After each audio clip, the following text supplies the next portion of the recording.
Yep, we're back. Hopefully you all can hear me. This only happens when I'm using BizHawk, which is interesting.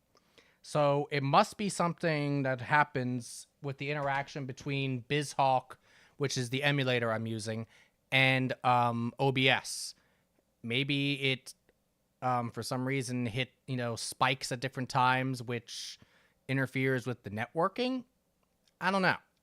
But anyhow, I find it very interesting that it only happens when I'm using BizHawk and doesn't happen seemingly any other times when I'm streaming. So anyhow, let's get back to it. Right as it happened, we were switching over from Hollywood Squares to Guts. So I paused the emulator and we will resume.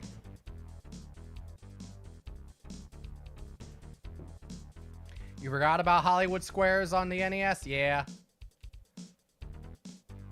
Turn around. Because remember it had a glitch or something, and that's why I had to... so I couldn't finish it.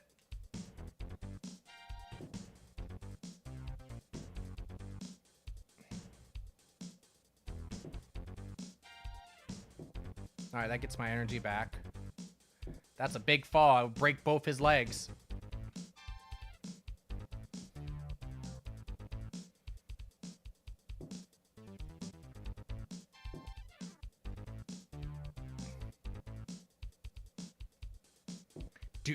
Do you have it? Ooh, do you have it? Guts.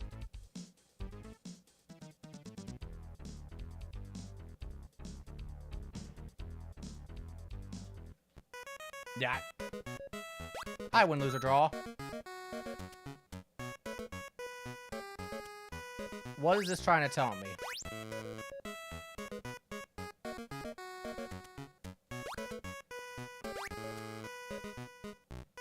Oh, tip of nose. Up. Physically, I'm here. Mentally, I'm about to ascend the aggro crag. Yep.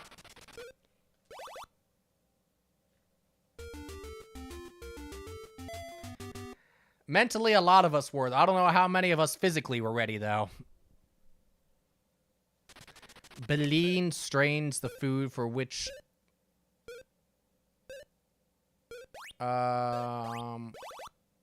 No, it's whales. I'm dumb.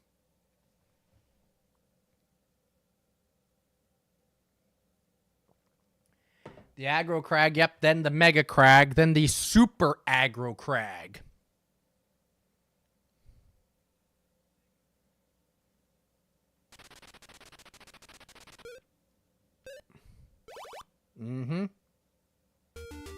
So again, for Double Dare, we have to beat the obstacle course, because always. Nickelodeon Guts, we gotta get to the aggro crag and beat it. WKRP in Cincinnati. Win, lose, or draw, I can probably just end it anytime because we've beaten it a few times. Pictionary, we have to beat the game. Yeah, the referee was gonna see me achieve victory. Yes, her voice is in the game. Her voice is in it. No, physically, like an image of her or whatever, I don't think so. Anyway, Pictionary. Yeah, you can do like win, lose, or draw and like, why is nothing happening? There we go. Yeah, more quirk. So, we are, of course, going to be the fuckheads. Because how could we not be? So, Pictionary is a drawing game, right? Sure. But did you actually know that... hold on a second. There we go. Did you know... Fuck! This is why we're playing as the fuckheads. When you used to buy Pictionary, it came with an actual board because it is a board game. So yeah, this is not a so this, this is actually, we're not just going to be drawing. We actually have a board we have to go around here.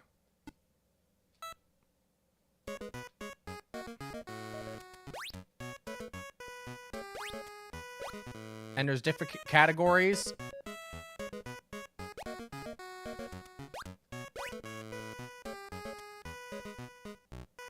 If it's not tip, then what is it?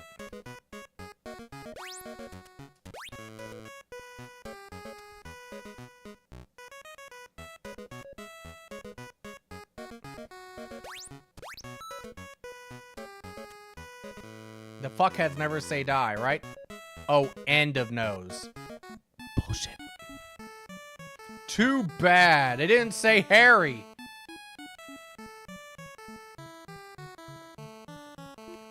Maybe the reason it started was because mustaches were so popular in the 80s. So that's why they kept saying Harry, because it was like, Harry, it's good.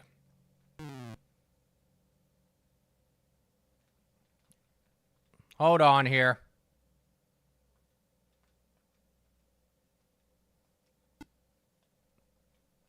Wait a minute. Oh, hold on, folks. Oh, shit. Hold on, we'll get back to that. I might have found a fun thing. No. I need the time. I need the time.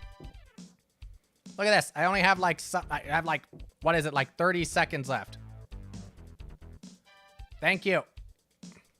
No!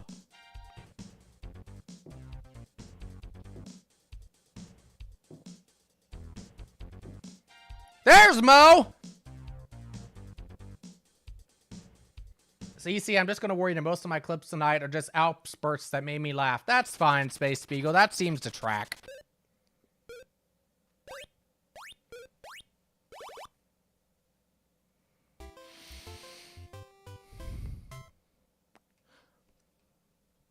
Yeah, Mo! I have no idea for this question. Def Leppard.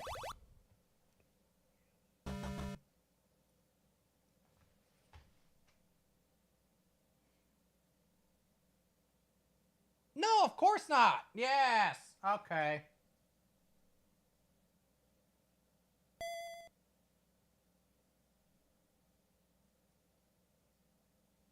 Chief's brain is out to lunch right now.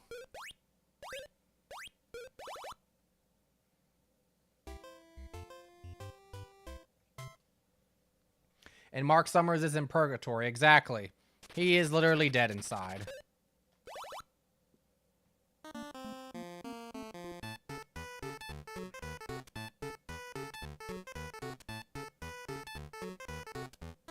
He hopes the next leap will be the leap home. Exactly.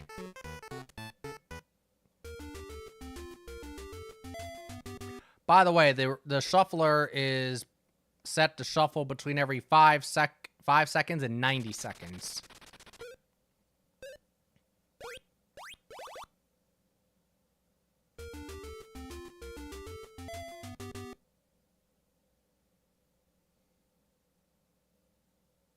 The cooties are too close.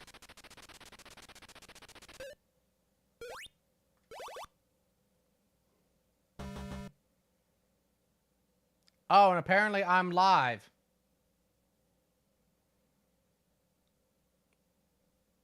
The trinkets thing confused me. That $24 sounded correct, but the actual, like, rest of it's, you know, tricked me.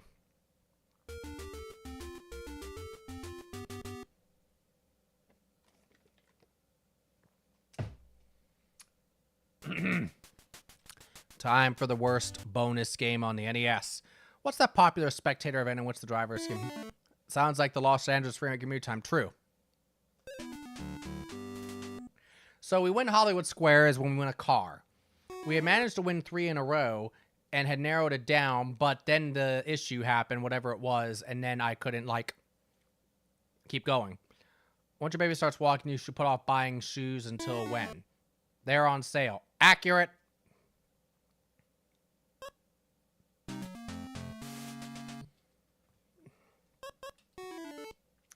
Traditionally, what is given on one's 60th wedding anniversary? Dentures! New teeth. Close. Emeralds.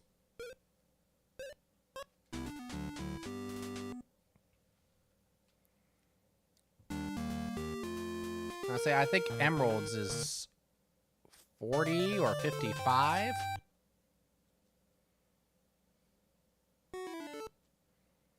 We know that your mother said it was good for you, but according to nutritionists at Wayne State University, what's the worst thing about liver? Its texture? Chewing, tasting, and swallowing. Yes. Mm-hmm. It's hard to digest. Large amounts of cholesterol. Oh, okay. Let's go with him. And we're gonna beat you up. I wanted to see if I could get to the, whatchamacallit. The eliminator here, but I don't know if I'm gonna be able to get that because it takes some time. I keep jumping too early for some reason. There's Gemini.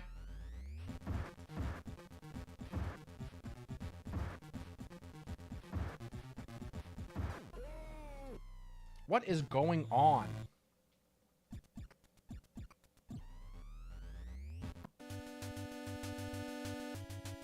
I must be hitting the wrong button.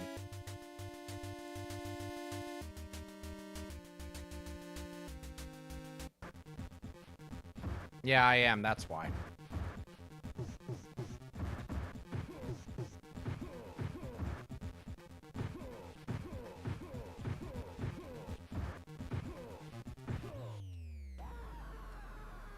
I feel the same way, Gemini.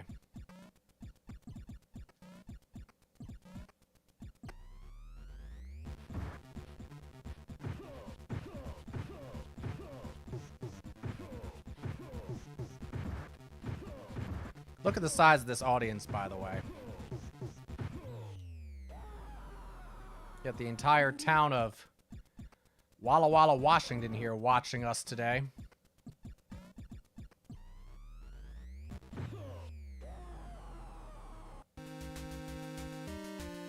Oh, and in the next studio, we got the entire town of Tuscaloosa, Mississippi, I guess. Here we go, folks. Ready to damage my thumbs.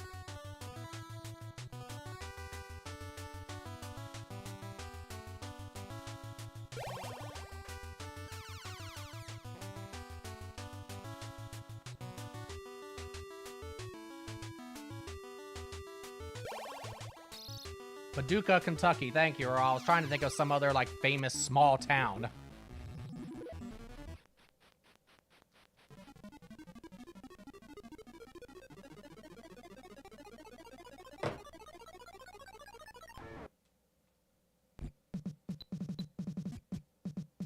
You're doomed, baby.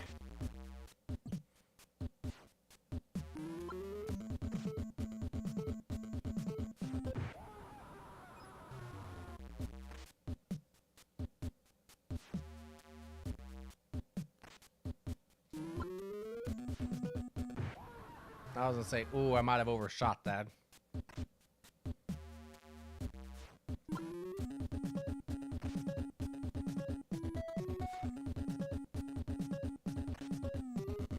Ow!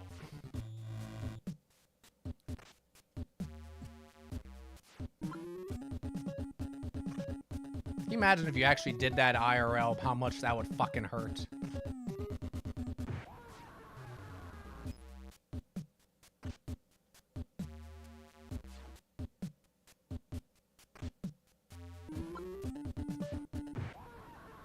Bye, Gemini.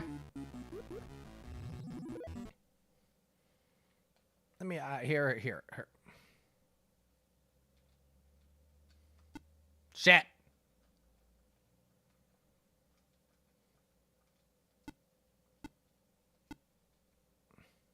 Let me try something.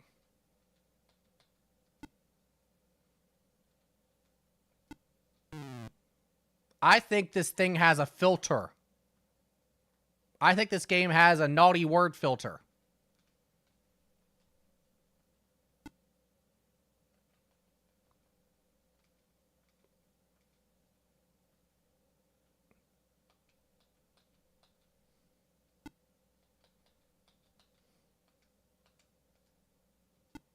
Shit.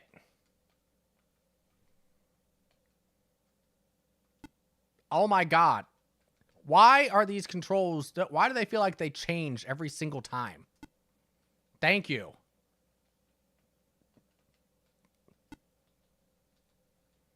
Maybe I'm just dumb.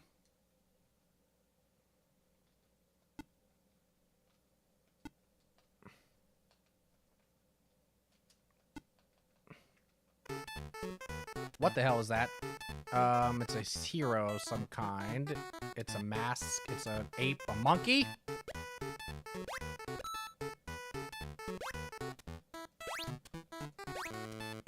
Nope. A robber?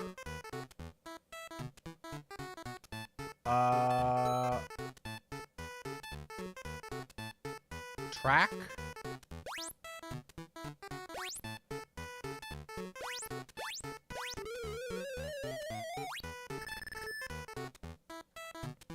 Down.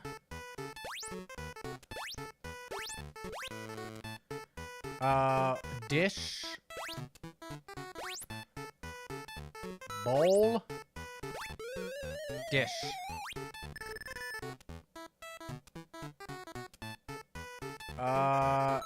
Bow.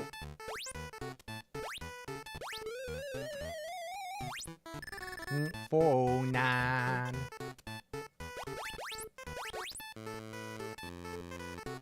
I can see it. That's it! He didn't say Harry, though.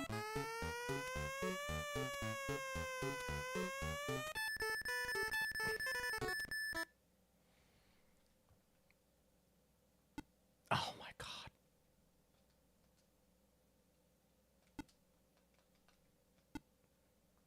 I know what it is. It's because sometimes it takes me... I have to press the button twice for it to respond, and that's what's confusing me. Like, oh, that's not the right button, so I go to the other button. Yep, this game has a filter on it. So it wouldn't allow me to do it if I had, since I had the word fuck in there.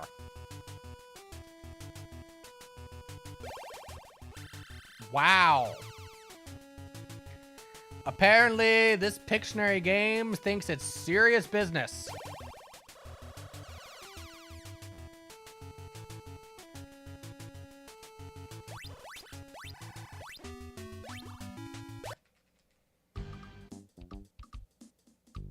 We got a whopping 21 points for that. We need 800, by the way, to be able to play the aggro crag.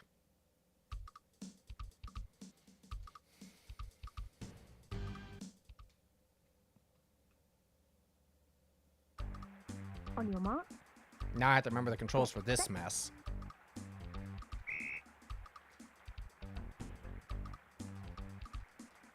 Okay.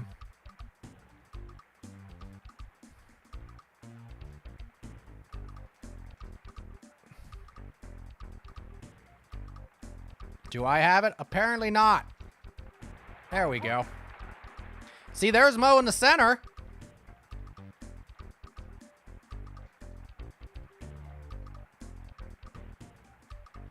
She's taking score all the time.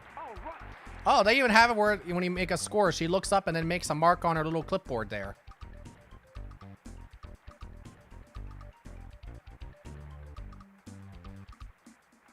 You see that?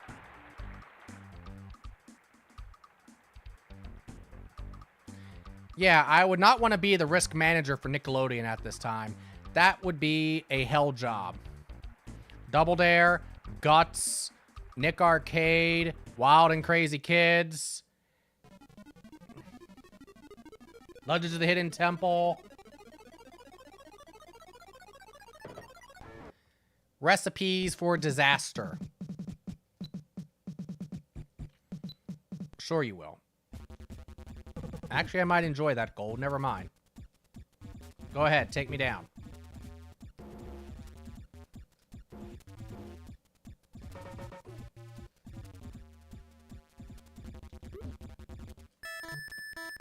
Alright, we did it. Ow! Shit, fuck.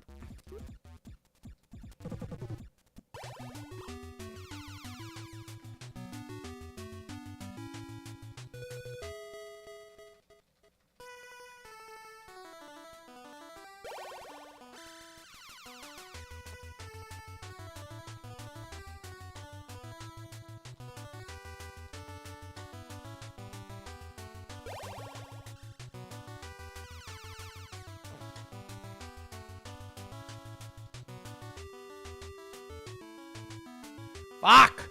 We were so close!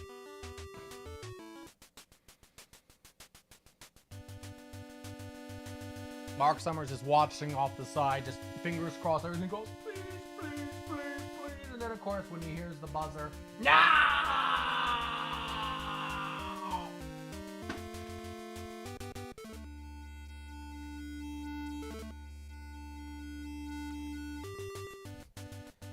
And then Nick President comes to him and says, yeah, they're going to be back again. Isn't that fun? And he's just crying in the corner.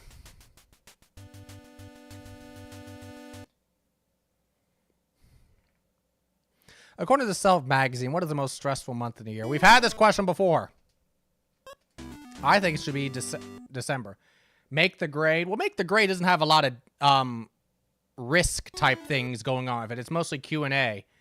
Think fast and what would you do? Yeah, what would you do might have a few things. But the other ones that I mentioned all were like, you know, things in which, you know, your liability manager, your risk manager would be going nuts because of all the things that could happen to the kids.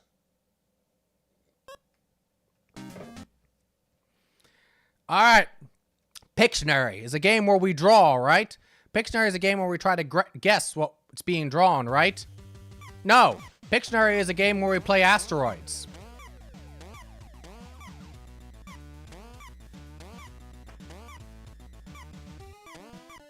Yes, this is Pictionary. Can't you tell what's going on, folks?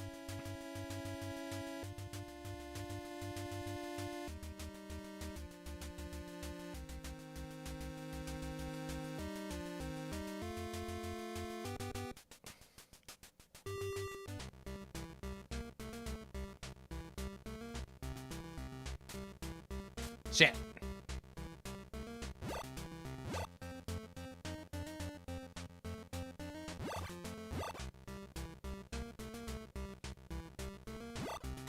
Shit.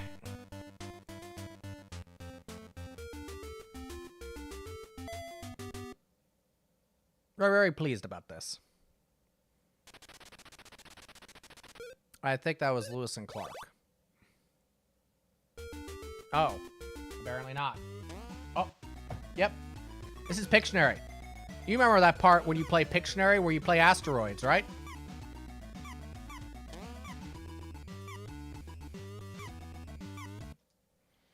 Now, if you're wondering what the hell is going on here, well, trust me, I understand.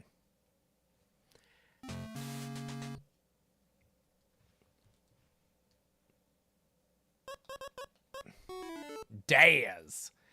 In the Burble, when Ruth said, whither thou goest, I will go. Who was she talking to? Her husband, her rabbi, or her mother-in-law? Her hairdresser.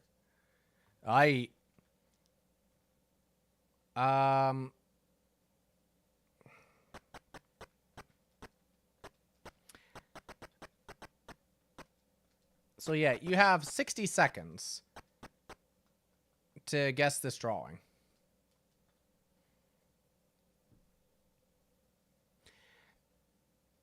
Now, the computer doesn't draw it. No, the image is there. The way that you unveil the drawing is by playing mini games. Welcome to,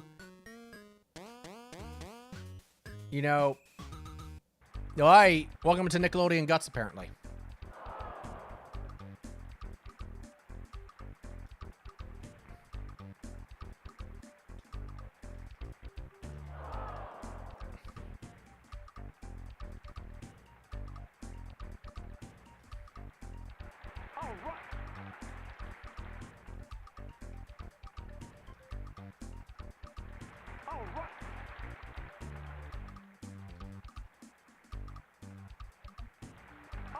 Now we're on a roll. Yeah, it was her mother-in-law. I was almost agreed. When your parents grow old, if your 80-year-old mother still scrubs the kitchen floor each day, should you try and get her to stop? No. No, she's doing a good job. Right.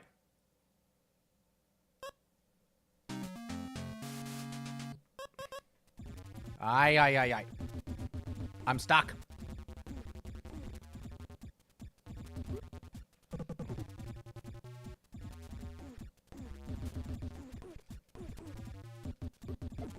Fuckers.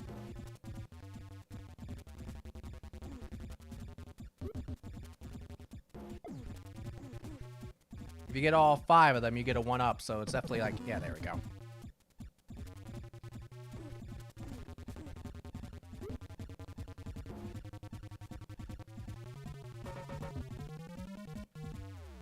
All right. We got the 1-up. That's what counts. Big game, go down easy.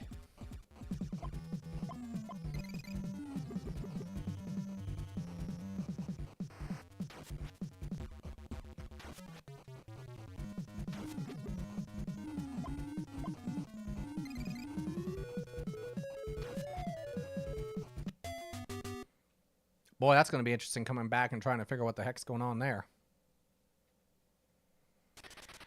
The G.I. Joe team, Sergeant Conrad S. Hauser is better known as Hugh. I believe that's Cobra? Earl might know better than I do. Might be Duke. I never got into G.I. Joe as much. Yeah, it's Duke. We got dared. We lost. Mark Summers is like, fuckheads are behind. Maybe this day will be their undoing. Maybe this will be the day they finally lose and never come back. What does a soothsayer do? So, Pictionary, yes.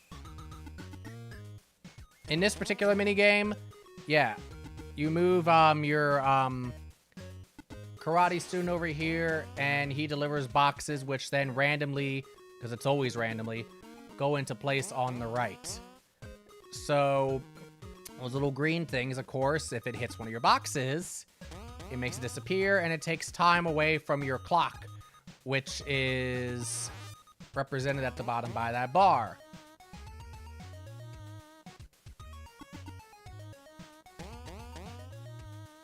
This is one of the games that I tend to do best at.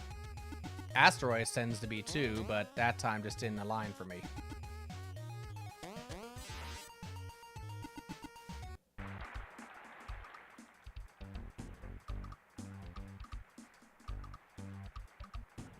You see Mo, Space Beagle?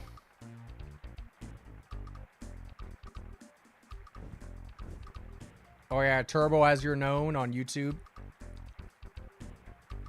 G.I. Joe, the great American hero.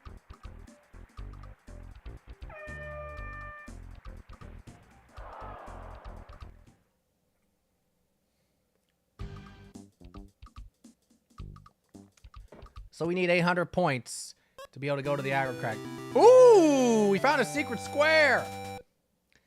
A correct answer wins a 2-week cruise in the Caribbean. I would take that. Yes. You suspect that your husband is a somniloquist. What was your first clue?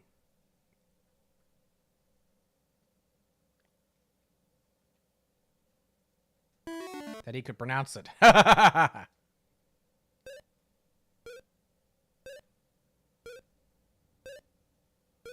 makes sense. Som and Quist. Yeah. Going to the Caribbean, baby! And I have money! Eat it, Beth!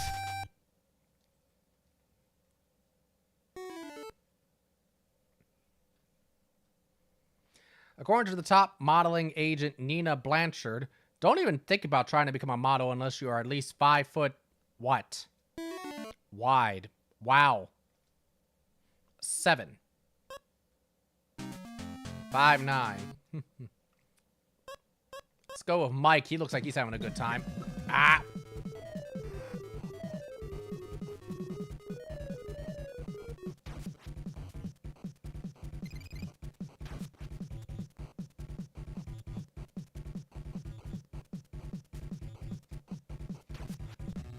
Ah!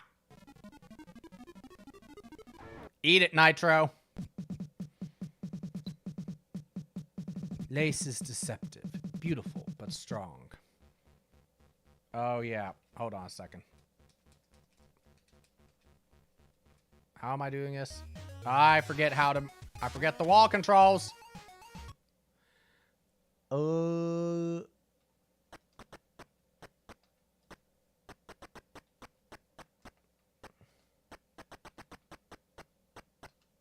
Hope it's crack. Hey! And it gives us compliments. Good job. You're not bad. Thank you. And now we get to roll on the Pictionary board, folks. Whoever actually played Pictionary and used the board. So each of those colors represents a different, quote, category, which in this game corresponds to a different mini game you play. The red is the wild. So now we're going to roll the dice, and we are going to probably go to a different category. Pink, which corresponds to nuclear waste.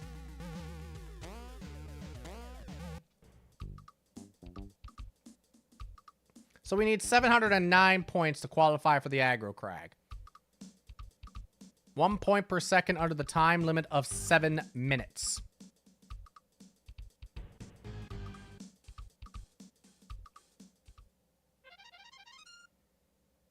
So I need to be able to do this and have 11 minutes and 49 seconds left. I start with 7 minutes. Get set. We can do that! But first, we need to clean up the nuclear power plant. You can tell it's nuclear because that's why the guy is wearing a radiation suit.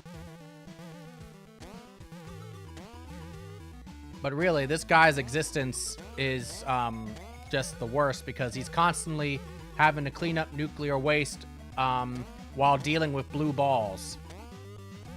Just an absolutely horrible existence.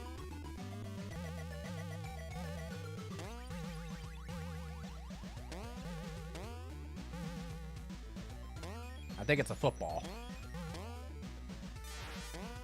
So yeah, those little things are jumping up. Yeah. Every time that hits you, you lose time. And every time you deal with your blue balls, every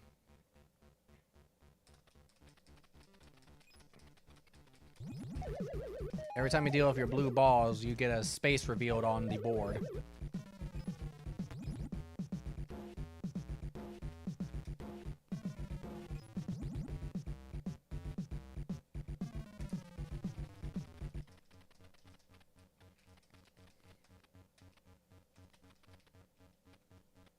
Can you imagine if on the actual show the wall was this crazy?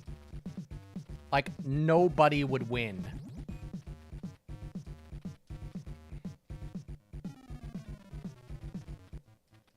It'd be hella exciting, but like, if people actually won, like, they should get like frickin' like Olympic medals.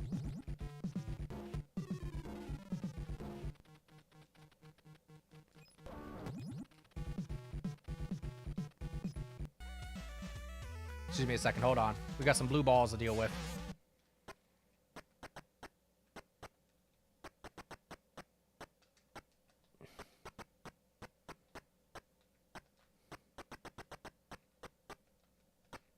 So yeah, I don't need to press start. If I type it in and it's all correct, it automatically gives it to me. You're on your way now.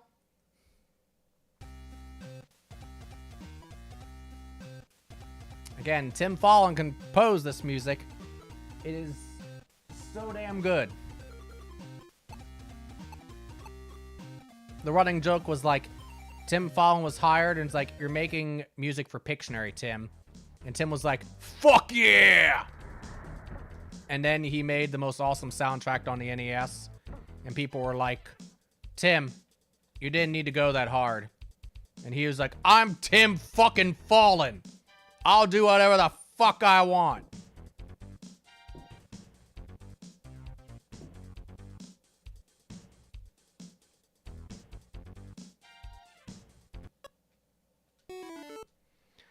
Meat that hasn't been properly covered and left in the freezer may get white patches on the surface known as freezer burn. Is it still safe to serve it to guests?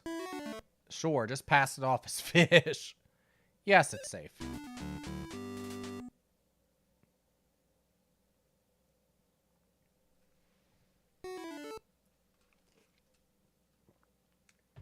Is there such a thing as an ice cream headache? It happens to short people who've just opened a crowded freezer.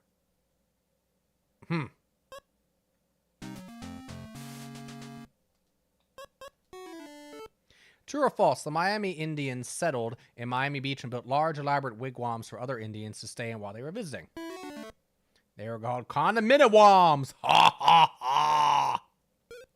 I think that's true. Fuck.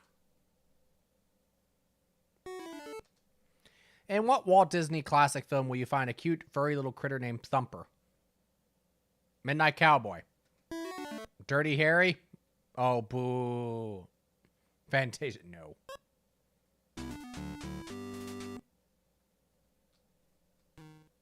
This is one of the ones I suck at. But then again, I don't know if anybody's particularly good at this. So yeah, I'm the firefighters on the bottom. And the goal is all these people are jumping out of this burning building, falling to their death, and I have to save them. For every one that I save, I get to see a part of the picture. Because that's worth it, right? Oops, splat. Well, that's not a piece I'm seeing. Oh well. Run through the people's guts on the ground to go save another person. Welcome to Pictionary, bitches. Who would use something called a... Oh, we were talking about this earlier. Something called a half Nelson and a full Nelson. Well, gee. Mrs. Nelson. Oh, my. Yes, a wrestler.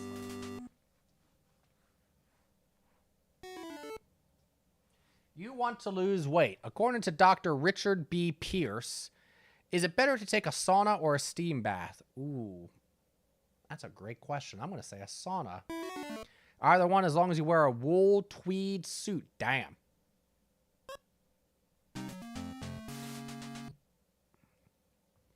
No, I can't win by default. Let's go with,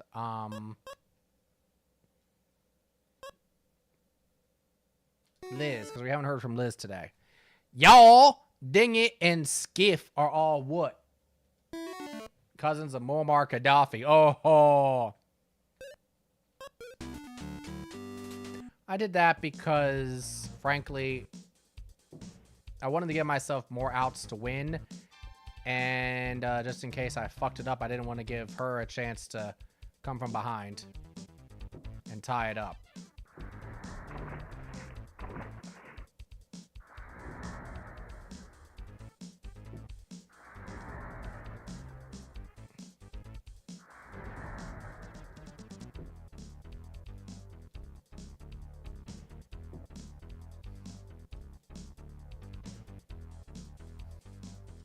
Fuck! Well, there goes those ankles. Now, if we go this way, what do we get? Yay, time. We need time. We only get 20 seconds? Jeez.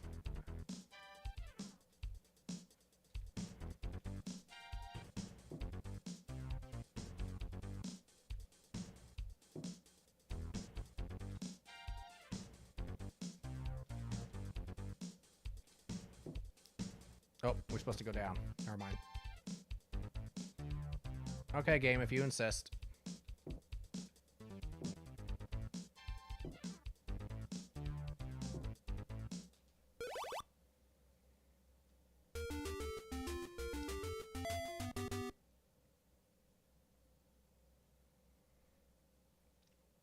Mark Summers is like, I'm happy to not be looking to my right at those fuckheads.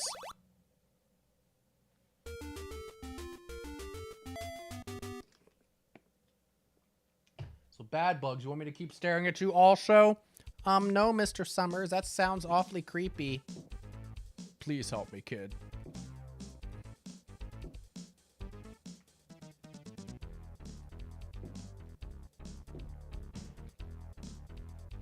Actually, I saw time this way. I need to go get it.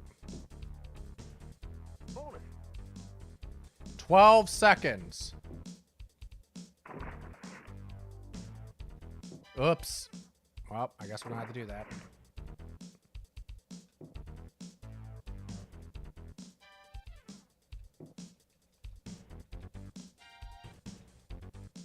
Fuck!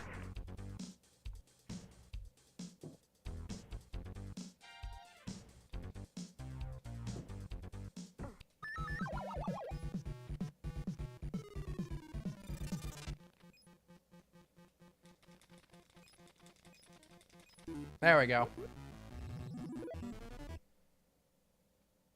Look at how big this... You get an idea. Look how small the people are in the background. And we know the size of it from the previous events. So then put that together how big this wall must be.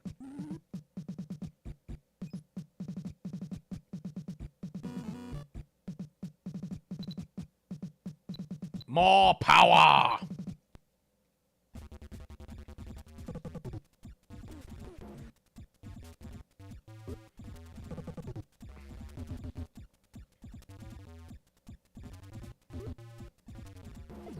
Fuck you. Fuck you. Fuck you. Fuck you. Fuck y'all.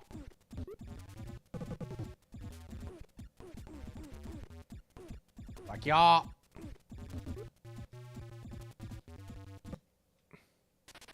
If you ordered bangers for breakfast in England, what would you be served? A slap in the face. I like that idea. Nope, it is sausages though.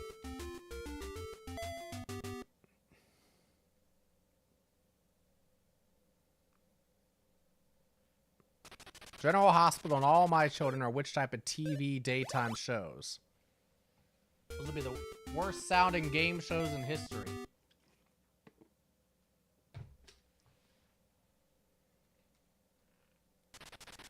Which character in Alice in Wonderland was late for a very important date? Ain't this fun watching Bad Bug rack it up? Now we know how the opponents feel the whole time when I'm like, you know, rolling along. I can win in 3 different ways. The World Book says that you should have long arms, a long neck, and a short body in order to be a great what? Giraffe impersonator, eh? Yep, can't win by default. We're going to go to Mike in the bottom right. According to the etiquette expert Elizabeth Post, what's the earliest one should leave a dinner party? As soon as the meal has settled in your throat, right? As soon as dessert has been served. I'm going to say Elizabeth Post would be like, no, you wait until the end, bitch, and you like it. The term for one character in a computer sounds like something you do with your teeth. Oh, do we get a play? Holy shit. Like, Mark, somebody's like, oh. Turns to the right, it's like, why? Yes, it's bite. And he looks over at Bad Bug, and it's like, I told you not to fucking dare them.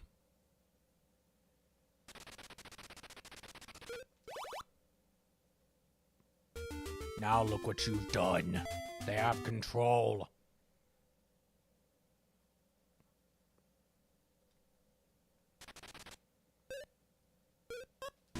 You should not leave until 1 hour after dinner is over. See, didn't I tell you?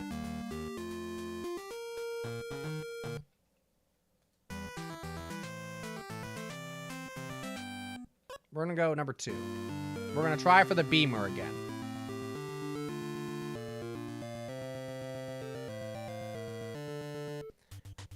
We win Hollywood Squares when we win the car. Doesn't matter what car we win, we just have to win a car in order to knock it out.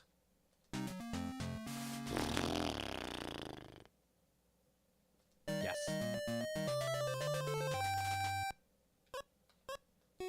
Eddie! According to the World Book, why did the ancient Egyptians bury their dolls? Because they all cried, "Mommy!" That sounds right. By the way, look at John Davidson's card when it comes back. It looks like he's holding a chocolate bar.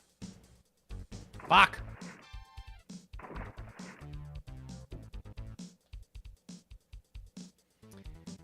That'd be pretty impressive if he read all his questions on off a chocolate bar.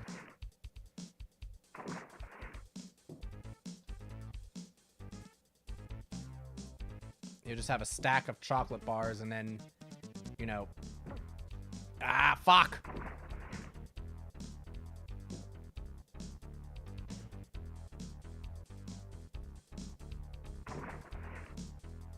Ugh. Oh shit, hold on. We gotta rescue people who are falling out of this burning building. And if we don't, literally, they'll die. This is a light bulb.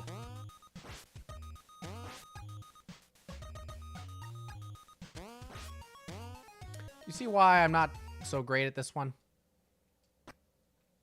Because literally it's impossible to get them all sometimes.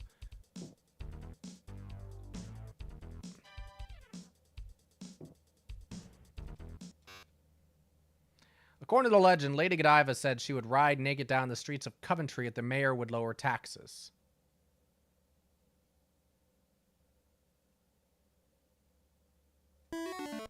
Yes, but during her ride, interest went up. Ah, boo. Yeah, she did. According to Alice's Adventures in Wonderland, besides grinning all the time, the Cheshire Cat could do something else that made him unique. What? Empty his own litter box. That would be unique. Yes, he could vanish at will.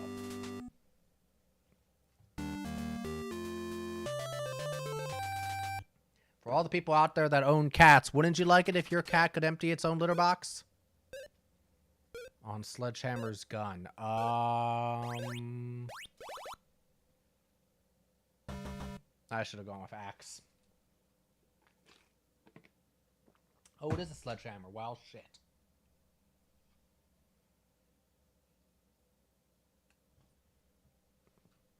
Mark Summers says, thank God it's the end of round 1. Gives me a chance to go get more alcohol.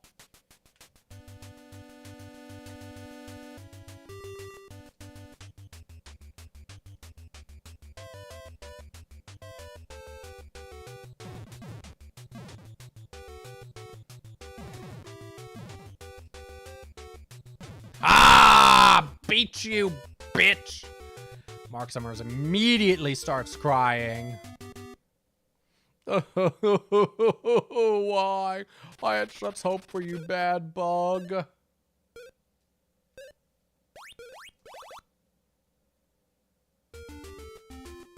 Now they got control and they're gonna run it. Oprah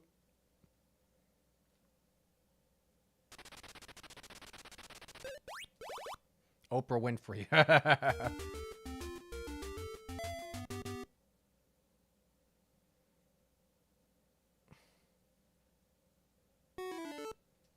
According to the World Book, these people got their name from the Indian word, which means eaters of raw meat. What people are they? The Chicago Bears. Oh, boo. The Japanese. No. Eskimos. That does make sense. Joe? We ran over Oprah. Ha! Which two houses form the British Parliament? The House of Commons and the House of Lords. The two end ones in Downing Street. Ha ha ha.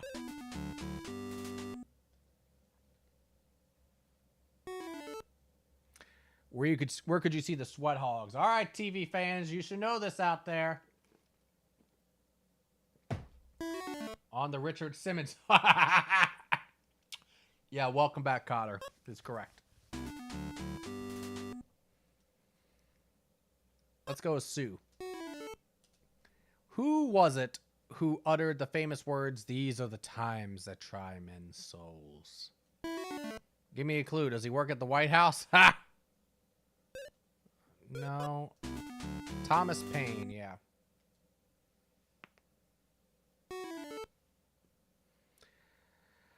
Marshall says the fuckheads have tied it up. Then now they have the lead. Didn't I warn you, bad bug? I know I did. Maybe next time the team that faces them will listen to me. A turn. An Arctic turn. If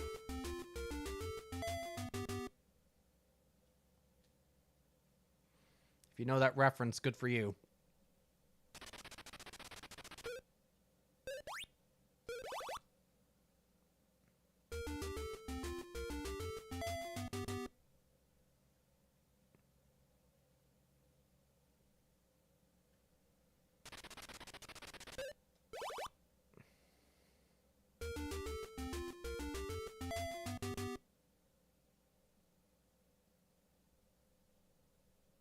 Watching someone play Bubsy on another stream while also watching this one. That's got to be quite a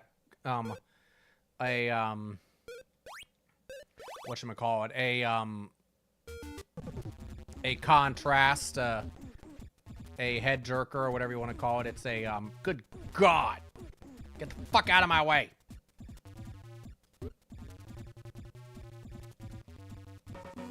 There we go.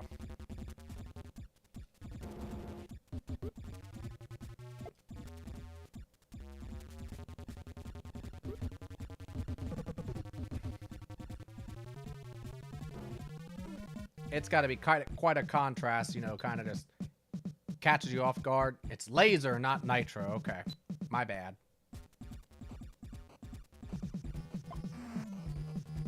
Shit, I hit the wrong button.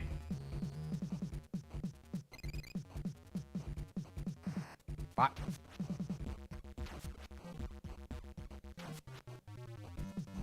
Fuck. A clusterfuck? Yeah. That would be about right. By the way, I didn't say hi, Bunny. Hi, Bunny. How you doing? Hope you're having a good evening. Ow!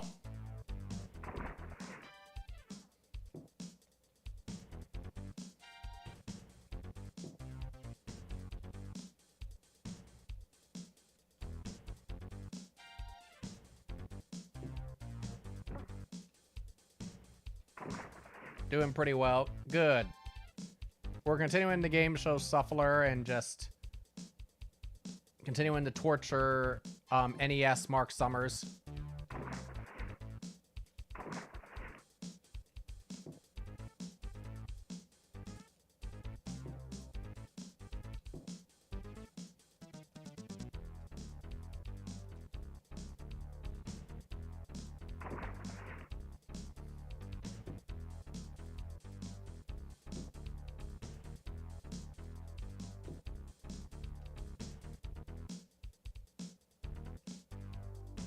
Okay, why aren't you grabbing the thing?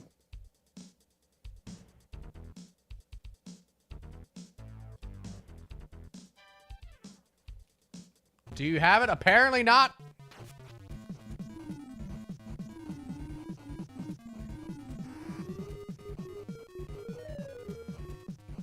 Ah, fuck.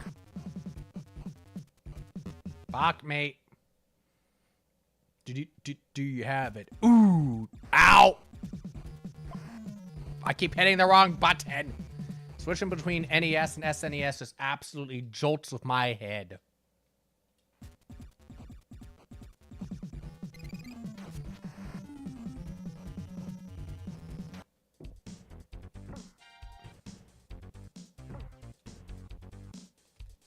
Thank God. No!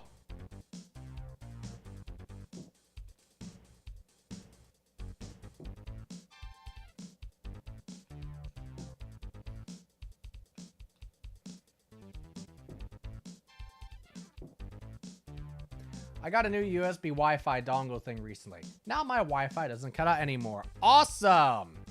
Good for you. How has that been treating ya? Why is he not grabbing the thing?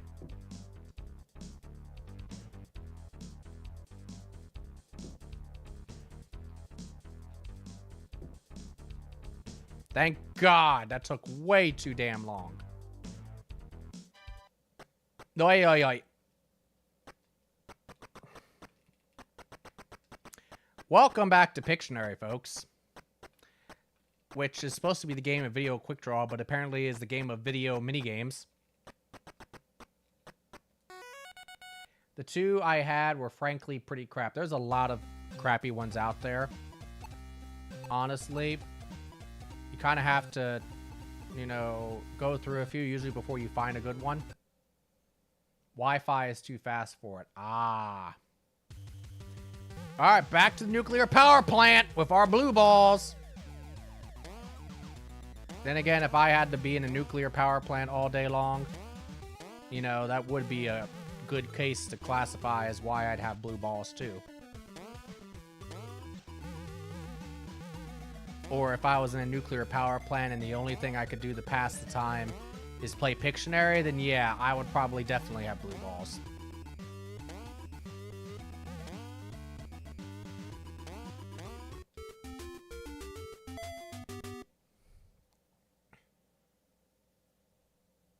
Blue spears. Sure, they're spheres. Centaur is half man, half horse.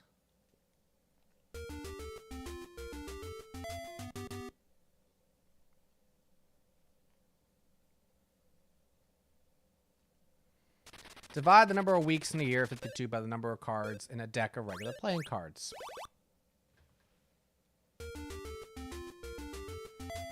Mark Summers is like, why are you giving them math questions? The kid with the glasses is a big old math nerd.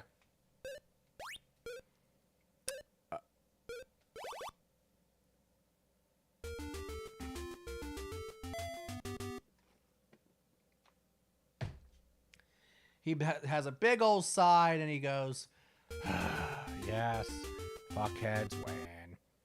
What happens if you collect them all? Will you get a Chaos Emerald? I wish, Bunny. I wish.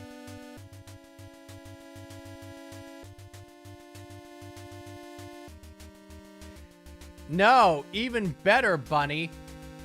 We get them all. Then we have all the spaces on our Pictionary image revealed. Isn't that everything we ever wanted?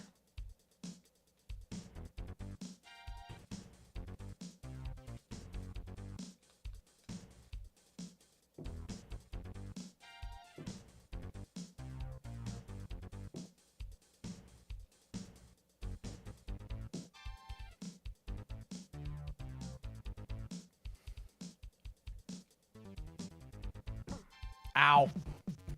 Well, there's another concussion for the kid.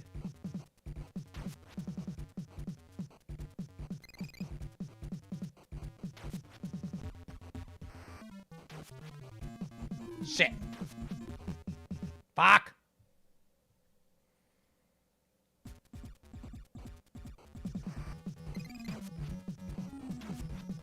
Fuck.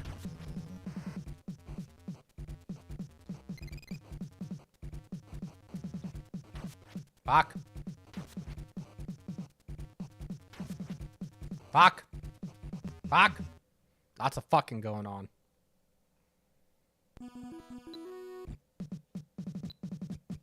Alright, do some jousting first before we go back to the assault because late there's being a bitch.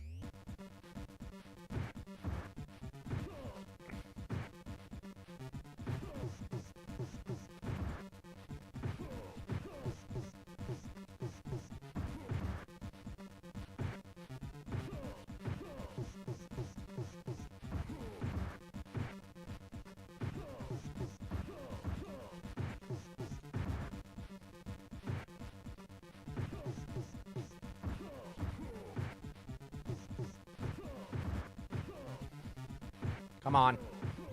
There you go. I feel the same way. All right.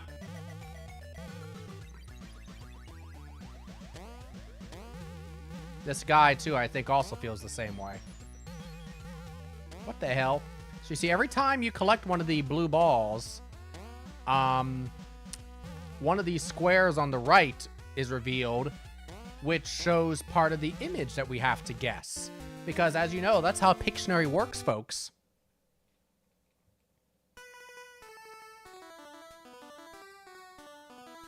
Mark Summers once again in the corner, praying.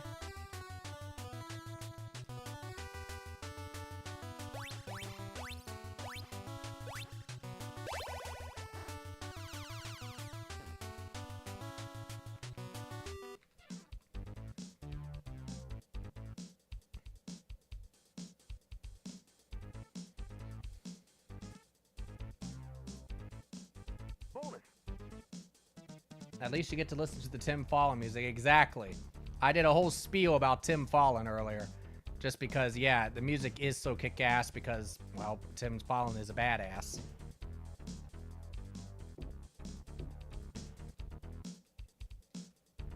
Fuck.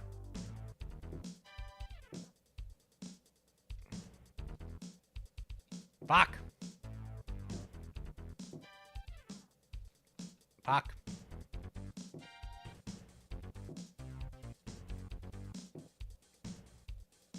Grab onto the damn thing. Fuck.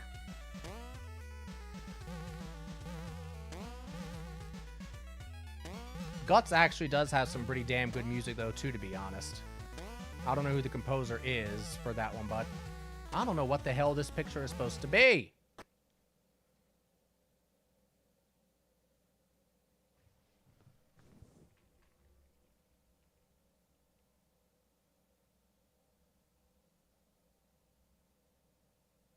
It would have been ironic if you getting the blue balls in anticipation right. I actually like Anticipation, but yeah, it's weird too. Anticipation on the NES is also a weird game with that drawing theme.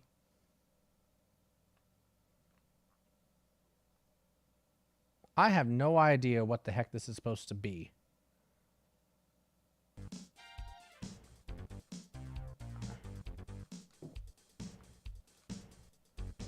Well, that worked. We got time over here. Nope. Fuck.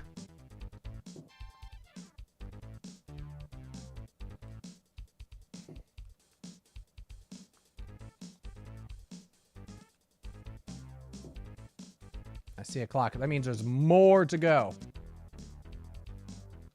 Wait a minute. What the hell?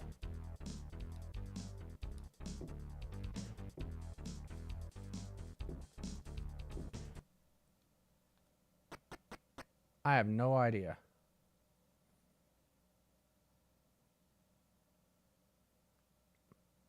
According to Red Book magazine, is it better for you to take long, hot showers or quick, warm showers?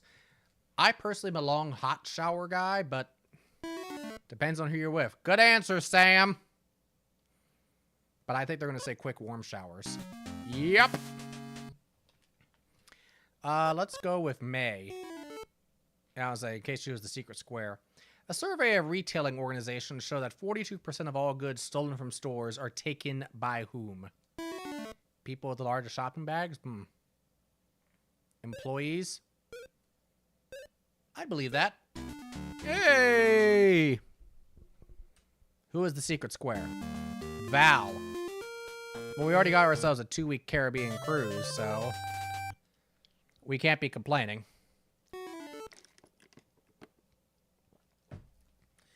Which of the following is not a real animal? An aardvark, an aardbird, or an aardwolf? An aardvark definitely is. I think an aardwolf is, so I'll go with an aardbart. This is a very aard question.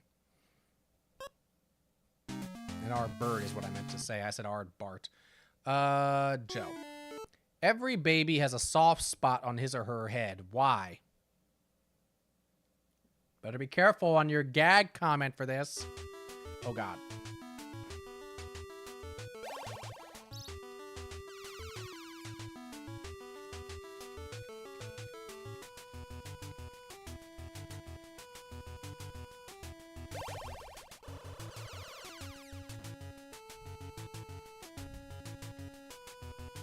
I am moving it as fast as I can.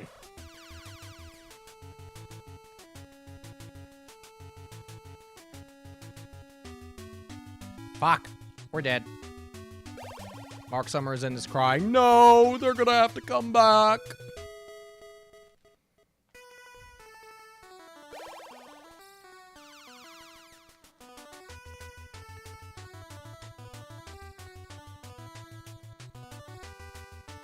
He's over there in the corner in the fetal position. Just talking to himself. Ay, ay, ay, ay, ay.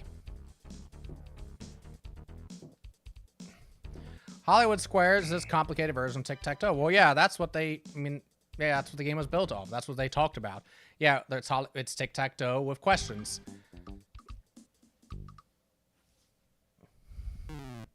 The thing about it is that if you base it only off of the 80s version of the show, even though the 80s version was kind of like a party, it didn't, to me, hit as hard because it wasn't as funny. The original version was funny. The Whoopi Goldberg version with Tom Bergeron was funny. I mean, the 80s version had its moments, but the gags come off now more as corny than anything else, or just dumb as opposed to being actually funny. But the original version, the gags, especially Paul Lynn's, were really funny. And then Whoopi's were really funny. and then Bruce Valanche and all them, it had legitimately funny moments. It was always more about the humor than the actual gameplay, but because of how popular it was, it always did. It tended to have very nice prizes for grabs. So we need 800 points to qualify for the aggro crate. We didn't even get 100. You know what? Let's start with beginner and see if we can make any progress. Perps. We'll go with, we've been that dude, and we've been... No, actually, we haven't been this dude.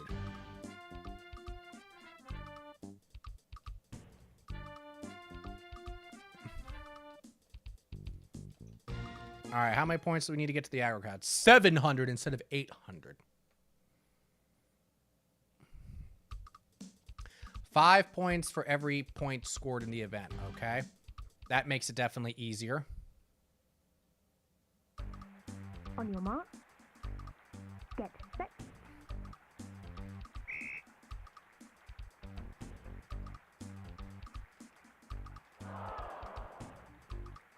You know what else is a complicated version of tic-tac-toe?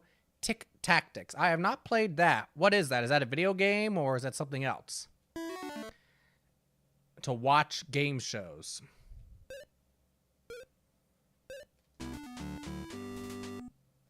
See, it's like half the jokes don't even really make much sense. Can smoking have an effect on a man's reproductive system? Hell yeah, it can. Especially if you're smoking in a nuclear power plant. Yes, if he's careless with his ashes. Yep. That too. All right, for the win. On an average, for an hour.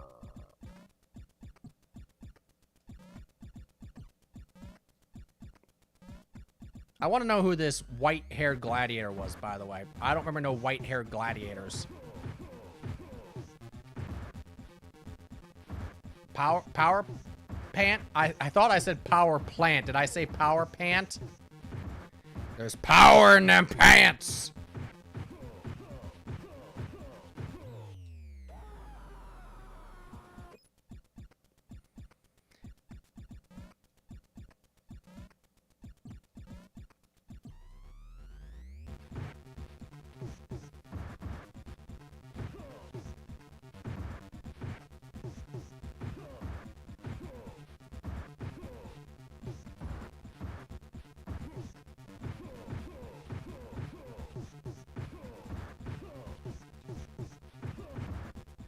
The entertainment packs are where games like Minesweeper and Free Cell can... Oh, okay.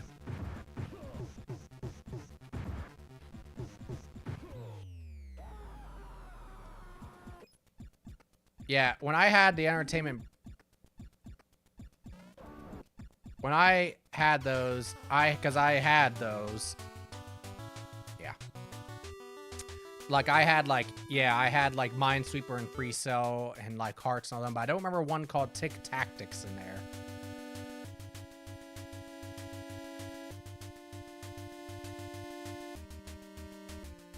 Sounds like one that if I had had it, I would have played, though.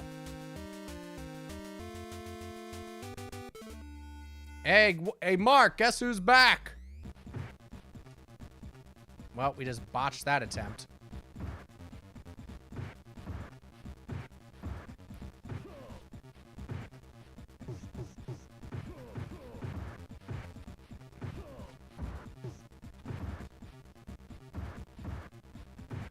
Oh my god.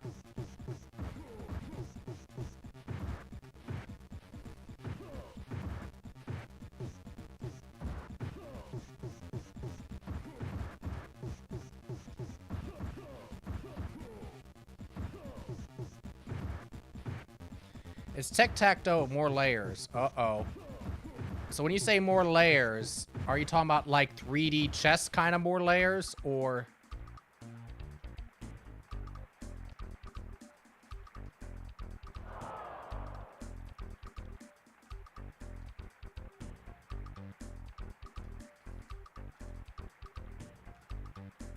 Like, I am trying to shoot this thing, but I can't tell you what... But, like, I'm pressing the buttons, and so far it's not letting me shoot it. There we go!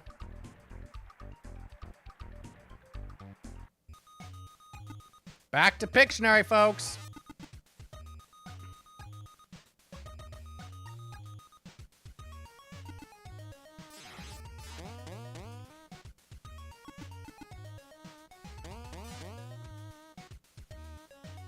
Stopwatch.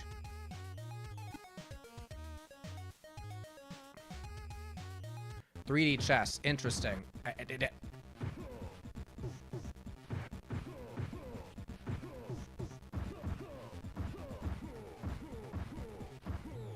Get the fuck out of here.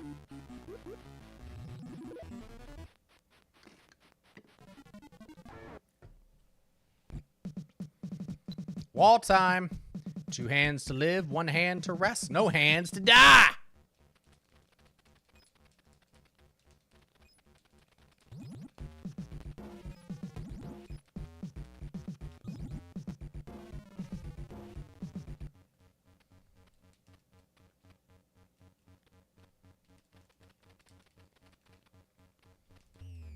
What? What the hell was wrong with that? I was going to the upper left. Sometimes the game just, I think, does not like you to win.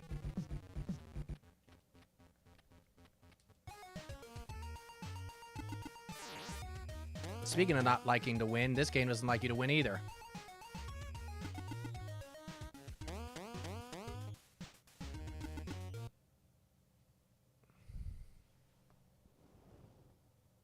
Unicycle?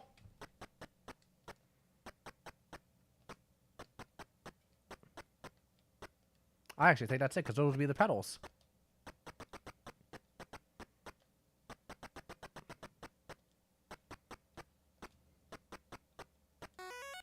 Yeah!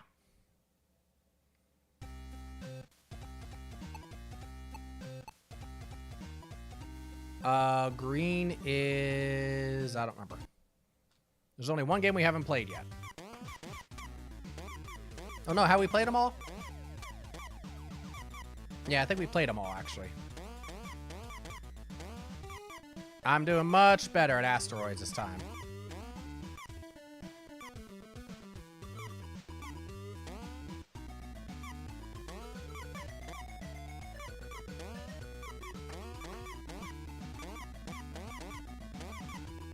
Looks like a paper airplane.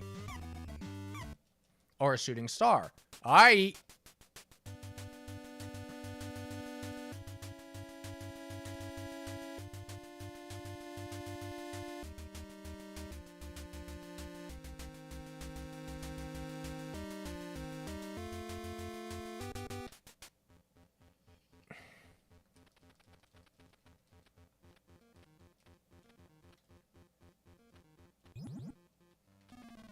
Oh.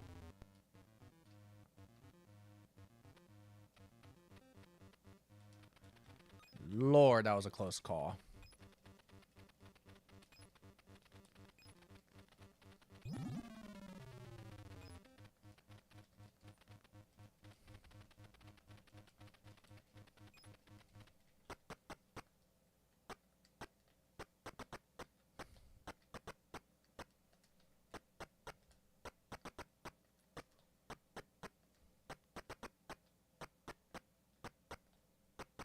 That's a very satisfying sound, by the way, the feet moving.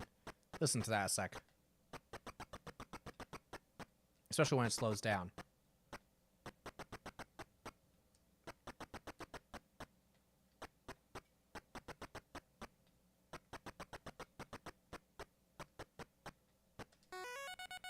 I am pretty good at this, thank you.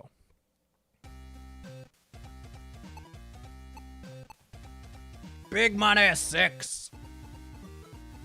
Red means wild card, so it's going to flip between the 4 games. Time to save the people falling out of the building! Not potentially traumatizing or anything.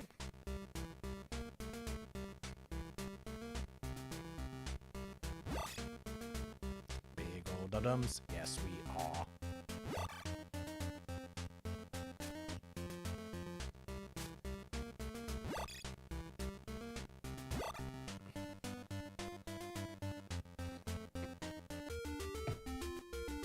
Mark Summers starts to have hope again. Crawler won that. Maybe this team will be able to finally take those fuckheads down.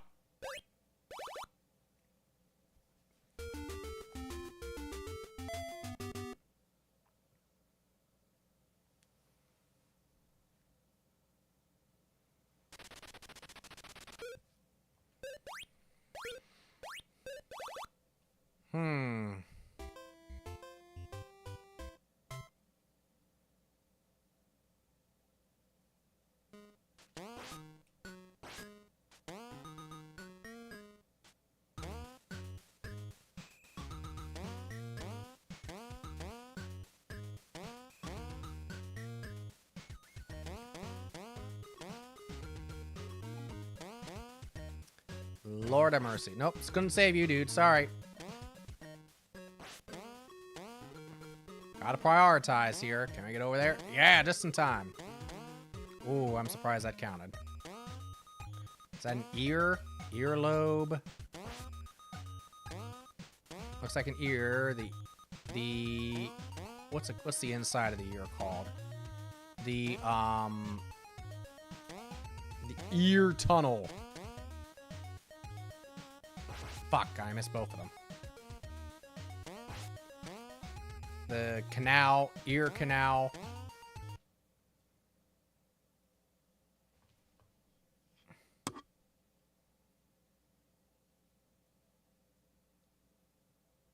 Earwax. I don't know.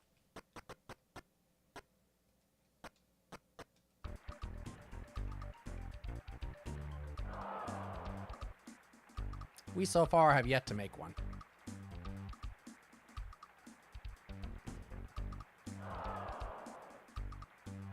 Mo's sitting there just shaking her head like, where the fuck do we get this kid from?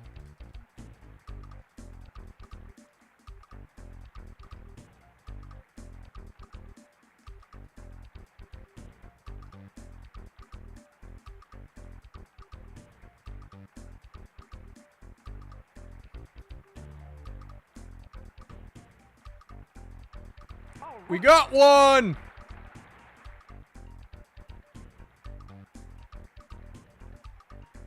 Might be the only one we get. At this rate. I think it was a flying car. Mark Summers starts immediately pounding his podium like, damn, damn, damn, damn!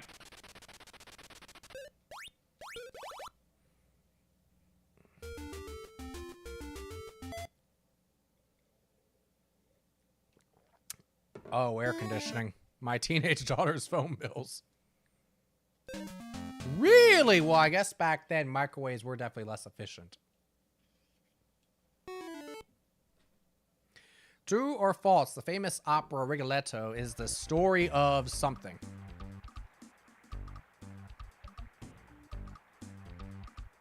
It's the story of the kid trying to win in guts. Imagine they made an opera about guts. What would you call that? You know, they'd have to call that opera Do You Have It? But then they have to, you know, translate that into Italian so that it sounds operatic.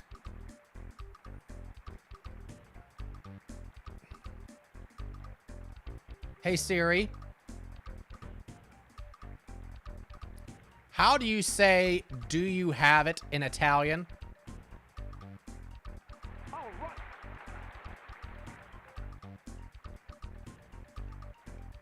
Telai?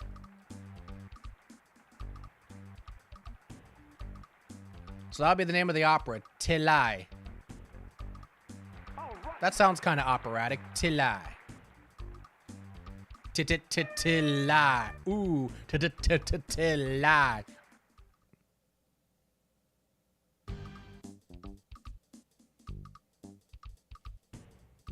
All right, maybe we can do better at this stuff.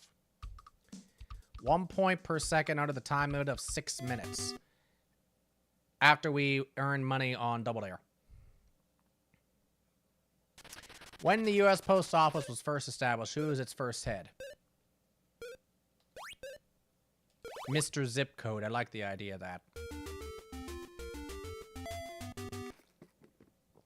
Uh-oh. Do you have it? What the fuck is this?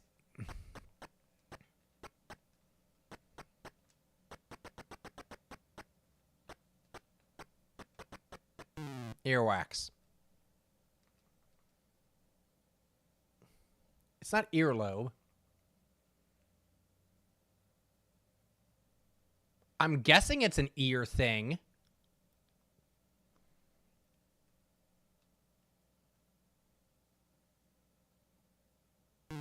Time's up, folks.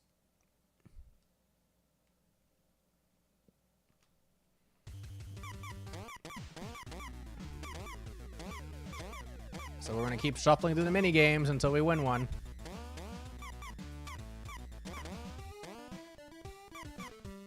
Win one puzzle, that is.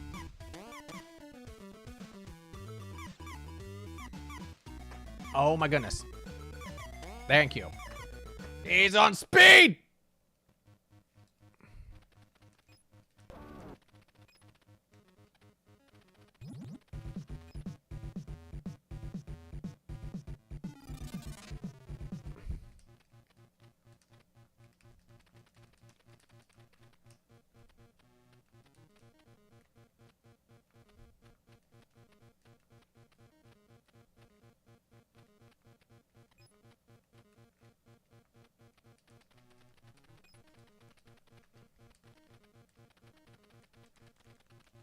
Again, can you imagine if this was like what the actual wall was like on the damn show? Good God. No, no, no, no, no, no, no, no, no, no, no, no, no, no, no, no, no. Fuckers. By the way, have you noticed that everybody that's in this game has a mullet? The character sprites, not the like portraits here. By the way, and they turned Gemini into a twink. Like, he doesn't have his characteristic mustache.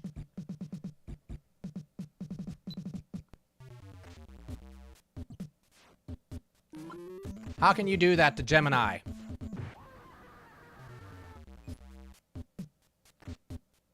No, The famous opera Rigoletto is the story of a one-legged pasta maker who falls in love with a woman with 15 starving children. True, he was blackmailed into it by the kids who already had one leg.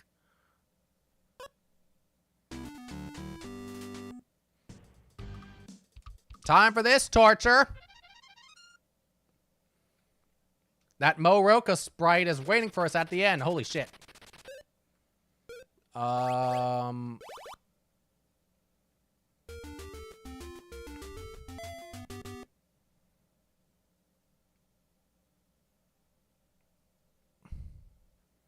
Which famous frontiersman wore a coonskin cap, served in Congress, and died at the Alamo?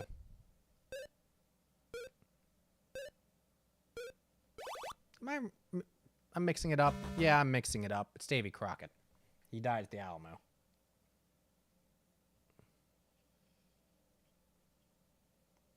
That's my brain for you. It's like, yeah, you would have asked me all the time, I would have known that. But then I'm looking at it right there, and I'm like, I don't know. By the way, my sister looks like she's about to murder somebody. Yogi teaches boo-boo to get them picnic baskets.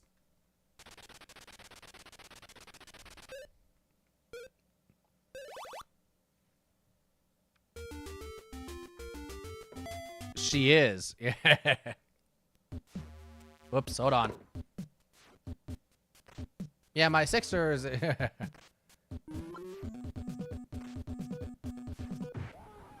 She will avenge Mark Summers' soul, right?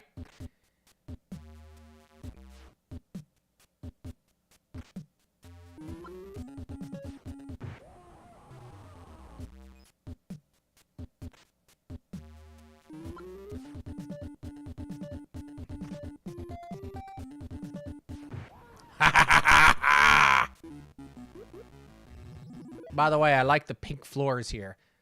I'd like a pink and purple tile floor, right? That is peak 80s there. Pink and purple tile floor. Peak 80s. Yoi! Sale. I think.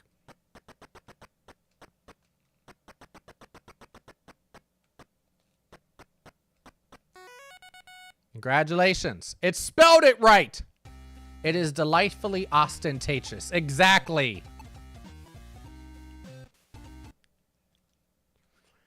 And if you can be delightfully ostentatious, then you 100% should be.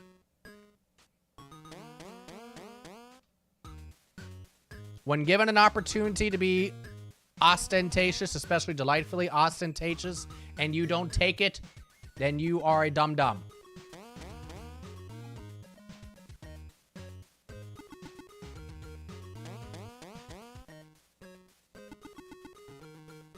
Fuck. I think we have a fork here.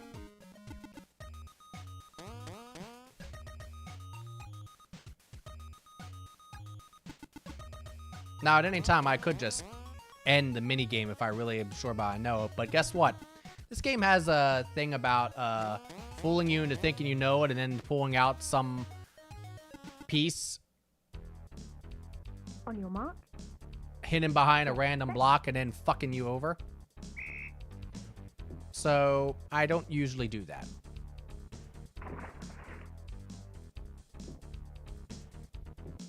Actually, you know what? I think there's time down here. Yep.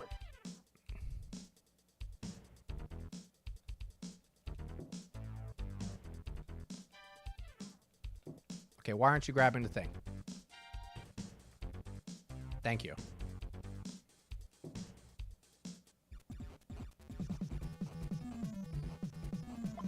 Ah, fuck.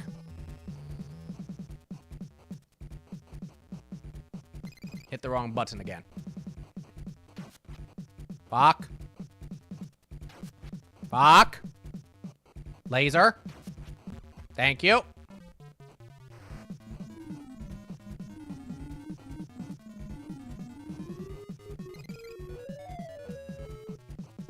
Fuck.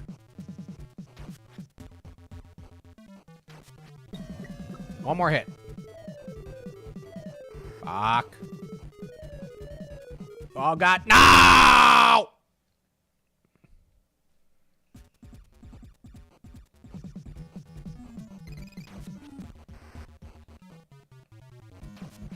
Fuck.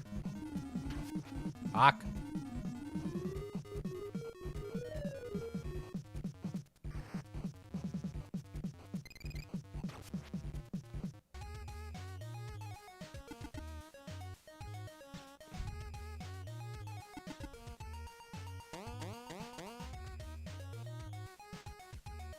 Looks like a fork to me, doesn't it to you all?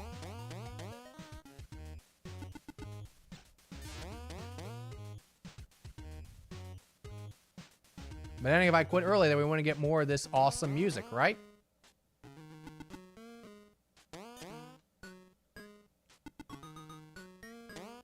So yeah, when we fill all the boxes, it'll automatically jump over.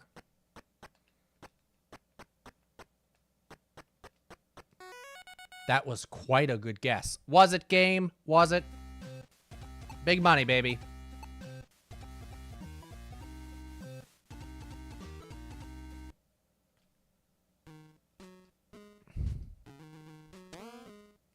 Time to save all the falling people and stop them from burning to death. Ha, ha, ha. It's so amusing.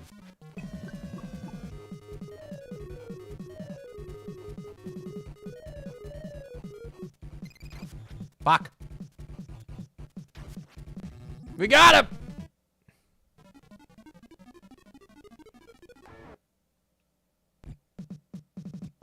Nyop.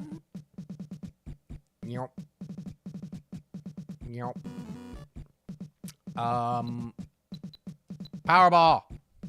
Don't drop the ball. I'd make a comment about dropping balls, but it would be kind of tasteless.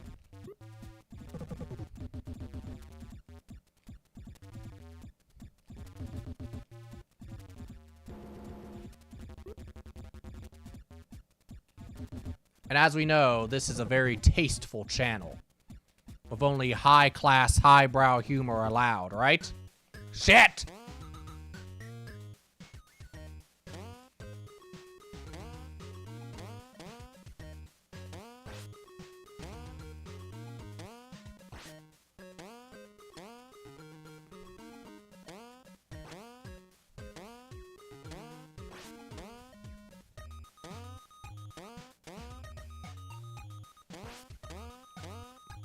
Sewing machine? Magnet? Faucet! It's a faucet! One of those last squares showed that drop, which turned it from a sewing machine into a faucet.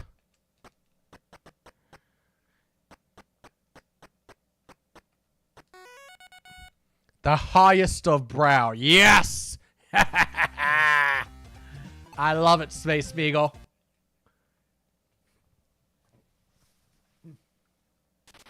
Which office holder is next in line to the presidency after the vice president? Should be the Speaker of House. The host of Double Dare. Yeah. I'd like to see that.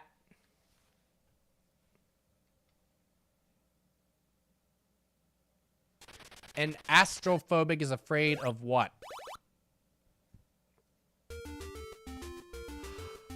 Oh, excuse me.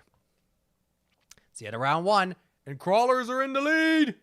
Holy shit! What do you think of that, palm tree?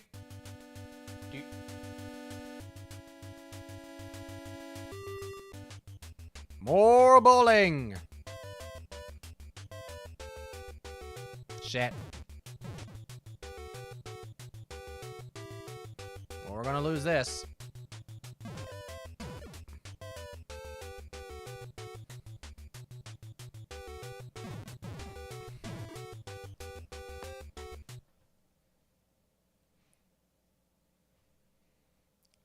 Yeah, I guess we're going with, up, please. Thank you. What country has the highest percentage of females in top government positions? Ooh. It's not the United States, I'll tell you that. The Virgin Islands. Oh, boo! Israel. You know, I'd believe that back then. I'd believe Norway, too.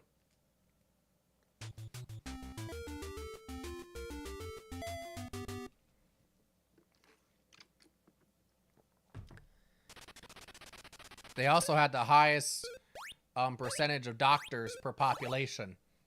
Yep, it's true. Statistically, it was true.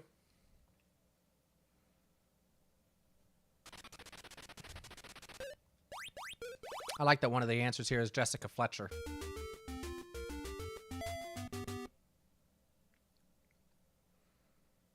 Dead serious, folks.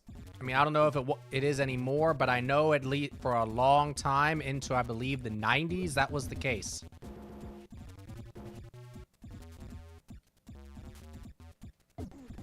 Oh, bullshit. Let me out. Let me out, fuckers.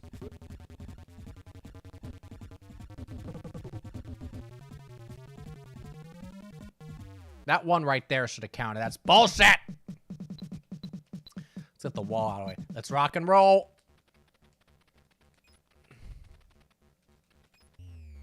Excuse me.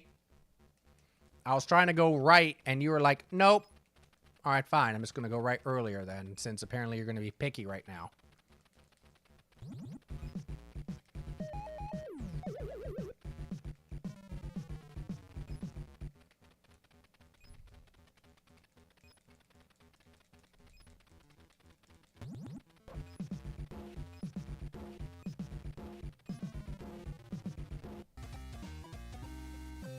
The queen indeed, Miss Jessica Fletcher.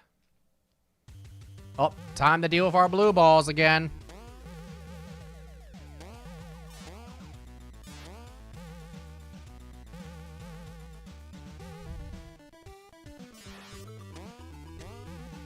Am I allowed to do that on stream? I think that's against TOS.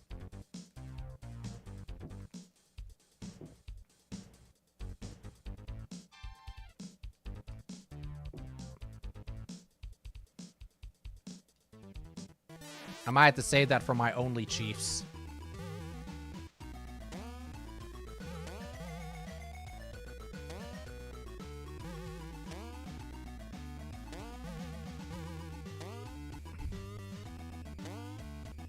Is this a flag of some kind?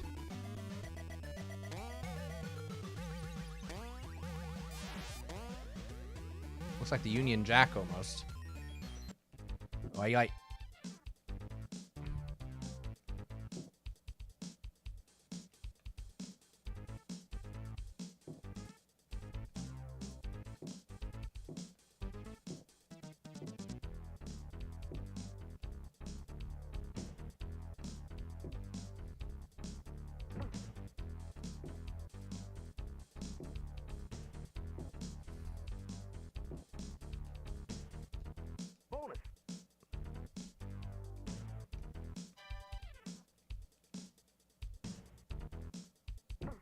Who's that? Who's the guy? Who's the star in Risky Business? I forget his name, the actor.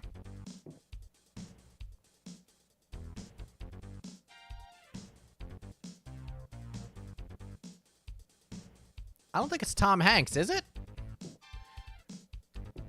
When my Guts character here does that knee sliding thing.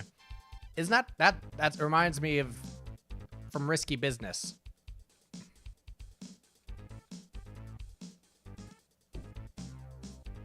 I keep thinking Tom Selleck, but it's not Tom Selleck.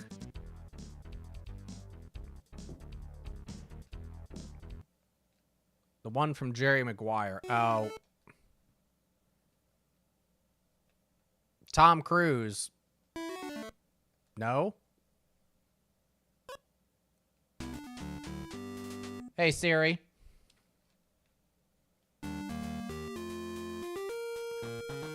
Who starred in Risky Business? Hey, Siri. Who starred in Risky Business? It is Tom Cruise. Okay.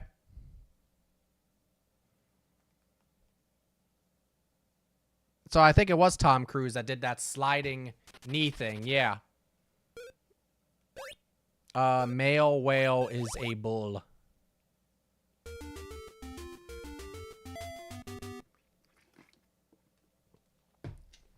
He turns over to Crawler's like, I told you not to fucking dare them!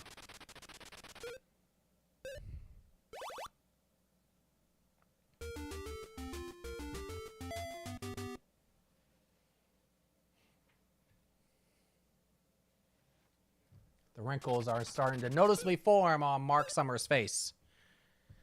Tiebreaker question. Eddie. According to the FBI, it is the #1 crime committed by women. What is it? Going to the market in curlers. No. I would agree with that. We win!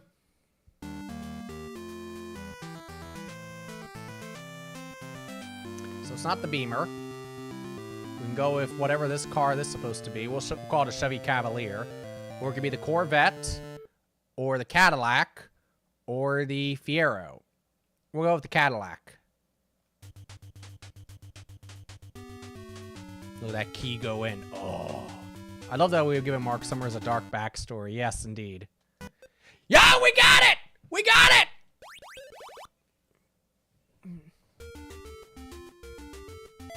I saw it for a split second before it went to Double Dare.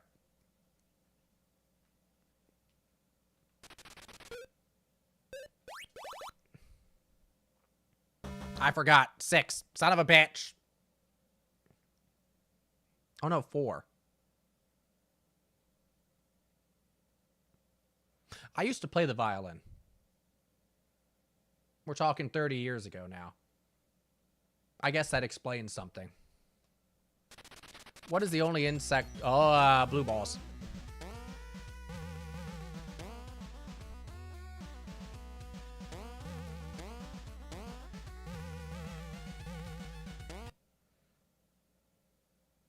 Great Britain? Is that supposed to be the answer? Because it's the Union Jack?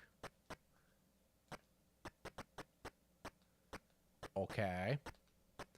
I thought you were cheering because we were finally going to free Mark Summers from his imprisonment. We'll only do that if we end up beating the obstacle course. We win the Cadillac!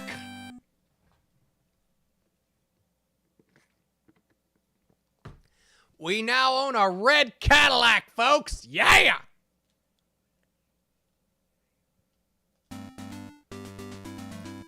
Ended up with $26,760. That include like $4,000 in cash? No, $3,200 in cash. So that was a $23,560 Cadillac, which for back then, that was a pretty nice car. Can I drive it? Of course, Space Beagle. What could possibly go wrong?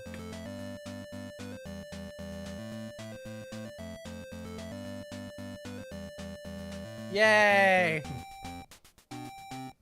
All right, Hollywood Squares is done. And now we go back to American Gladiators. Fuck! That part sucks.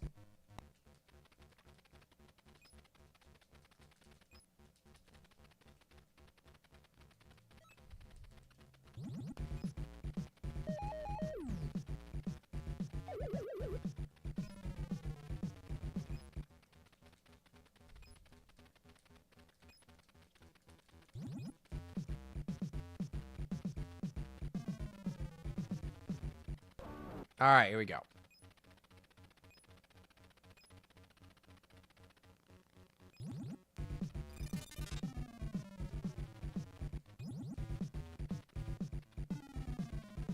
Oh, God.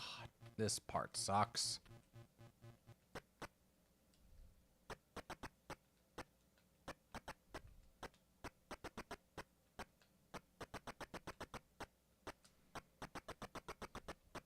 I'll keep driving Vanna, my BMW, and you can drive the Cadillac, which we'll call Pat. That sound good to you, Space Beagle? Give me a 4. Fuck. I would have taken the 3. Time for more blasteroids. By the way, why is it a paint can that I'm using to kill these, amoeba things?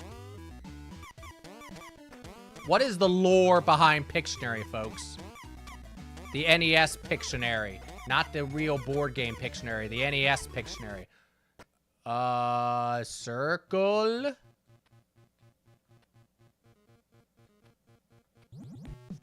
Not good.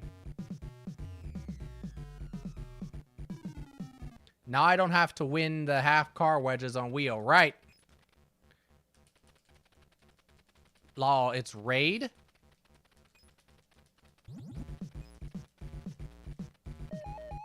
What's that mean?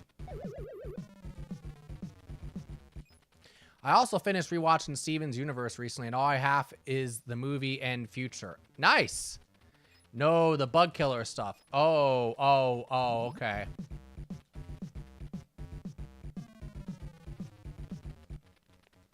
That would make sense. Did it used to come in buckets like that? How many bugs do you have in your house if it takes an entire fucking bucket of raid for you to be able to get rid of them? I think this is a circle. Excuse me. No, I don't order my raid by the cans. I order them by the damn buckets. No, it's not a circle. Fuck. Oh, what is the only insect that produces a food eaten by humans? Bees! Mark Summers sent the bugs. I could believe that.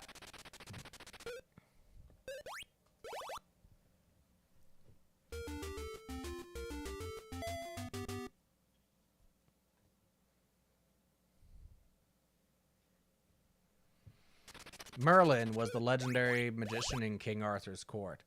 Once again, Mark Summers is crying in the corner because fuckheads have control and have a big lead and are probably going to win. He asks what he did wrong in life to get this torture. Oh! I know this one.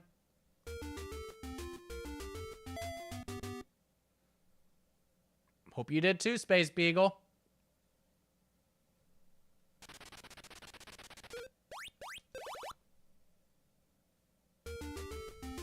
That question was for CC. Yep. And our palm tree friend.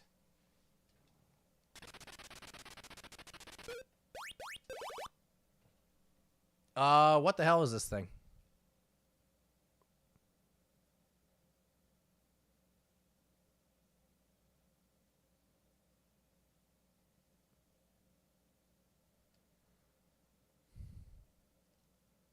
There's probably something we're missing that we can't see. All right.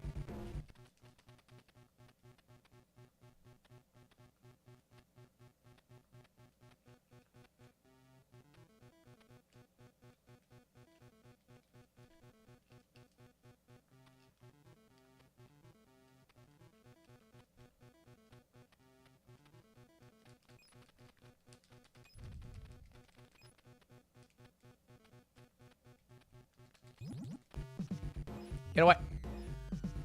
Fuck you! I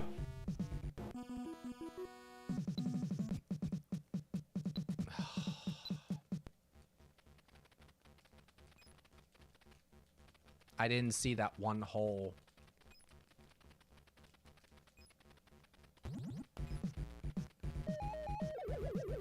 I might have it. I'll let you know if I was right. I'm thinking now it might be round. R-O-U-N-D. Round.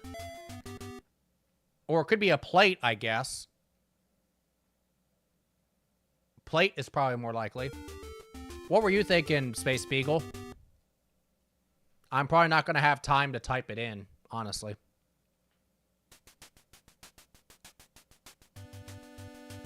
Because I had less than 10 seconds left when we left it. Pizza. Pizza is possible. All right, I'm gonna wait for the shuffler to come back around to this before I go.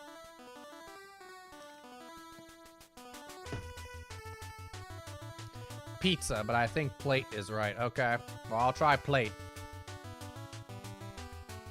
In the meanwhile, we'll listen to this awesome Double Dare music. But I feel like if pizza, they would draw pepperonis right. They would draw some kind of topping over it. Yeah, exactly. This is my jam. Yeah, I mean, the music in Double Dare, the game is good. It's just how damn difficult they made his obstacle course. They could have fixed it by doing one of two things. Give him an extra 10 seconds, which is not out of line for them to do on NES games. Or make some of the controls, make some of it run a little bit faster on some of the obstacles, like that damn mountain.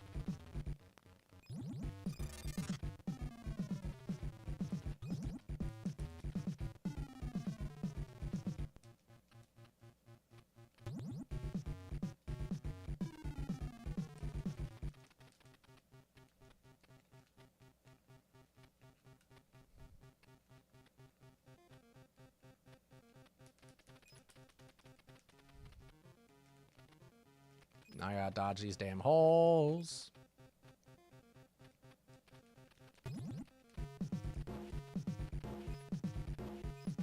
Leave me alone. I don't even know you.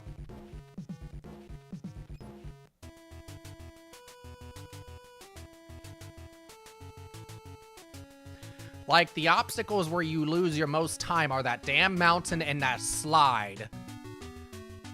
Even if it just, they did something that would make you save like a second or two on each. You know, that would make all the difference. This one is one of them.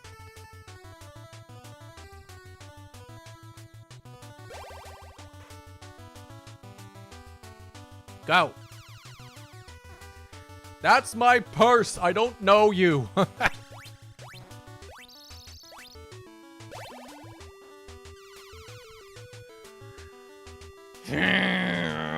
My muscles are hurting.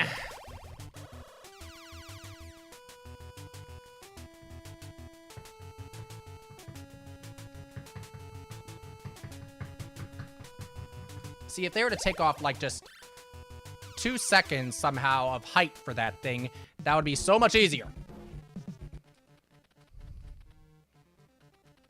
And so much more fair. Aye! Get away from me!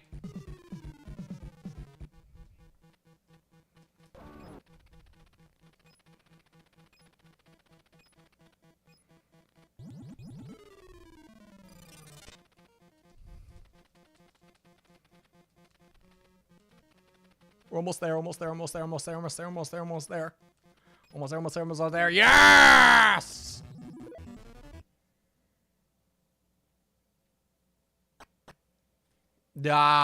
Plate, right?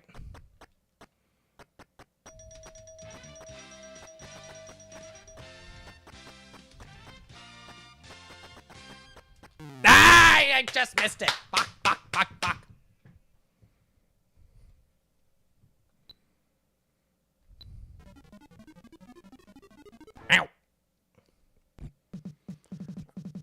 Ow. Let's get some jousting on.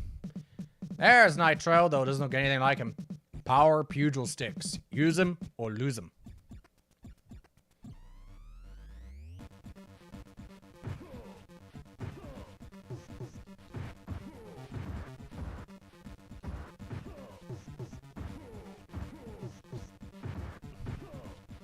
I gotta leave for now. Bye. Bye, Bunny. Thank you for popping in. See you soon, hopefully.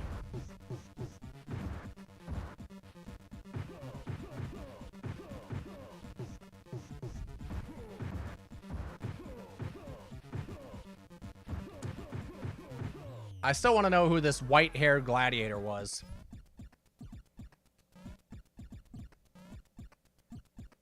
Or this blue-haired gladiator. Is this supposed to be Gemini? I don't remember Gemini ever having blue hair.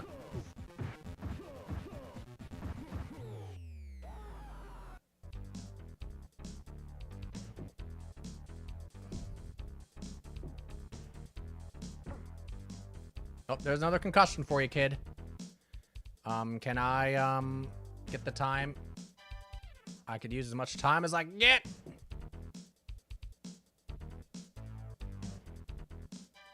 I guess not.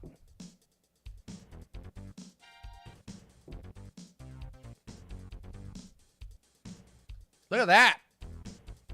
We got a lot of time left.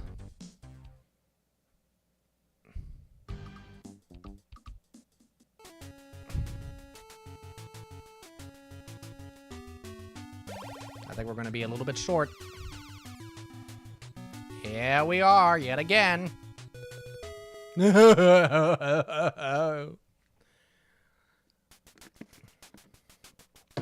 Mark Summers immediately starts popping pills.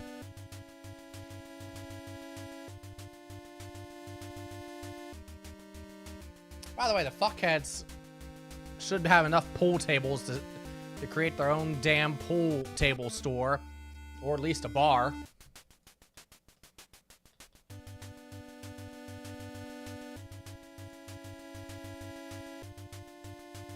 He just comes in staggering.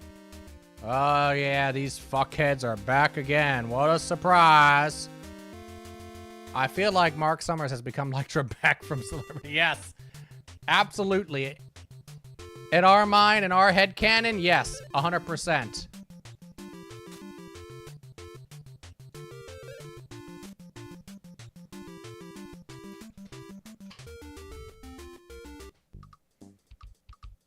Remember, we need 700 to qualify for the aggro crag. All right. Hold on to your butts. Get set.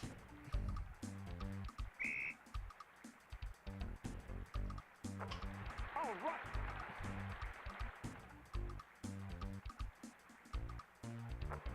All right. Nice.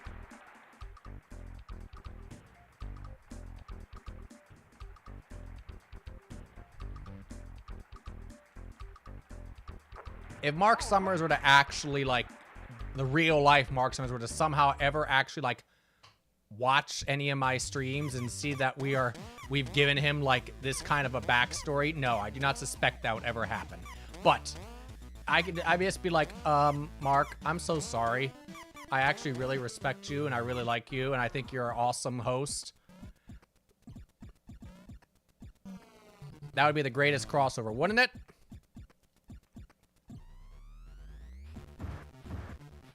And we'd have to all apologize to him. Just be like, yeah, Mark, we actually think really highly of you. And, like, you were a huge part of our childhoods. And we think the world of you. We just, fuck! I'm gonna go see if he has a cameo. Oh, no. Oh, no. Getting my ass beat, by the way.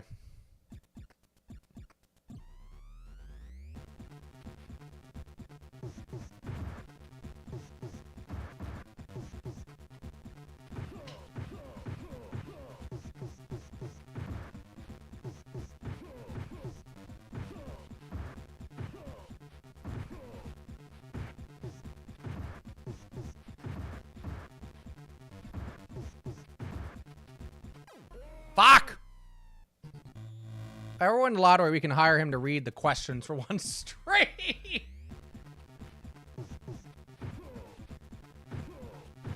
I'd have to do another game show shuffler then. Just, I'll have him read the question. He has a cameo. Oh no! Oh no! What's his going rate, Space Beagle?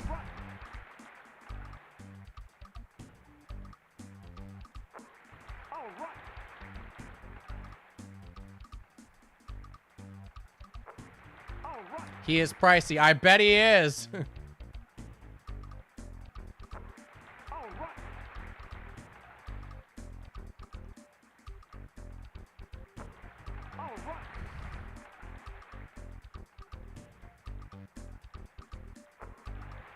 $100 for a personal video, $1,000 for a business one. Oh my god.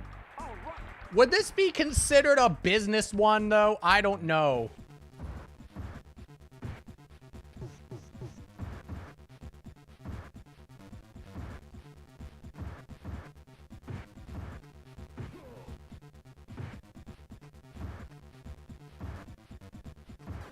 Fuck. Freddy Krueger charges $500 for a cameo. Damn. I think business means like he doesn't ad for you. That would make sense. Let me try something.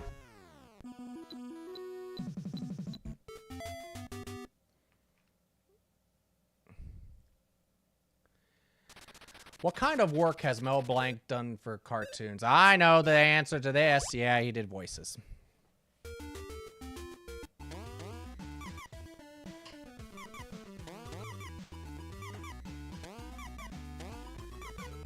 Okay, I see a head. Maybe it's Mark Summers. Head, face, nose. Maybe it's mouth.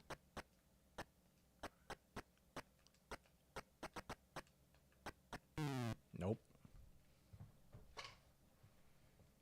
Smile. Could he be smiling?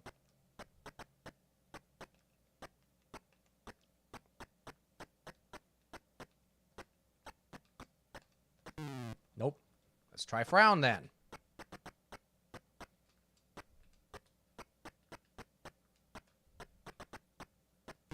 Let's try angry.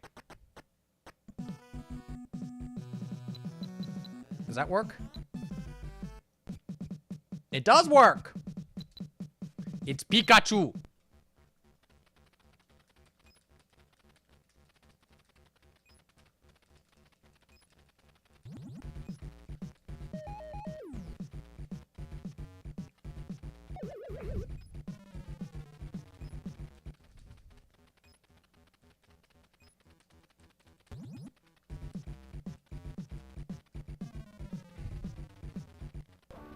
This is a very long wall, by the way.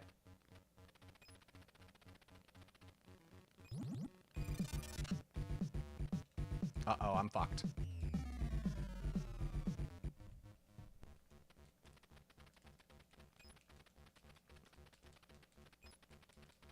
That is one thing about the SNES American Gladiators. They definitely made the wall more accurate to what it's actually like. What to compare it to whatever this is supposed to be.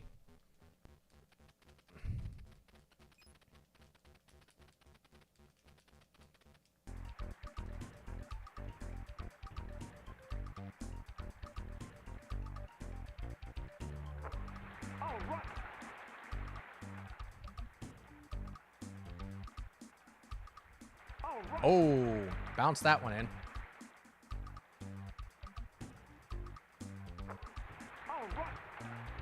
Look at us. Badasses. Making all these baskets. Can you imagine a basketball player that made like 17 out of 19 shots? They would be not only pro, they'd be like the freaking, they would be like the highest paid player in the NBA.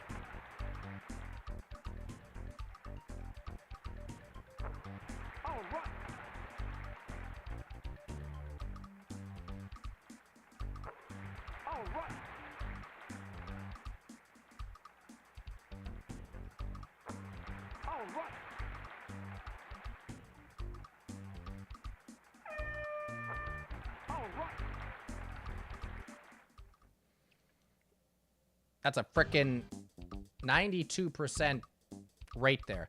All right, we have 378. We need 700 to make it to the crag, so we need to get 322. So we need to win that round with at least 5 minutes, 22 seconds. I sent you something for later. Reply, it's Pikachu. Uh-oh.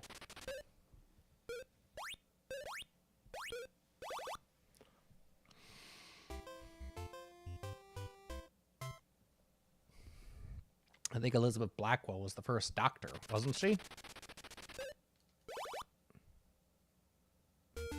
Yeah. Mark Summers immediately then starts regressing when the fuckheads have control again.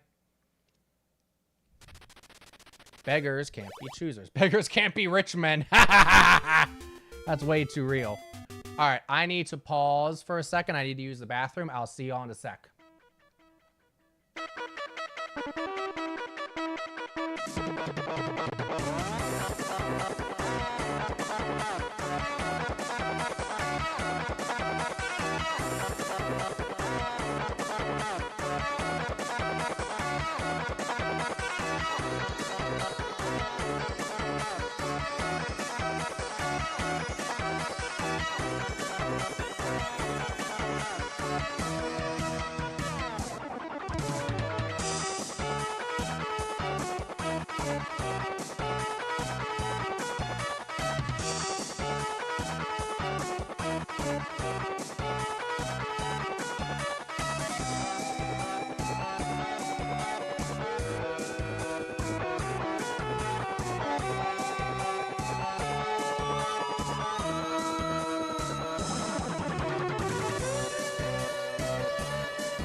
Sorry about that. I used that time to also refill and heat up my coffee.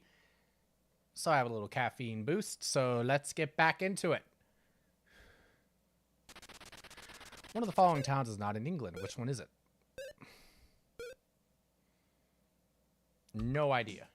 Caffeine! I don't remember how much time we said. It's something like 300 and some odd points. So we need to have at least like 5.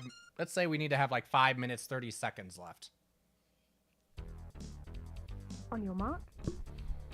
Get set. So time for us to get good.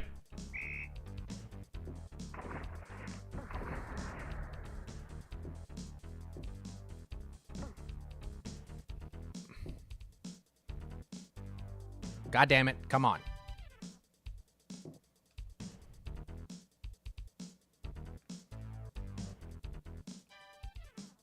Is what you sent me some kind of creepypasta, Space Beagle?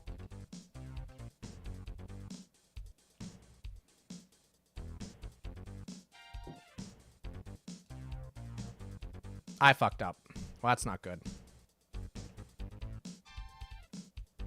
No, it's a vine. Oh, okay.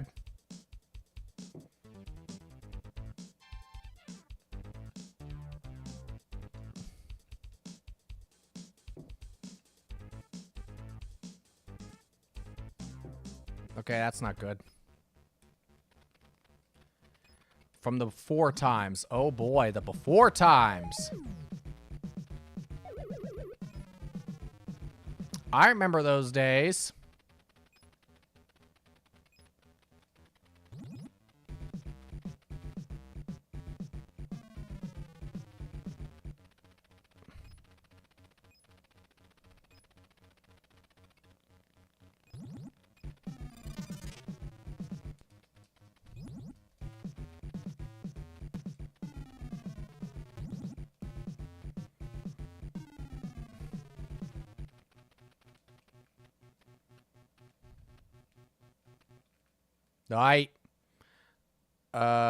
Angry.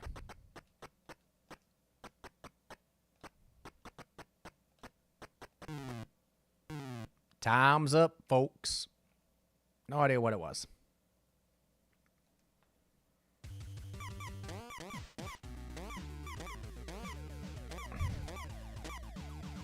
I find it hilarious that this game actually has a naughty word filter. Like, they actually programmed that into a Pictionary game. But they didn't program a way for the thing to be able to draw it, you know, its own pictures. They had to make you do this. That tells you that their priorities may not have been the best. What the hell am I looking at?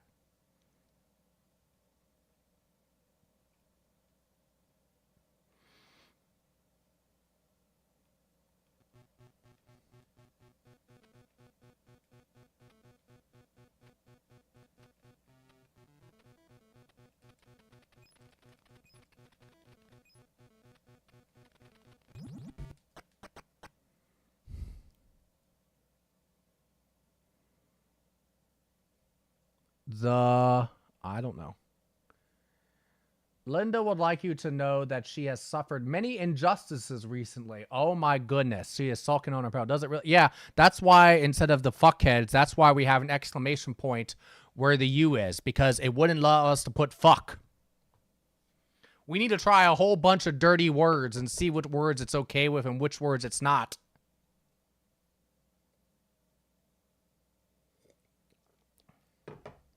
For science! That's right. No. Ah! Fuck!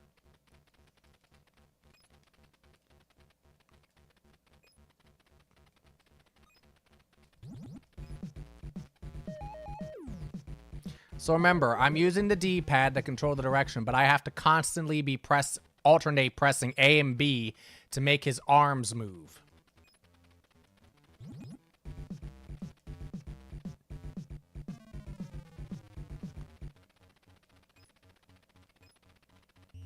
Fuck! Miss Frizzle said, take chances and get messy. That's right. She just didn't know we would use it for curse words. Exactly. And if we get messy, well, guess what? That means we've had extra fun.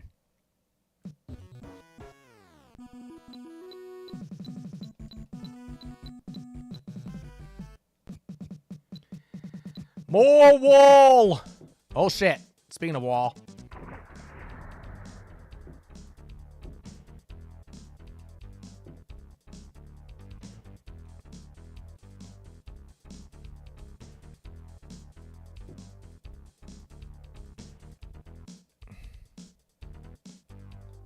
Come on. Get up there. Get up there. Time's up, folks. See, that's why there's an exclamation mark there, because it wouldn't let us type fuck.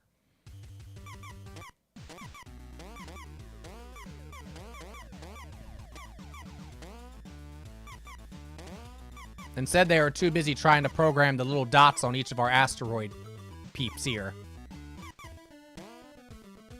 The little eyeballs, the googly eyes. Get up there. You know, this would be a hell of a lot easier if your character was fuck.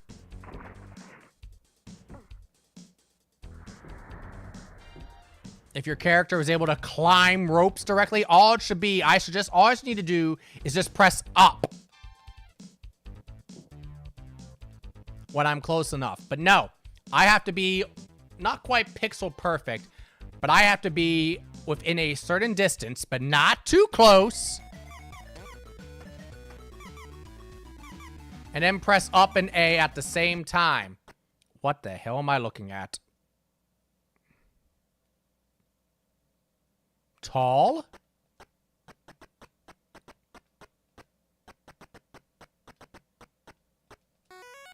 Yeah! See, if we got a cameo from Mark Summers. Oh, God. Oh, God. Oh, God. Do you think he would be willing to say fuckhead? I guess if we pay him enough, he probably would be.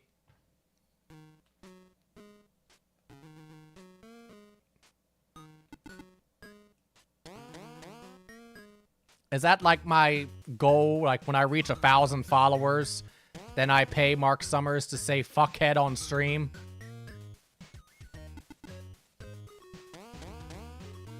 Hey, all you fuckheads, this is Mark Summers here.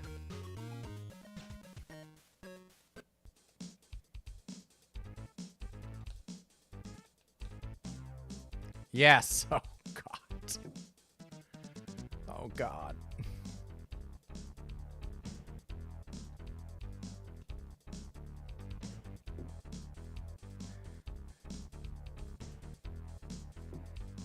Of all the things that I could ask Mark Summers to do, that would be a lot of fun. I'd be like, Mark, I want you to say fuckheads on stream. I gotta go see if Mo has a cameo. Mo Roca, R-O-C-C-A.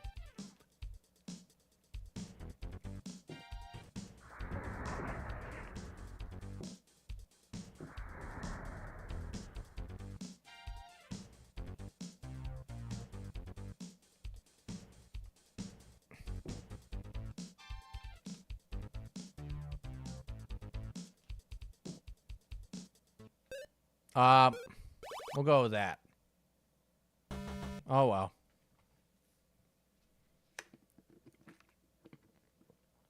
Can you imagine it? Hey, yo, fuckheads, this is Mark fucking Summers to you. Coming to you from fucking Fucktown to your fucking stream for this cheap fucking Coca-Cola. The king fuckhead.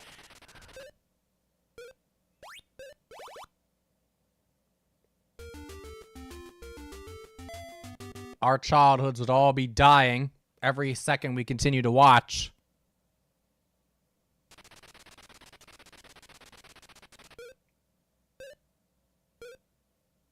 No cameo for Mo. Oh,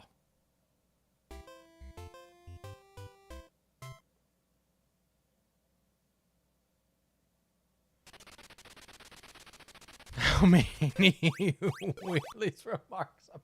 That's what I was going to say. 1 million. Yes, that's exactly what I was going to say. 1 million.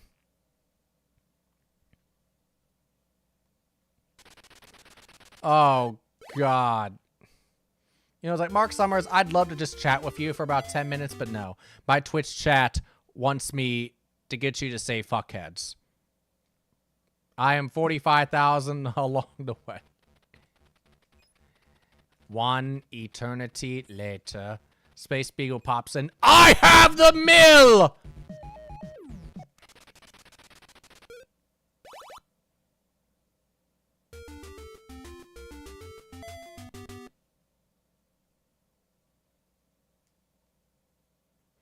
$1 million wheelies.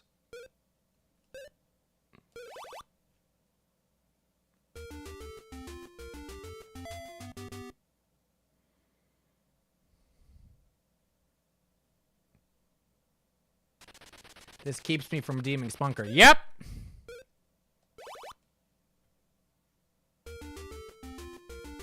I guess it would.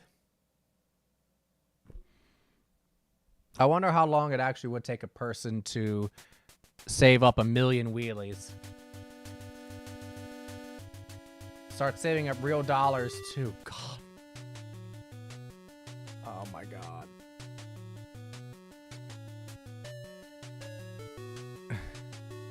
I know Bigfoot would approve of this. Jackie would approve of this. Hell, I'm pretty sure Earl would approve of it too. I think everybody would honestly approve of this and be like, sure, why not?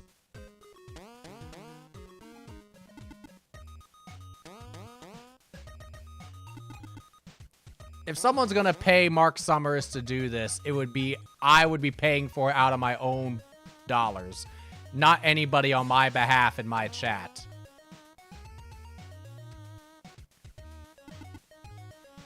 I cannot imagine somebody paying that much money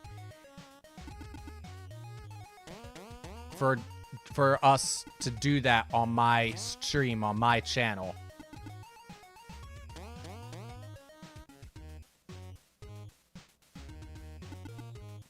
Obviously, this is a magnet of some time. Is it magnet? Is it magnetism? Is it something like that?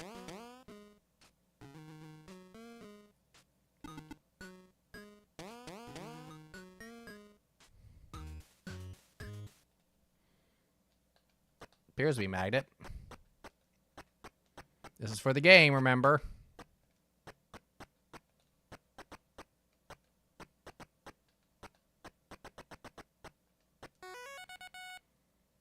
I'm gonna start saving. I'm joking, mostly. This is my jam.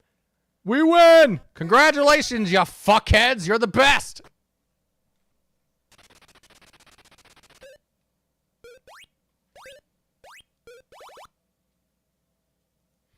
"15 miles to the Erie Canal."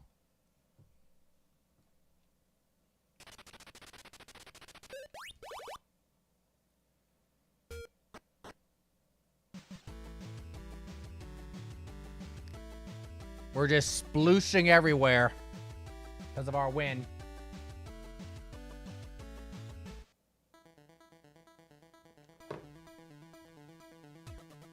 I wonder if he would let you add it to your sounds.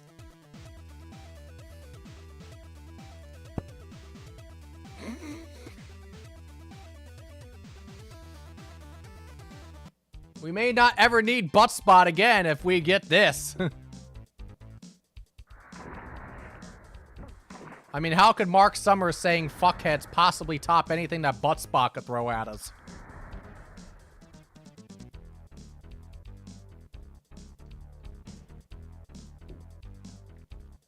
Oh no, I'm greatly amused by it too, Space Beagle. Hop on the damn thing!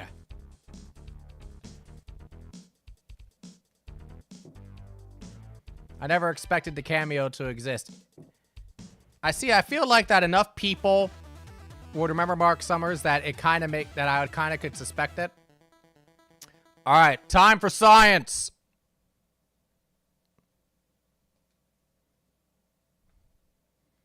All right, let's start with shit.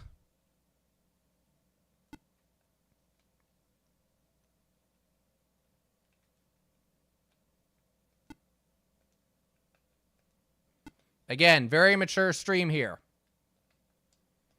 Shit. Nope. Doesn't like that.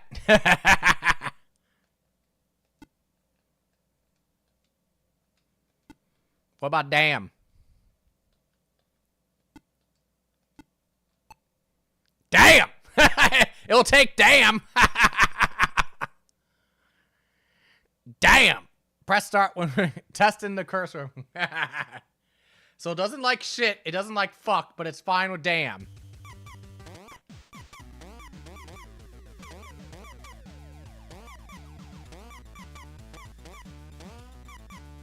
What other okay, we gotta try bitch next.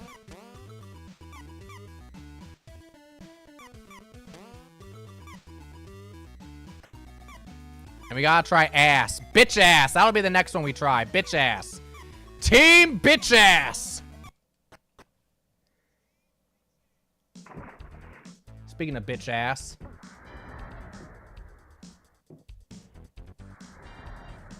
Hell might work. True.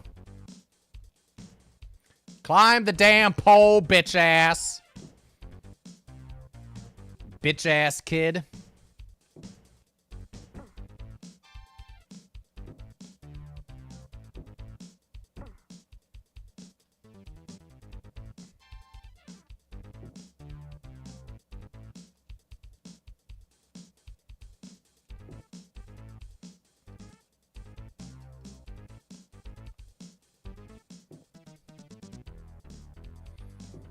Imagine if Mo Rocco is like, okay, you bitch ass kid.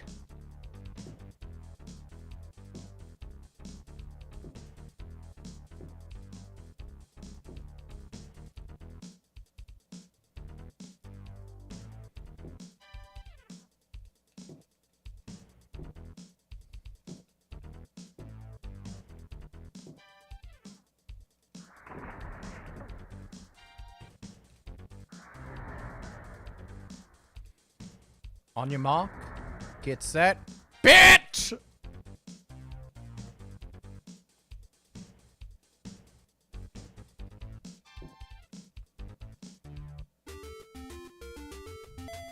Speaking of bitch ass.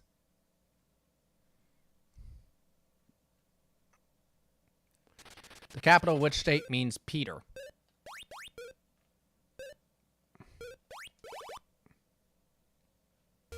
Pierre. I was like, let me think about that a minute. No.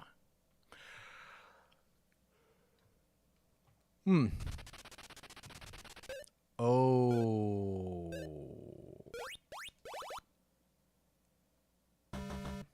Just had a feeling. Holy shit, what? Lisa Bonet, interesting. Mo Quirk narrates audiobooks. Really?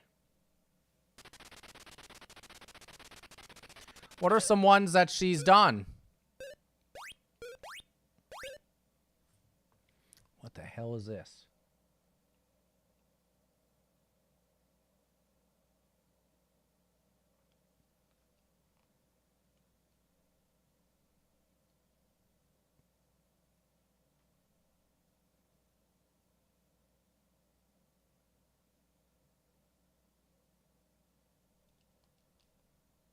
Giving up.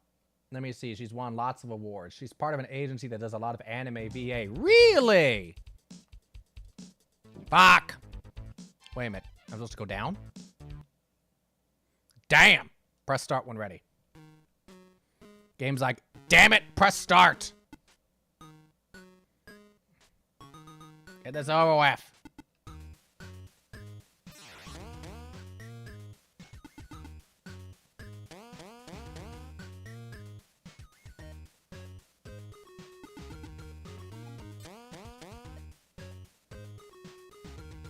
Looks like another face again.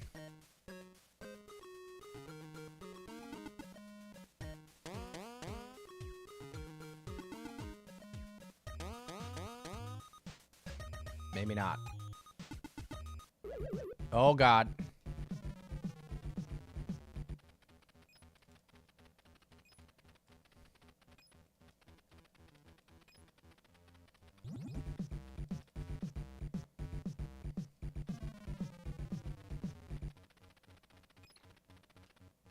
I mean, I could see it though of her voice. Though she had a voice. I feel like that would be very like nice to listen to.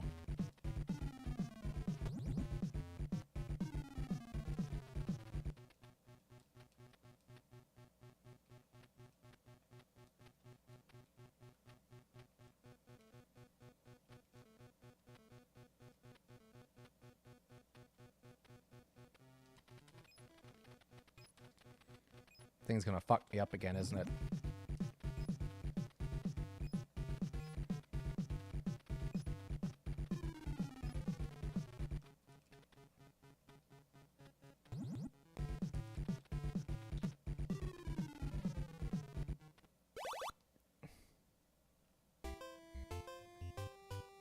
She's been in a lot. No anime, but lots of cartoons and video games. Wow, what video games? I don't know.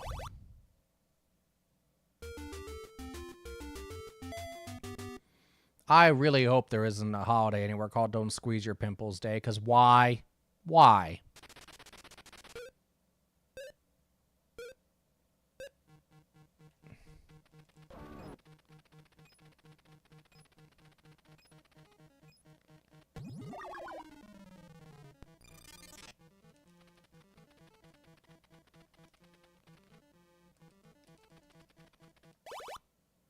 Oops.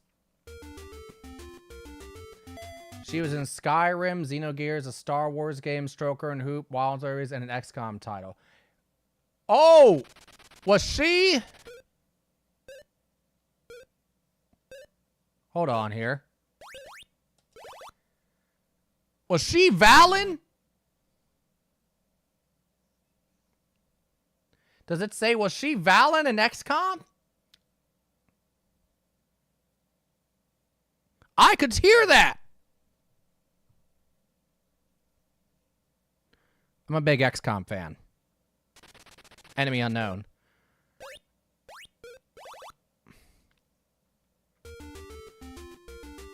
She was Valen! Holy shit! I never knew! Have you played XCOM, Space Beagle?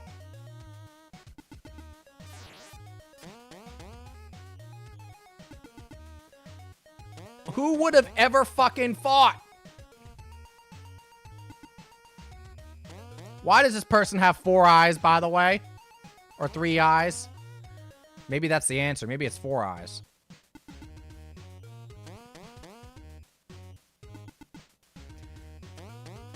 Maura Quirk from Nickelodeon Guts was Valen. Holy shit!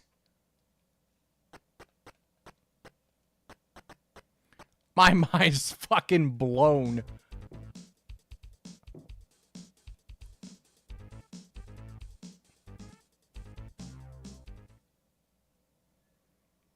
I don't think we made it to 700. Not even close.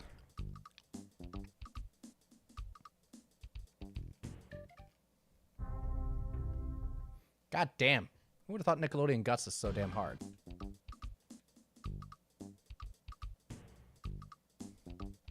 Perps for the win.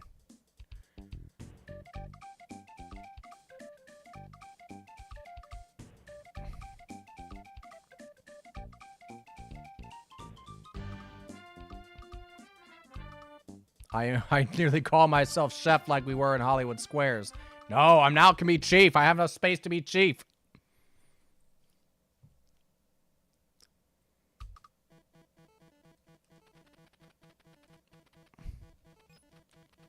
Thank God.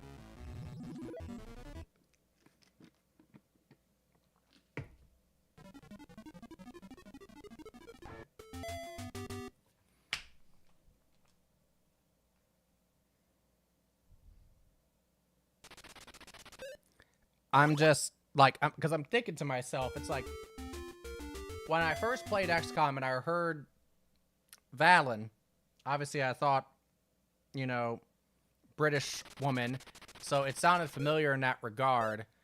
But I bet you that some of that familiarity was because I subconsciously was like, it's Mo. But of course I didn't know. But that's why the voice sounded familiar, not because there's just, oh, this lady has a British accent. It's a specific voice that I have heard before, and in my childhood, I heard quite a bit at a point.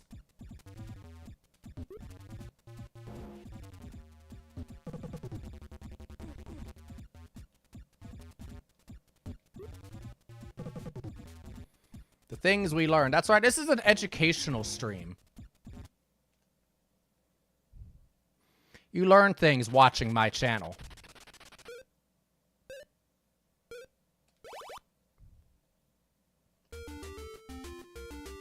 See, watching the Chief Coral Cola channel can make you smarter.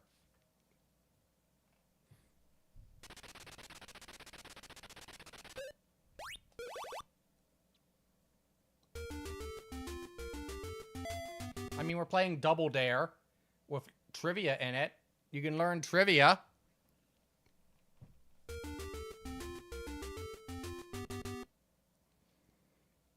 Now I'm just... all I'm now picturing is Mark Summers saying, "Fuckheads!"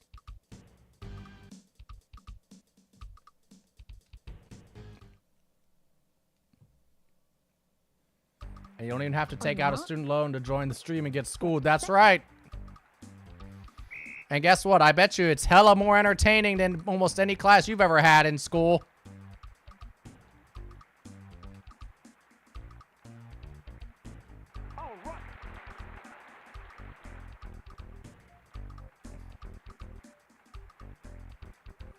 It must happen.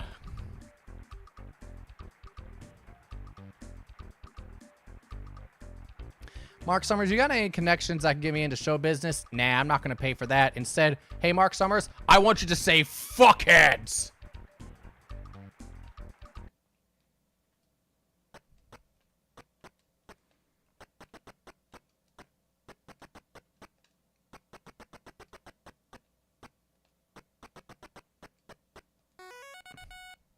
I'm going to buy the audiobook of Gideon the Ninth, okay?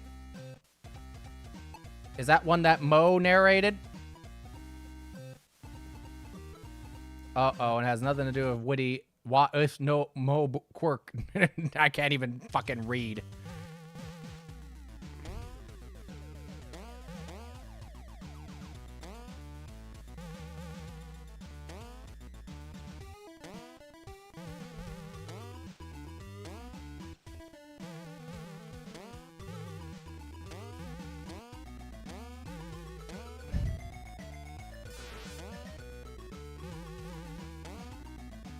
You typoed? Yeah, but my mouth typoed worse than you.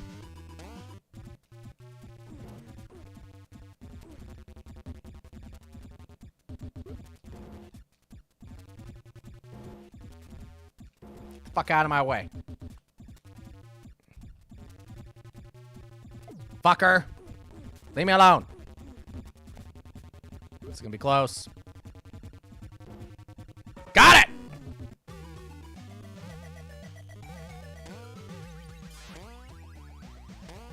That's going in my best of collection along with Lynn Thigpen narrating Parable of the Sower. Yes. Speaking of chiefs, right? Lynn Thigpen, right?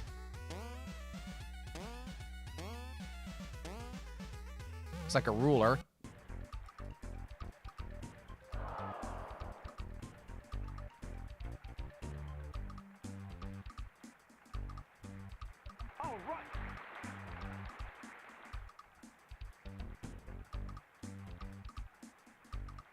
Fuck.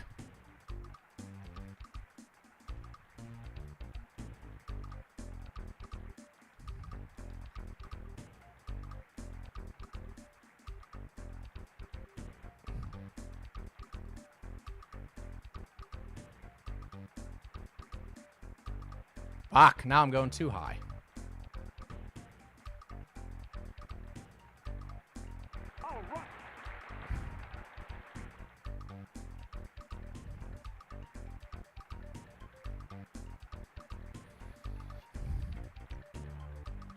This one is a lot more precise than the other ones where you're having to hit a target.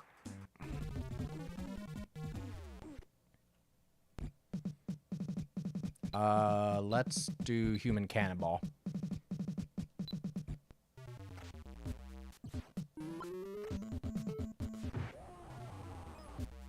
Oh yeah, that's where they introduced this shit. Look at this, folks! Welcome to the real human cannonball. Ha! Can you imagine how much that must hurt? Ha ha! But thankfully this last one...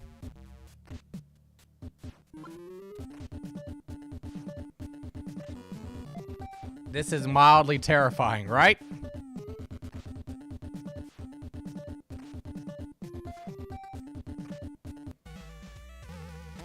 This is like either ruler or inch or meter or something like that. I'm guessing inch.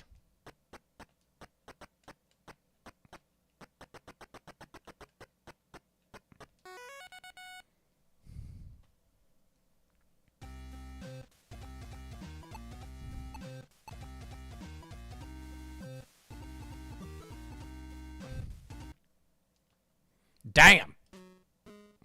Ba-doo-ba-doo boop boop boop. Nice that we have some just jazzy music, you know, around us as people are falling to their deaths from a burning building.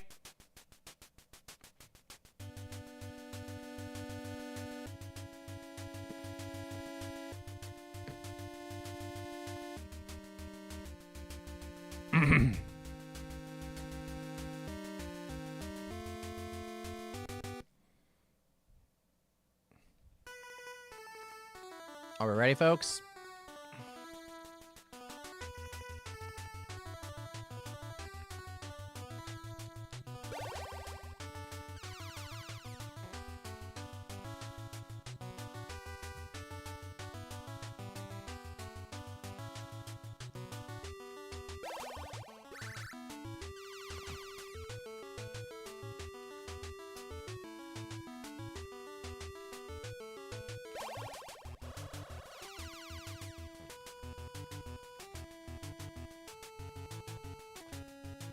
Oh, fuck. Well, we lost. Maybe. Oh, God.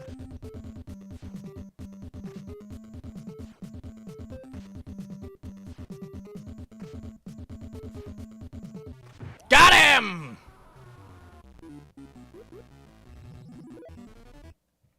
There's those purple and pink floors again, by the way. Ostentatious as fuck.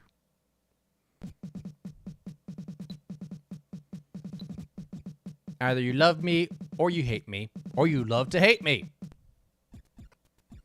I agree.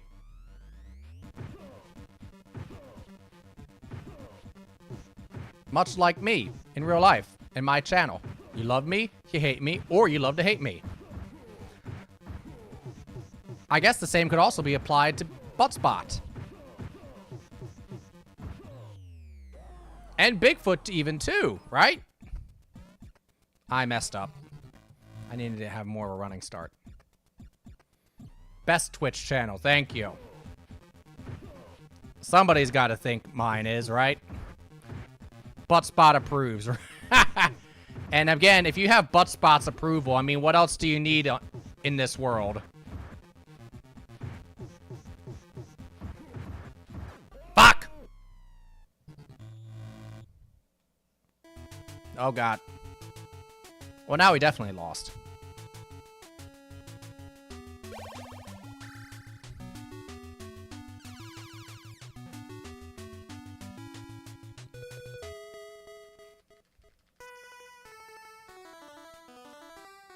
God damn it.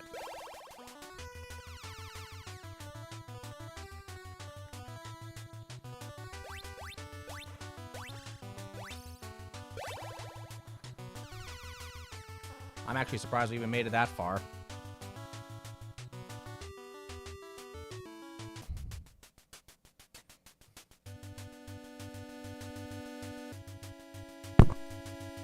Ah. And sorry for the mic hit.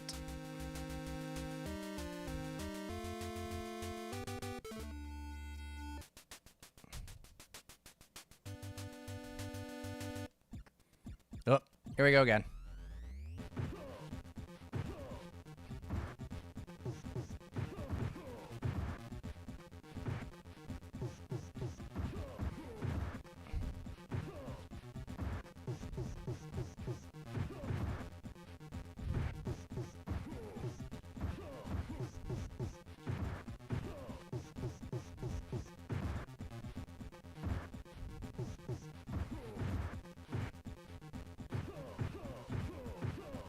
Yeah, back the fuck up.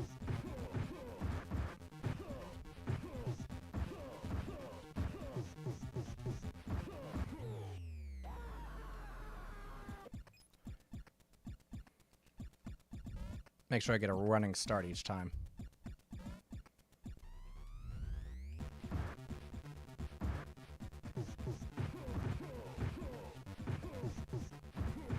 I want this version of American Gladiators to come to life. You know, all there needs to be are 5 events. These 5 events. Oh, no, let's add Atmosphere. There needs to be 6 events. Fuck all the other events. Well, no, there needs to be Eliminator, too. 7 events. But they have to be just like the NES version here. The wall has to be just like that. Human Cannonball has to be just like, you know, what we have to do with that. Joust has to be just like this, where you're fighting multiple jousts. You know, you're fighting multiple people, and you have to jump from one platform to another. The wall has to be like a mile fucking long.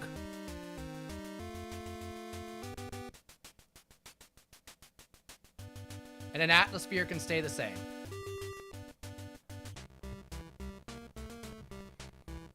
And we haven't even gotten to the Eliminator, folks. When you get to the Eliminator, that shit. When you see the Eliminator in this version, holy shit.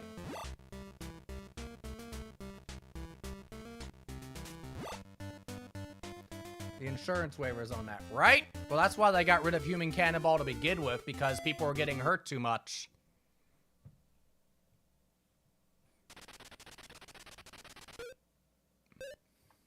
And just stuffing a peanut butter jelly sandwich in your back pocket.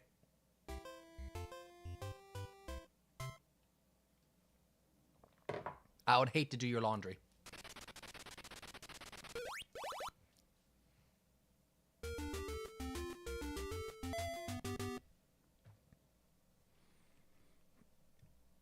And basically make it, if you survive, it's $1 million.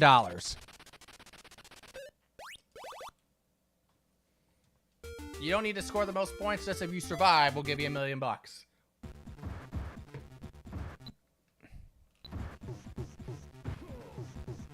It'd be the event of the century, but it also would be very Running Man-ish, which is probably not a good thing.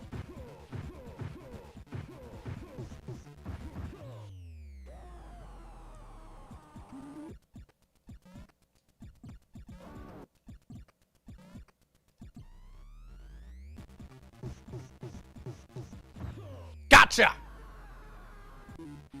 This one from Game Show to Battle Royale real quick, right? And then the kids version, you wouldn't need to give them $1 million. Hey, kiddo, you survived. Here's a $1,000 bond for your future education, if you have any brain cells left.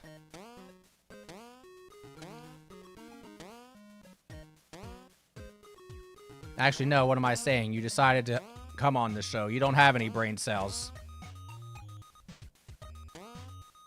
Or at least ones that are functioning still.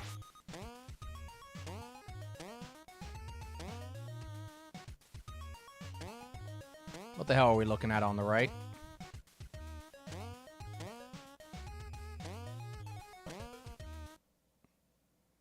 A shower. That took like until that last one for that to, you know, solidify there.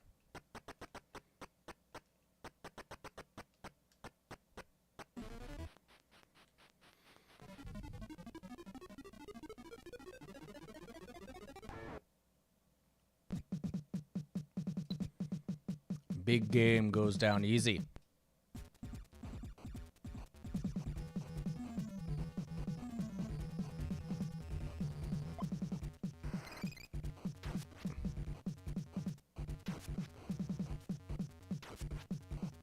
I'm not even going for that.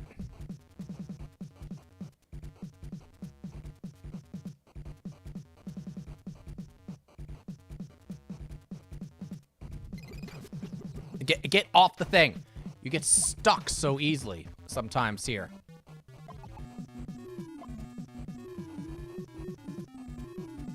Yeah, here's the other way you can win. You just make it to the finish line.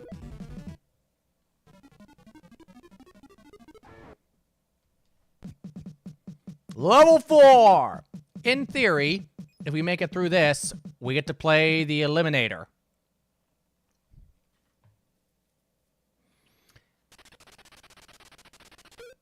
Davy Crockett. I believe he was born in Tennessee.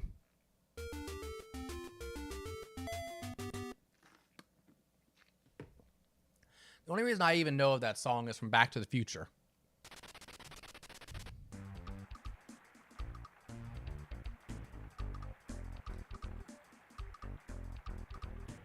Remember in Lou's Cafe when Marty first goes back to 1955? That's the first song playing. Raised in the woods when he... I had a Disney sing-along with that song. Really? I don't remember that one. Let's see what fuckadiness is the wall this time. Oh, yes. How could I forget? More balls! This is the ballsiest wall. You want to talk about balls to the wall? Here you go. And I wasn't trying to answer Tinkerbell there. But I was trying to face the wall and, you know.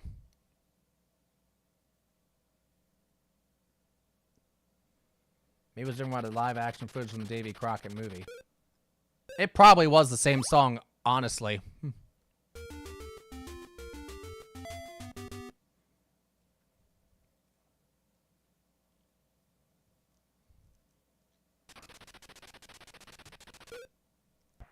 Oh, it.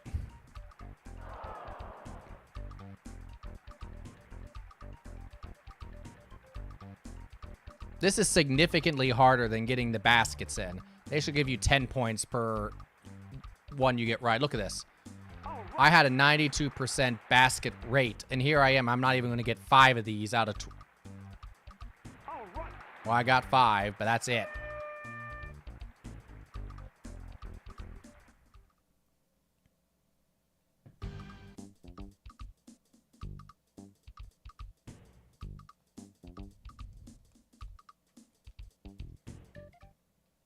But really, how you win and lose is basically based off the track things.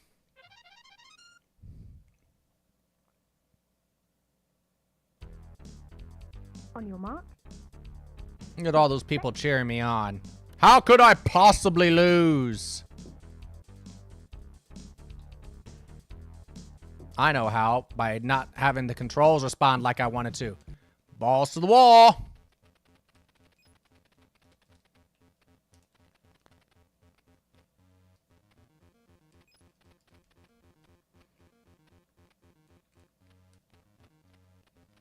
It's like a maze. The wall becomes a maze now.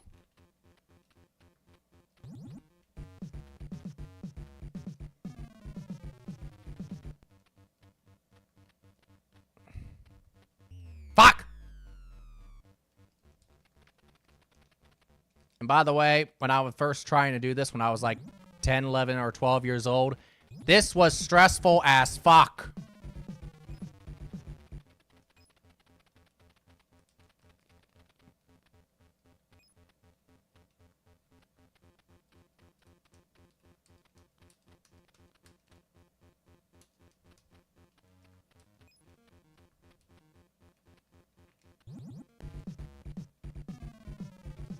They barely get you to give you enough time to get out of the way there.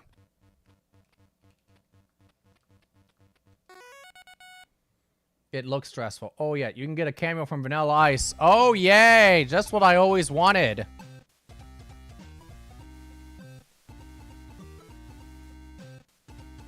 I mean, we already have Ice in American Gladiators. Why do I need Vanilla Ice? They would shout, "Ice, Ice, Baby," when she was on. We can do that. Then we don't need Vanilla Ice.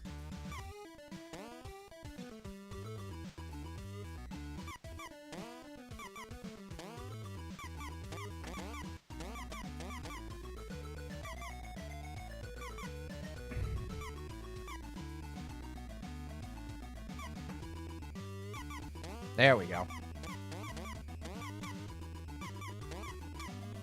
What the hell am I looking at? Oh my god, I'm looking at guts. Oh, uh-oh. Uh-oh. Space Beagle's going, oh, that means there's no, she's up to no good. And from Jim from Jim Cantori.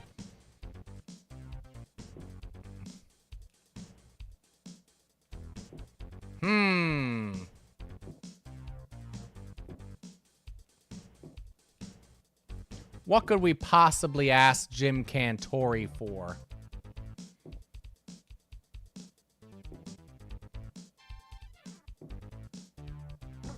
Ow. Well, there's another concussion to add to the list. In the Northern Hemisphere, when the Northern... Thunder Snow!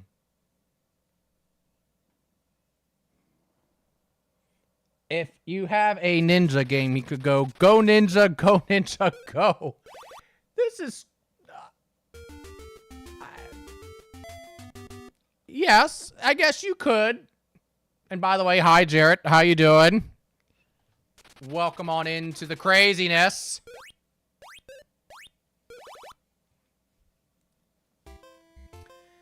Boy, that unlocked a memory. Go, ninja, go. God. R.I.P. Malcolm Jamal Warner, by the way. Hello, doing good. You? I'm doing okay. Saw guts. My condolences. Yes, indeed. Thank you.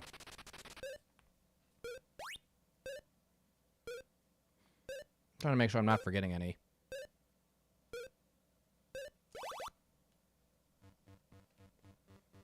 Did you see this?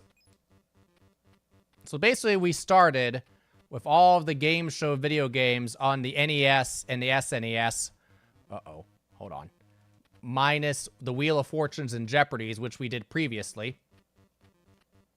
And I am a big game show fan, of course. And so it's one of those things where I can tell you a lot. Oh my god! No! No! No!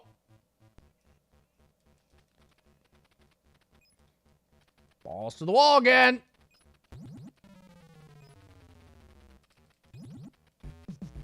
Wow, fair. Oh, absolutely. Everything about NES American Gladiators is fair. Everything.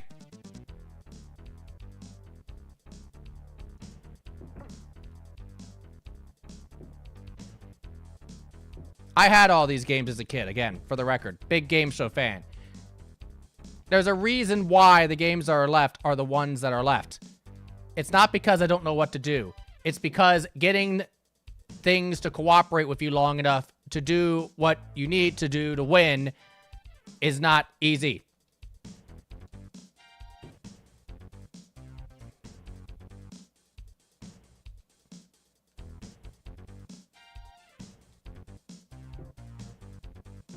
Ow. There's another concussion.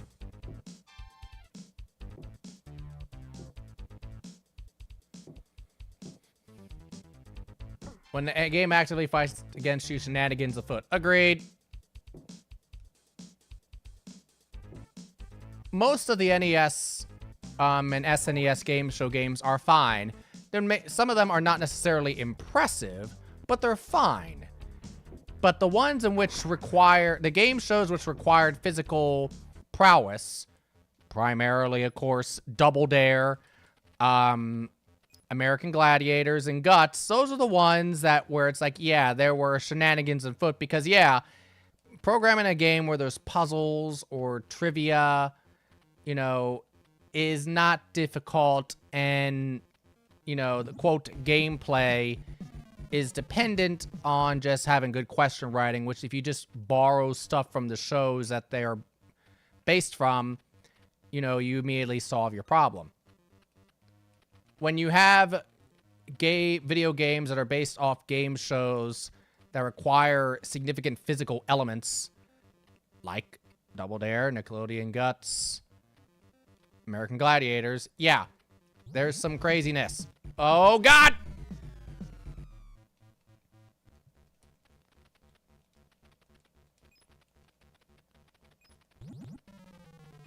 I mean, trivia is inoffensive, exactly.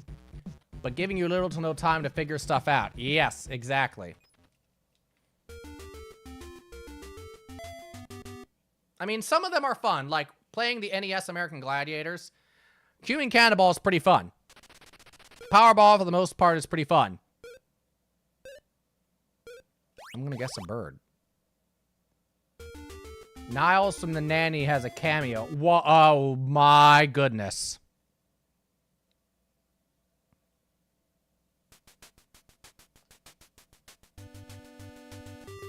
We have been researching who has cameos. It's been a very interesting investigation, mostly by Space Beagle doing the one investigating things.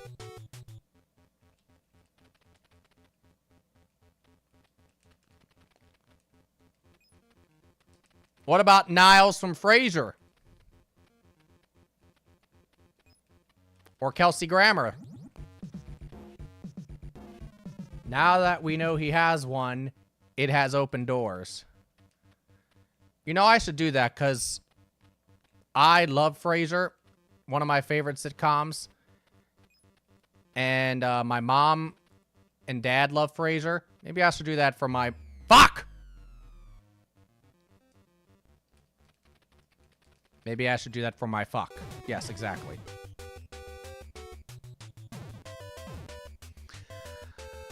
I should do that for mom for like a birthday. Have Kelsey Grammer wish her a happy birthday. And then while I'm doing that is when I'll also pay Mark Summers in order to talk about the fuckheads for us.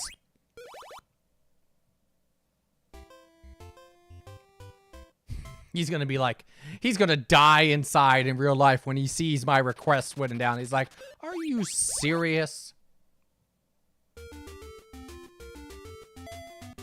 Then he's gonna remove his cameo. He's like, I'm done. This streamer calls himself Chief Coral Cola. Not seeing Kelsey, unfortunately. Aww.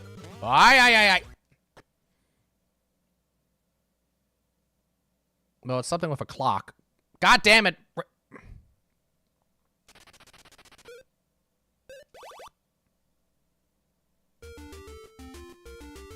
Brasilia is the capital of Brazil, not Rio. Rio's the largest city. Brasilia is the capital, though.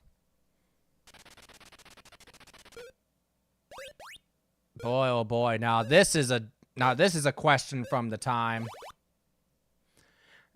John Casser. Ooh. Ooh, that'd be fun. My Three Sons. What was the name of the family? Oh, God.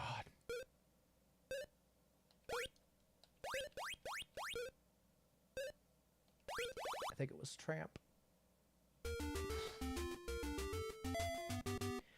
Again, I'm wearing the glasses just to block out the blue light. They don't do anything for my vision or anything. I don't need glasses normally.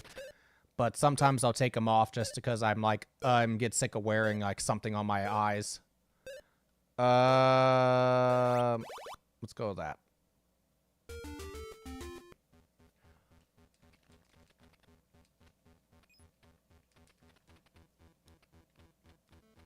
Oh, God.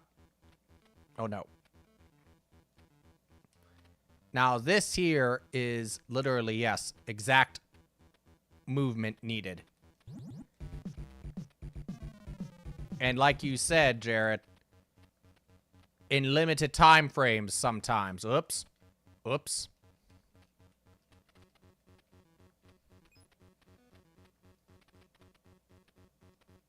Fuck! Like that. And again, you're up against the clock. So... you know. Yeah, because that's really what American Gladiators is. It's a minigame collection. But we were talking, you know, because all of the games on the NES version here, they're based off the American Gladiator games that were active at the time, but they're all, like, extreme versions of them. This is something going on with a clock. Half hour?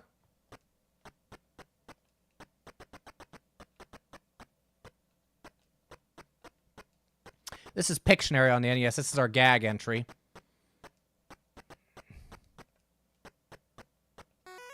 Hey! Speaking of minigame collection, Pictionary. Because when you think of minigames, you think of Pictionary, right? With music that kicks ass. Exactly. Tim Fallon at work. The man, the myth, the legend. I was going through some of his most memorable works earlier. Out of all the games, oh my god, yeah. The Pictionary music is so damn good. It is ridiculously good. I'm also Love Solstice, which I had as a kid. Now, obviously, as a kid, I didn't know who these video game musicians were. But of course, as an adult, let me say this. As a kid, I loved Solstice music. I loved Pictionary's music. But again, I couldn't tell you at the time where it's like, oh, there's a reason why I like them both. And that's because, yeah, this bitchin' ass dude composed the music for both. So I see the sun in the upper left.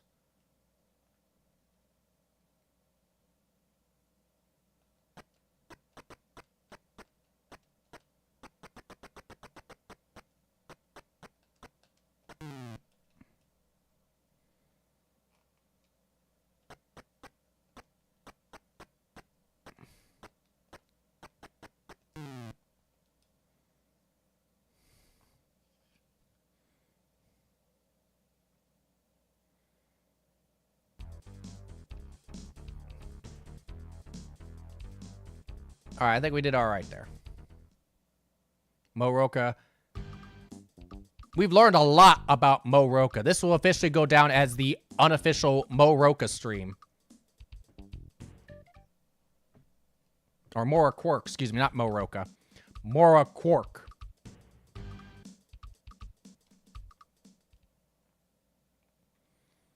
I've been confusing those all night. Mora Quark. M-O-I-R-A. Quark.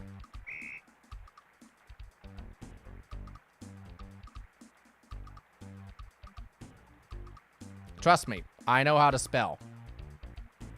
Historically, I have been an excellent speller. I've won spelling bees in my life.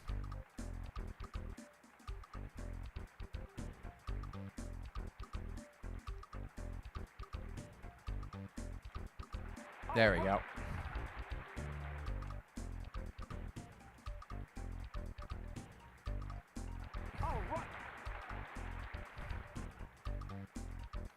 If someone allowed me to be able to do a pilot for American Gladiators, and by the way, there was a pilot for a new American Gladiator shot pretty recently.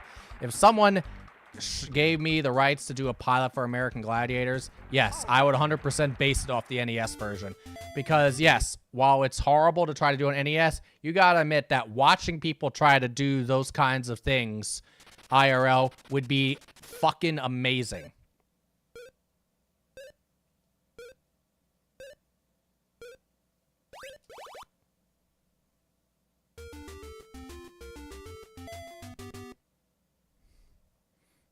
A wall that's a mile long, human cannonball, 4 suckers off the top of like a 50-foot tall pole.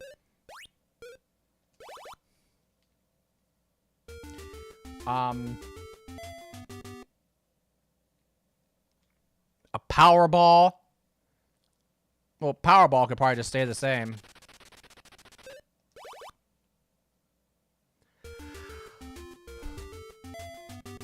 Joust against 4 different gladiators.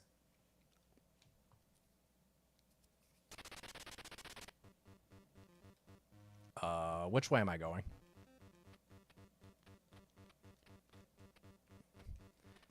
Assault where laser... Fuck! Where laser fucking tries to kill you? And an era following stuff like Ninja Warrior, I think it could do well. Yeah, just make it the most extreme fucking stuff ever. And instead of having like 20 different gladiators, keep it limited, like 6 to 8 at most. Cause that way, guess what? You end up seeing the ones more often, and then you don't spread yourself too thin. Because I think that's what happened in some of the later seasons. They started having too many gladiators, and then you would see like a gladiator like in only one event. So it became hard to root for a gladiator, to have a favorite gladiator when you would only see him a few minutes per show. I mean, the show was having other issues by that point too. It had budget cuts. It was starting to get placed in bad time slots. I get it. But it's like one of the things that, you know, you want to have the gladiators be like lovable enemies. So you want to make sure that each of them has enough screen time to justify them being called a gladiator. Don't have 20 gladiators. They didn't have like literally 20 gladiators, but I think a couple of seasons they had like 10, 12.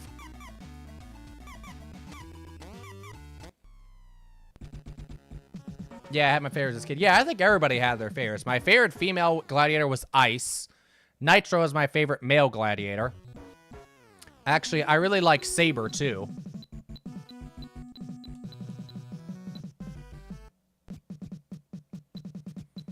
Saber was funny as hell. He was on an episode of he was on some Family Feud celebrity episodes in the mid-90s, early 90s, and he was funny as hell.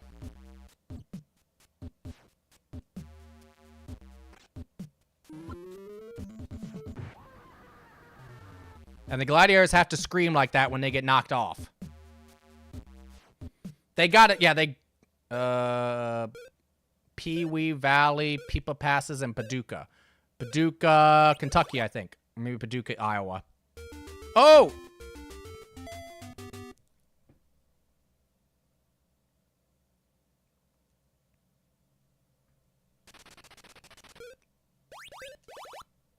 Not Michael Andretti, like the NES game says it. It's Mario Andretti. And once again, Mark Summers has to say the fuckheads have won.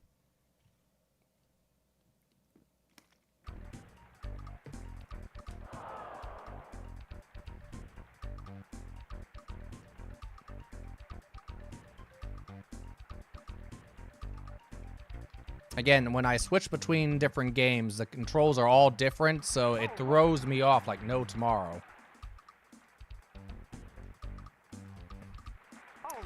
I thought Laser was an asshole. A lot of people like Laser, and they're like, oh, that's his personality. Yeah, I know. I mean, I know, of course, now that the gladiators are not bad people. They're paid to be over-the-top actors for the thing. I get it. I know. It's just that, you know, Laser just rubbed me the wrong way. Nitro, I thought, was fun. He was competitive. Saber was fun. I like Gemini, too.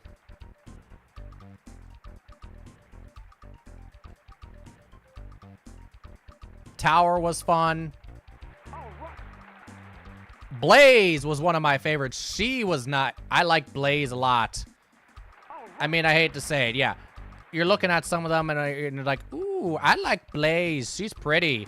I like, you know, Ice. She's pretty. Mm-hmm. Yeah. We're not going to deny it.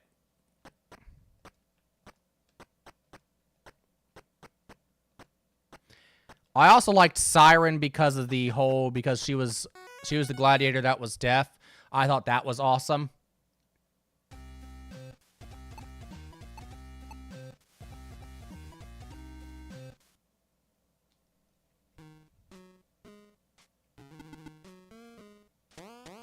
That was Siren, right? I'm not misremembering the name. All the episodes of the OG American Gladiators are on YouTube. There is an American Gladiators channel, and at least at one time, they were all on there. You could watch the entire series from beginning to end on there. If it's not there anymore, then it must have been removed only in the past year or two. Because at one point during lockdown, that's literally one thing that I did, is I watched the entire series from beginning to end. Hey, speaking of game shows with physical elements that don't translate well to video games.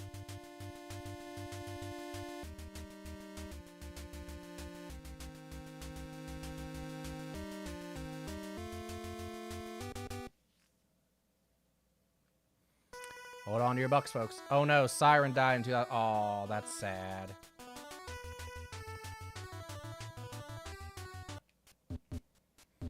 This needs to be the actual human cannonball when they come back. None of that pansy shit where, you know, that this thing has to be there. Aye! And no padded floors, damn it. Hard-ass cement floors.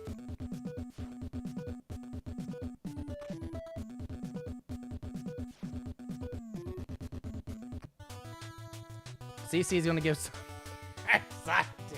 That's why we pay them, damn it!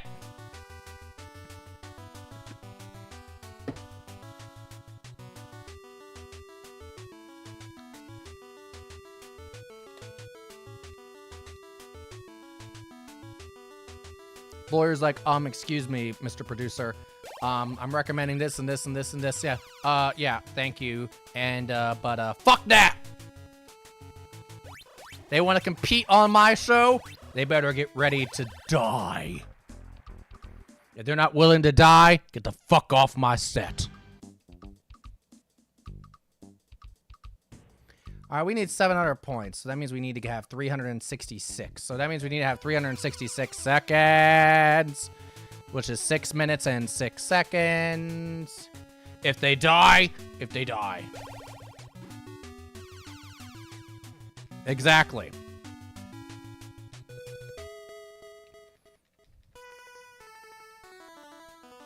This is the Ivan Drago version of American fucking Gladiators.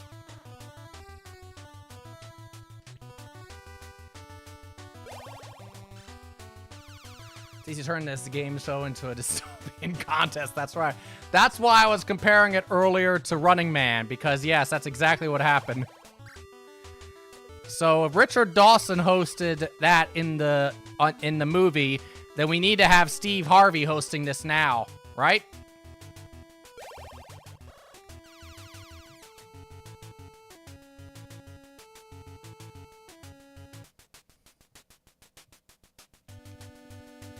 Congratulations, you fuckheads. Can you imagine Steve Harvey hosting that mess? Look at it. I can't do a Steve Harvey impression. He'd probably do it too. Oh, he probably would. the person's writhing in pain on the ground, and Steve Harvey's eyes bulge out like, oh.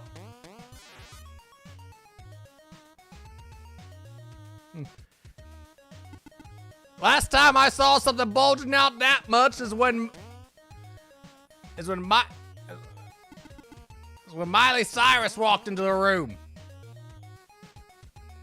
And then he would get slimed because Nick. Sure. If it aired on Nickelodeon. Yes, we're going to air this uber violent show on Nickelodeon just as the icing on the cake. Looks like elbow.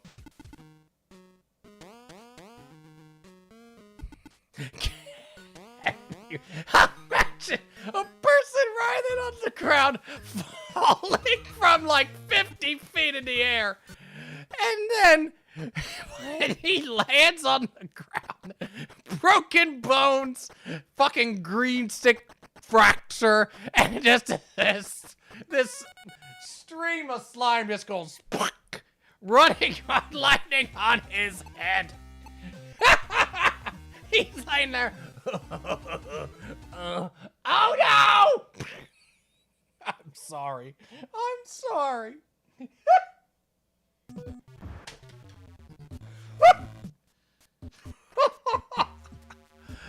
That's what I'm saying. This would be the biggest ratings grabber in fucking history. Oh God.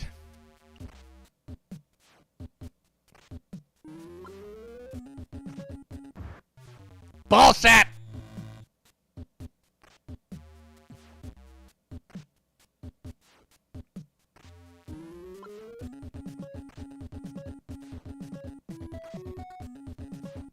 Ah!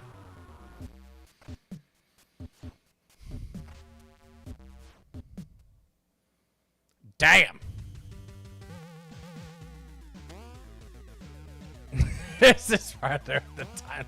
Linda LBS reported on butt spot bullying. Exactly. Yes. Oh God, I'm still imagining a person being filmed live on TV.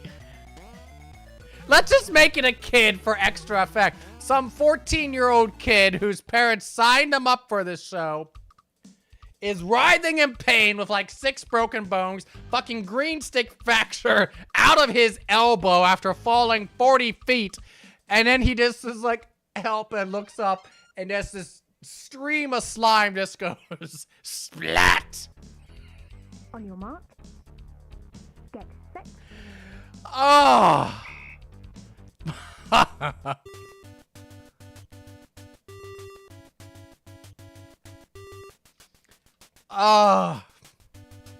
Maybe we can make AI create that for us.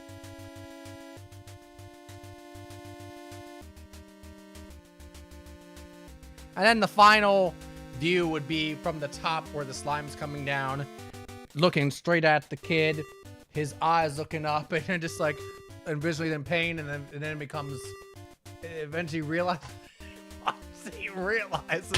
what's gonna happen. He's just like, ah!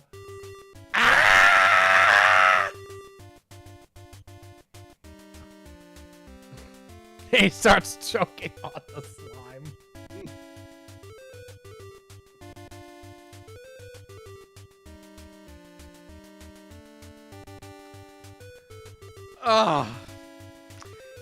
Hello there, and welcome to Nick News. I'm Linda Ellaby reporting on cyberbullying. I went on Reddit and was...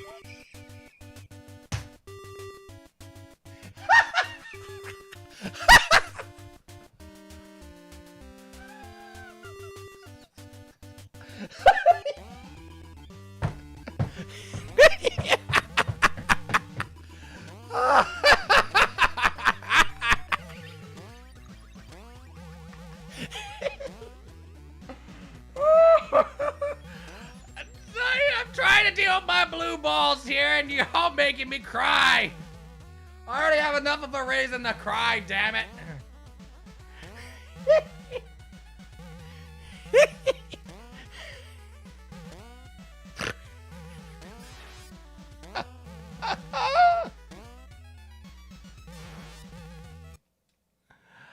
Oh, fuck. What the hell is this supposed to be?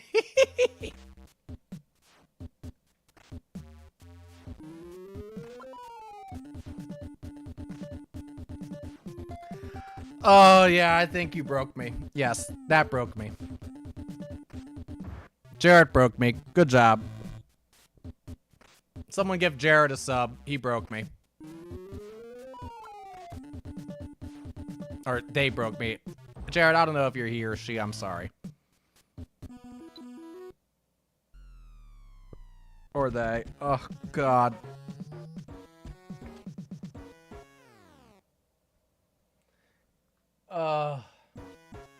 Is that Stimpy?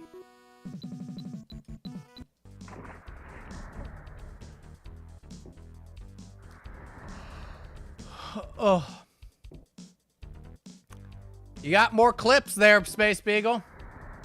I'm actually a Martian like Marvin. Oh, okay. Why? Game, let me jump. Fuck.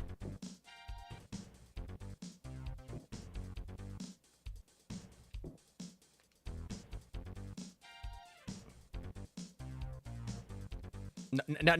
I was trying to jump and he just kept going up, and then I'm kept smacking the button and nope.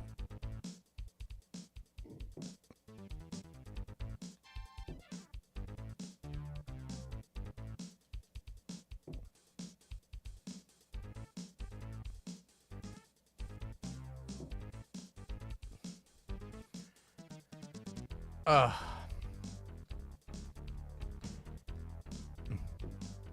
Holy shit.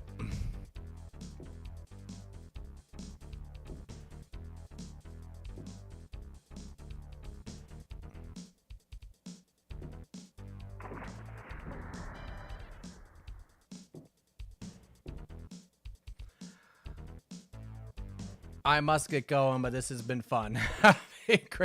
Yes, thank you, Space Beagle. Have a good evening. What the hell am I looking at? It's not human being because the last word has 6 letters. Stick figure. That's got to be it. Stick figure. Now the question is, will I have enough time to type the fucker in?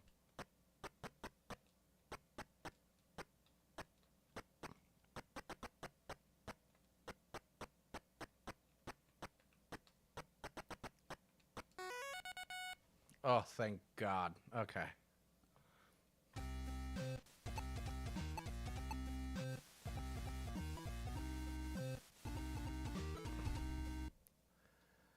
And thank you for the clips, by the way, too, Space Beagle. Oh, God. I'm sure they're going to be amazing. It seems like whenever I do these shufflers, the best clips come out of them. It's like they break my brain.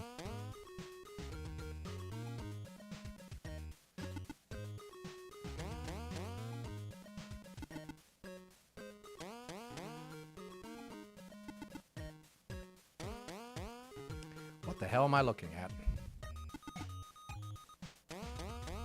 So far, not much.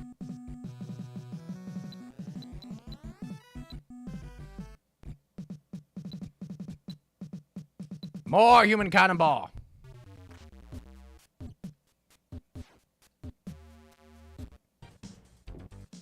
Speaking of human cannonballs.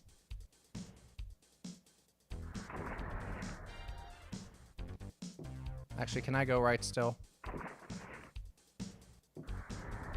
Nope, I cannot.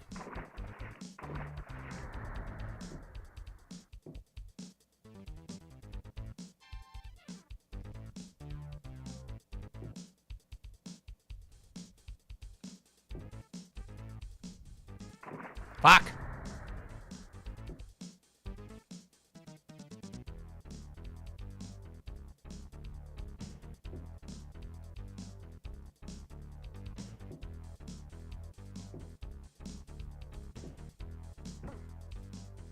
Oh my God, I thought I fell too short and I was like, I was gonna be pissed. Oh God. I'm still like in tears. Thank you for following, Jarrett.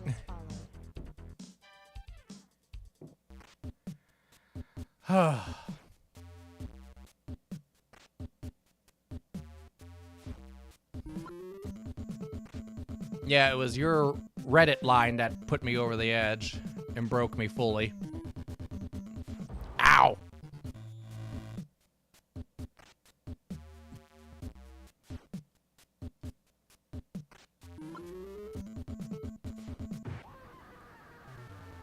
Welcome. Now you see the shenanigans we get up to here. Ow!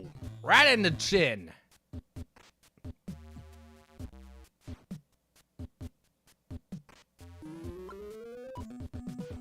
There we go.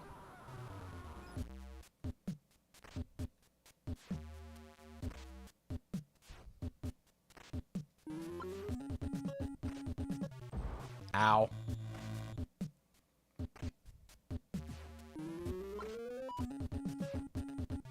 Fuck!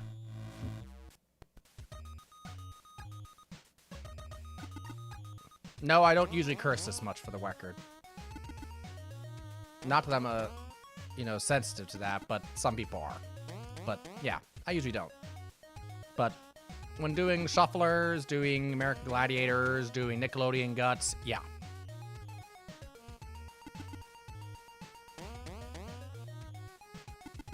Cork top. Boop, boop, boop, boop. Ba-doop, ba-doop, boop, boop, boop. And when I start singing along, you know I've especially lost it.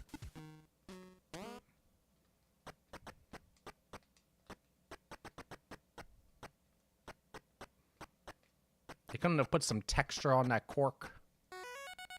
You're not bad. Thank you? Maybe?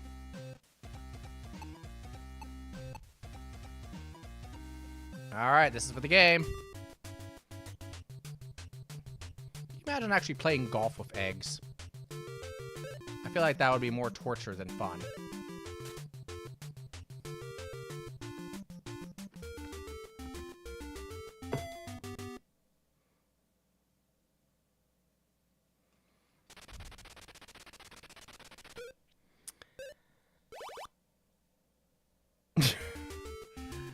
I just scrolled back and looked at your comment again. Hello there and welcome to Nick News. I'm Linda Ellerby reporting on cyberbullying. I went on Reddit and was told to show tits or GTFO. And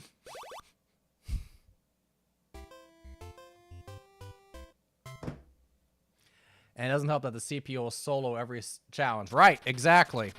The lowest calories.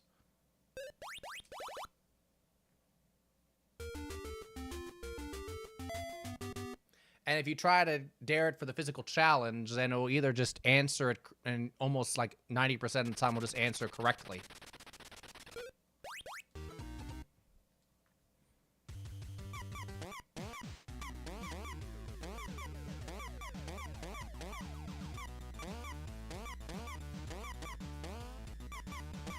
So I'm assuming, Jarrett, you're old enough where you remembered, like, Double Dare when it was on the air with Mark Summers.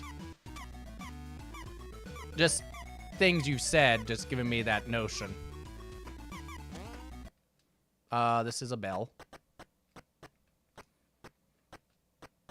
Were there any shows that you particularly were fond of? Reruns? Ah, okay.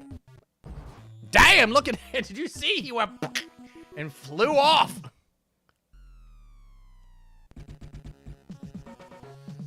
And he was never seen again.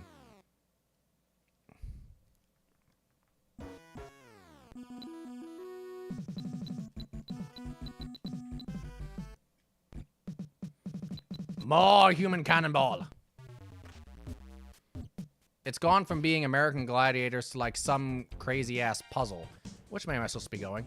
I hope this is the correct direction. Can I get some arrows? Thank you.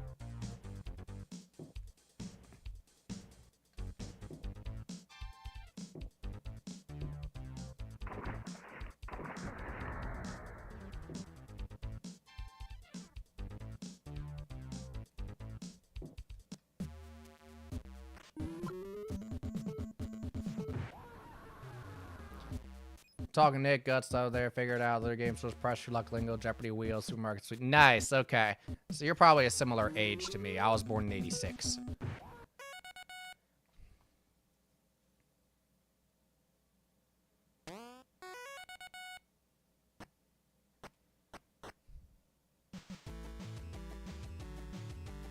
Now we have a little bit of unfinished business though of Pictionary, because as we found out, Pictionary has a naughty word filter. Because when we tried to play as the fuckheads earlier, it didn't let us.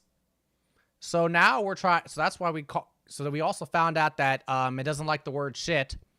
So now we're going to try to play as one of our other favorite names, bitch ass. Because as we know, this is a high class high quality, highbrow humor stream.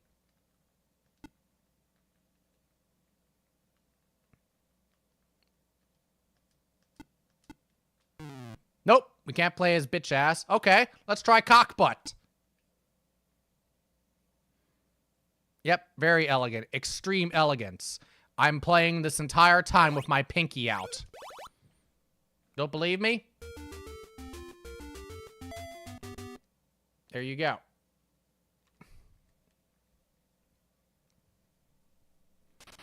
When the U.S. celebrated its bicentennial.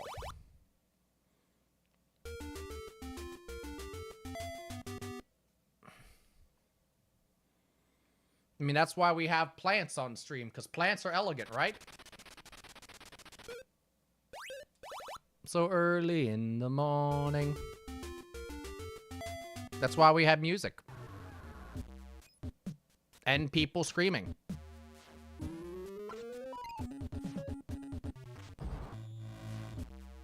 Look at the air. There we go. This one was a pain in the ass because it moves so damn slow.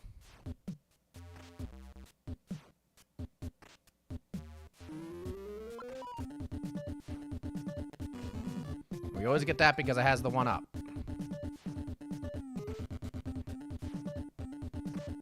Fuck you.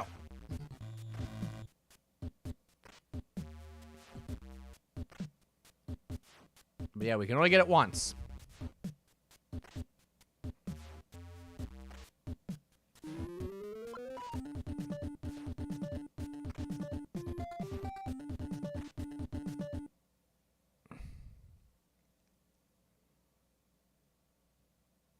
How many interlocking rings?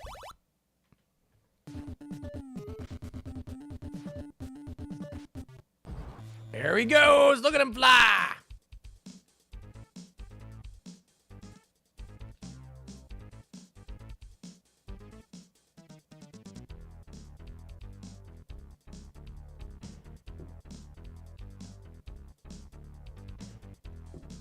Fuck!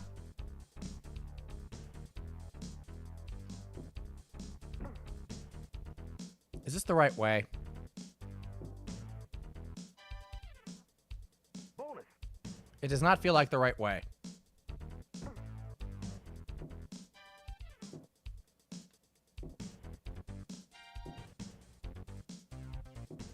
Hi, Mo.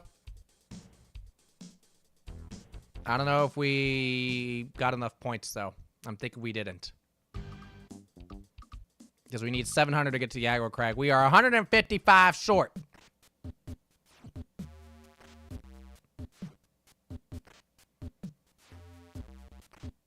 There may have to be a part 3 of Shuffler. Game Show Shuffler. Just because we still have not beat Double Dare. Remember, the last time we did a Shuffler and Double Dare was in it, it was the last game that we beat in that one too.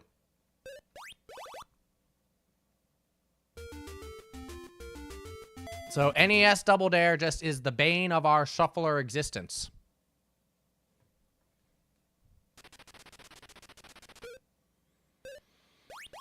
Pretty sure Australia. Oh, wow. Yep. Yep. That one was about... could be close to 6 months ago now. Oh, this is an appropriate question for us. That included games, Jarrett, like, there's probably some clips on there. That included games like, Gradius, Super C, Star Tropics, which is, of course, the game that I'm named after. What happened? Sticks. Oh, shit, I didn't read that fully. Super C, Gradius, Life Force, Little Mermaid, Mega Man 3, Fisher Price Perfect Fit, Top Gun,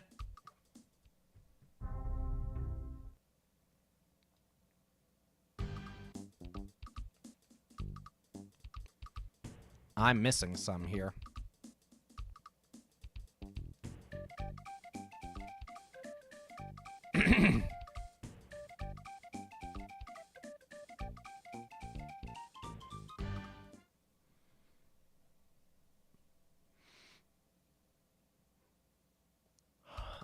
I'm missing at least... oh, Darkwing Duck, I think, was in there. On your mark. Get set. But they are all NES games, of course. But I included this one because, again, just... not this one. I included Double Dare, is what I meant, because I was like, yeah, I know how Double Dare is. So it's of a, you know, kind of an equivalent difficulty.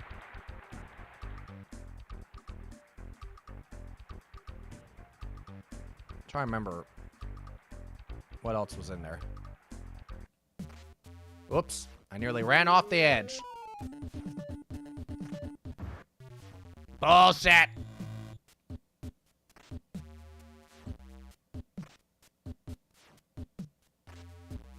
Oops, I fucked that up. He just jumped off to his death, that's all. He was like, I'm done with this shit. I'm out. He did it again.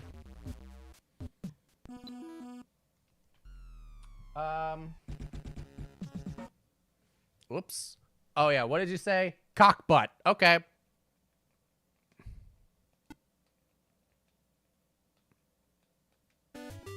Whoops.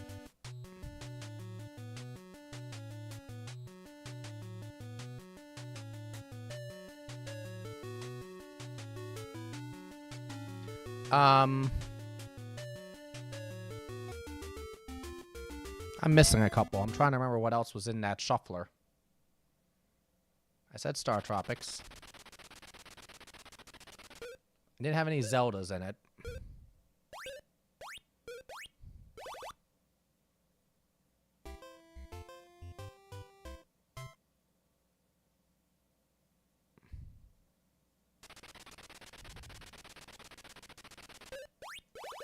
Sealed with ancient Krypton. Damn. That's savage. A couple other games, but basically, yeah. Basically, yeah. Beat all those. Double Dare was the last one. Because of that fucking obstacle course. Like, I literally, when I ended it, I showed my thumbs.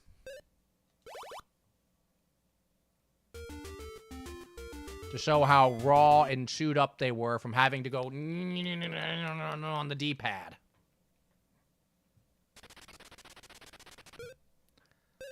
Oh. So I knew it wasn't Janet. I was like, I'm pretty sure it wasn't Sheena.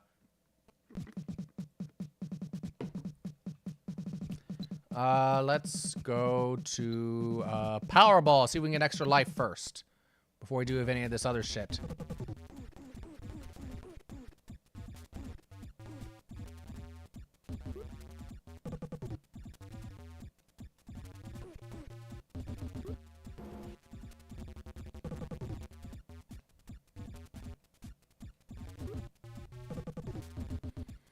Alright, all we need is the middle one.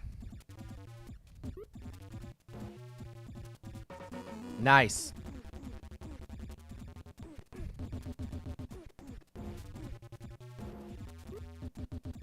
Leave me alone, you unknown white-haired gladiator.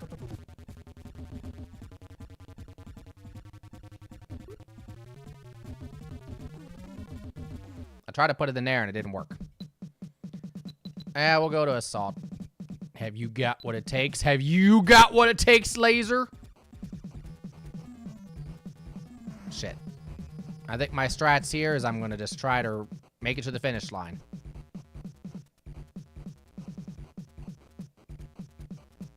Because he takes way too many damn hits.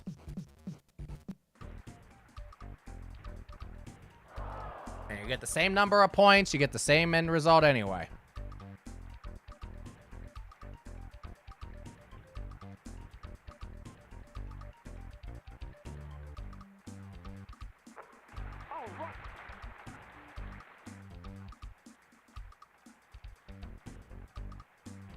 Keeps whipping it off the rim here. All right, cock butt.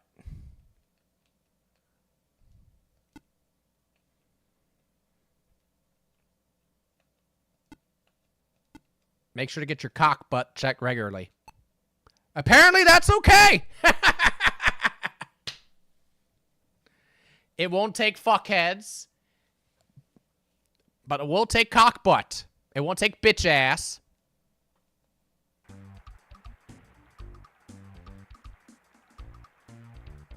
I'll say it won't take bitch ass. It won't take fuckheads. It won't take shit. It won't take damn, and it won't take cock butt.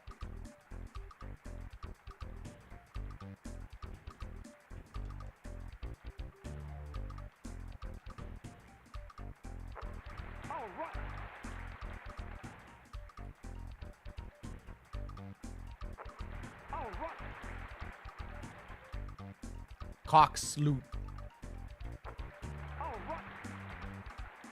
I mean, it takes cock. That's a statement.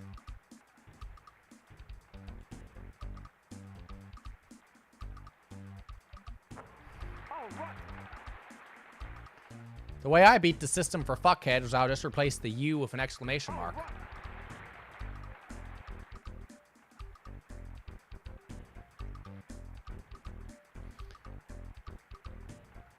I know what my next attempt is gonna be.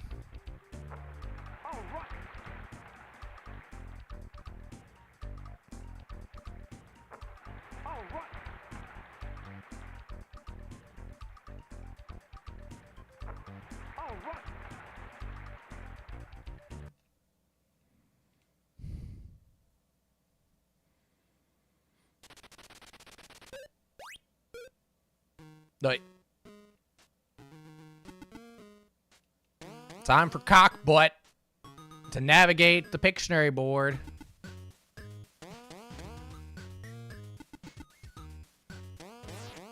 The whole time, those little green things are like, what a cockbutt.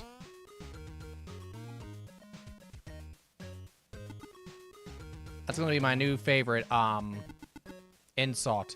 They're a real cockbutt.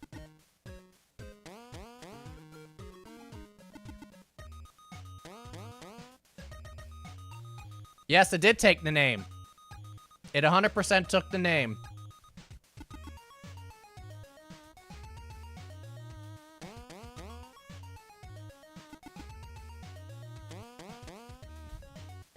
Shamrock or a three-leaf clover.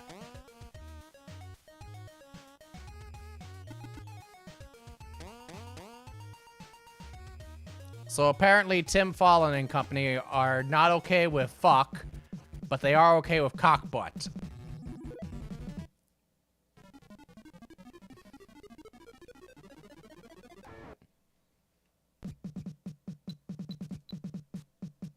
You're doomed, baby.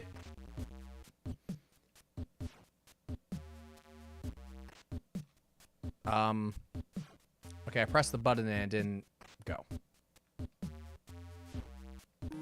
Okay, but now I'm all thrown off.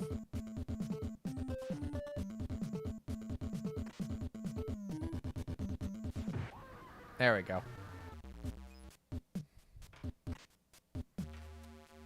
Here we go.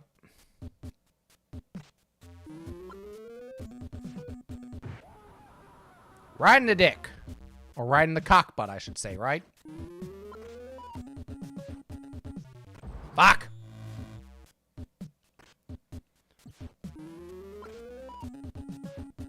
Again!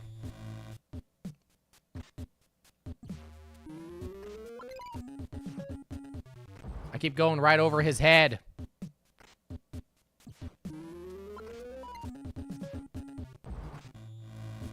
And go flying. I think. Fuck.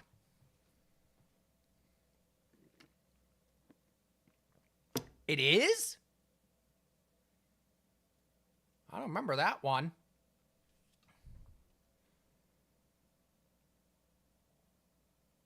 I like Duran Duran quite a bit. I don't remember Notorious. It might be one of those things where I hear it's like, oh, it's that song.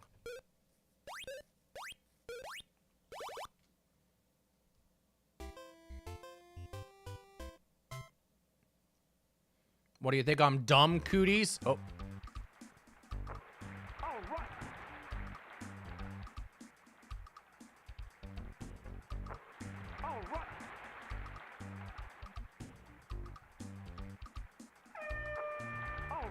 Got it. Made 14 out of 24. Not bad. 70 points for that. Now we gotta do this as fast as possible so we can get enough points. On your mark. But first we gotta make sure cockbutt's okay. Gotta check in on that cockbutt.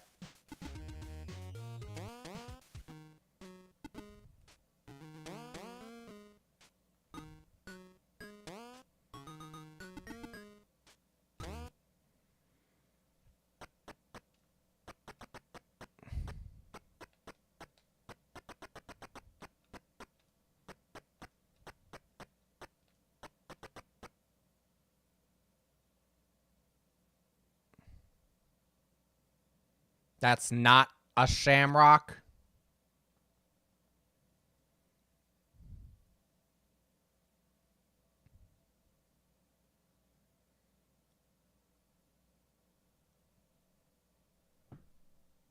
If that's not a shamrock, then what the heck is it? You can't fit four-leaf clover in there. Holy shit, it's a Nico!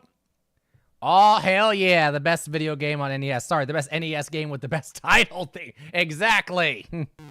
By the best composer, right, Nico? Boy, oh boy, Nico, it has been a night. How are you doing, though, sir? Ow! We've killed a lot of American Gladiators contestants, by the way, tonight. Hi!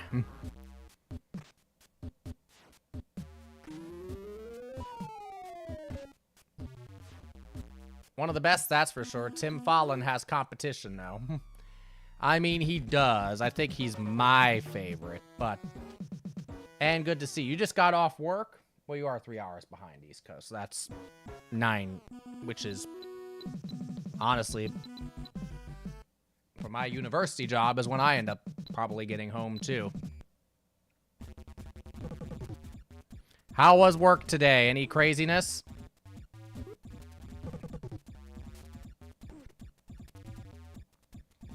Any fat tips?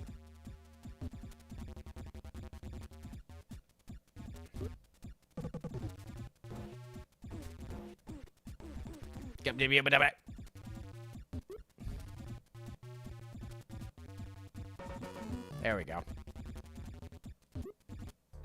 Get set. Here we go. Today's program of American Gladiators is brought to you by Rig Mortis Funeral Home, right? Just steady and busy. Good tips today, that's for sure. Good. A rich Nico is a good Nico, is a happy Nico. We want rich Nico. Now I'm going to try to finish my spreadsheet. Yeah. How many games are you selling, give or take? 10, 20, 100?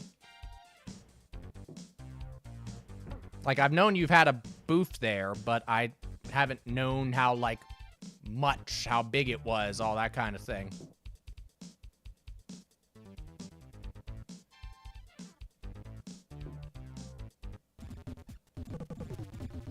Let me go.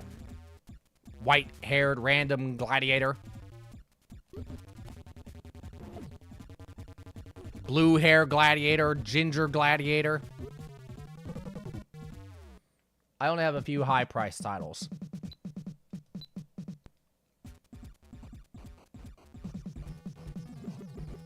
I mean, that's okay. I mean, if you had a whole bunch of games that were particularly high-priced, I'd be like, Nico, what you not telling me? What haven't you told me, dude? So, yes. Here we go. Jarrett, here you go. Confirmed. Name is Cockbutt. The game took it. Nico, did you know that Pictionary apparently has a filter? Like, if you try to put in certain words as your name, that the game will not allow you?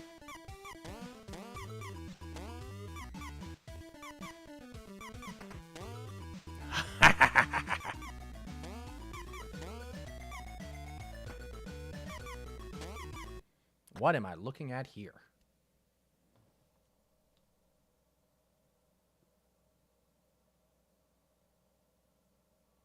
Neat to see you're doing a shuffle. I bet it's been a fun night. Yep, I sure do know. How do you know this, Nico? Yes, this is the, like, 4th shuffler I've done. The first one, I think you were in. It was a few months ago, which had Double Dare in it and a bunch of other games like Super C and Mega Man 3 and a bunch. Top Gun and many others. The second one I did was all Wheel of Fortune games. The third one was all Jeopardy games. And this game show one is the 4th one. This is the second stream of this game show shuffler craziness. I don't know what the hell this is. Time's up, folks.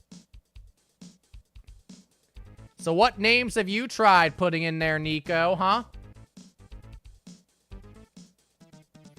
We know it doesn't like fuckhead, so it doesn't like fuck. We know it doesn't like, bitch ass. Because as you know, again, for all those watching, this is a mature stream. Very mature, most mature stream. We have the most mature streams.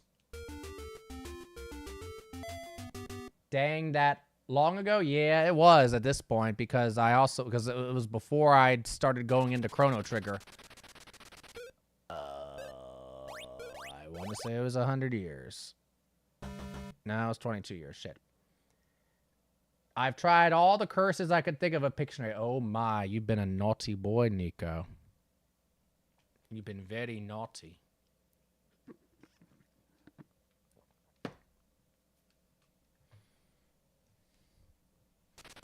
Which herb is sometimes called Russian penicillin? Oh, garlic. Chrono Trigger, I want to unga alias bunga. Yep.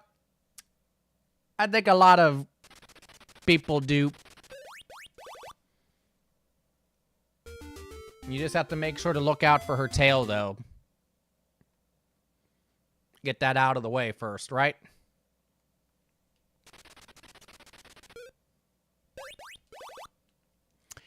Though, you'll have to, I don't know, some of the clips may still be on my channel, Jarrett, but, there are a lot of clips. Fighting against Lavos had a few clips, I'll tell you that. Because that lasted like 4 streams.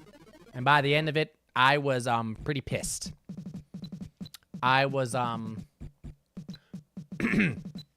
pretty well on cussing, you know, out my TV screen.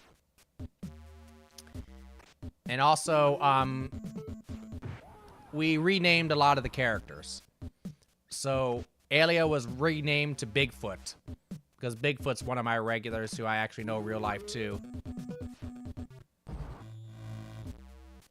So, yeah, Alia was renamed to Bigfoot. I don't know if he appreciated it, but we all were highly entertained.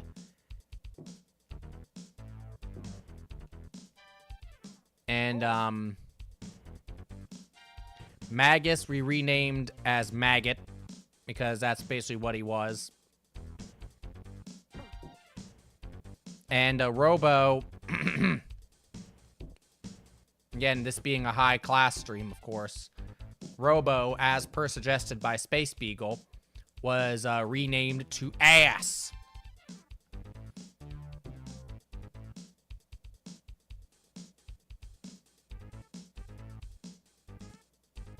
So you can imagine the shenanigans that caused.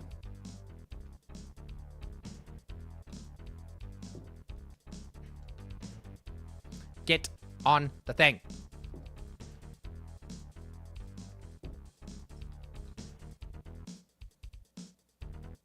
So yeah, no. Lines like, call me Robo? No. Call me Ass. Yes.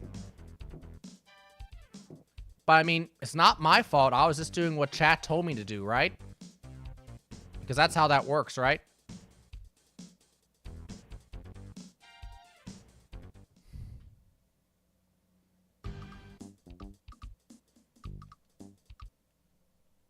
I was partial to Marl myself. Do you pronounce it Marl or Marley? I always pronounce it Marl. Oh yeah, by the way, yes, our Pictionary character, our Pictionary name is Cockbutt for this run.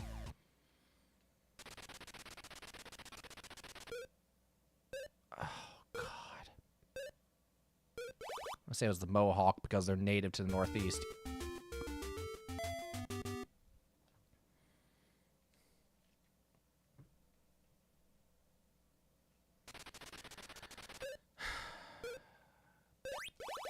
Silver's 25, yeah.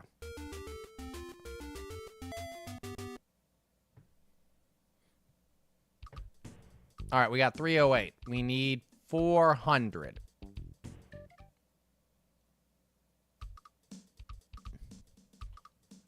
Not the spirals, that's the hard one.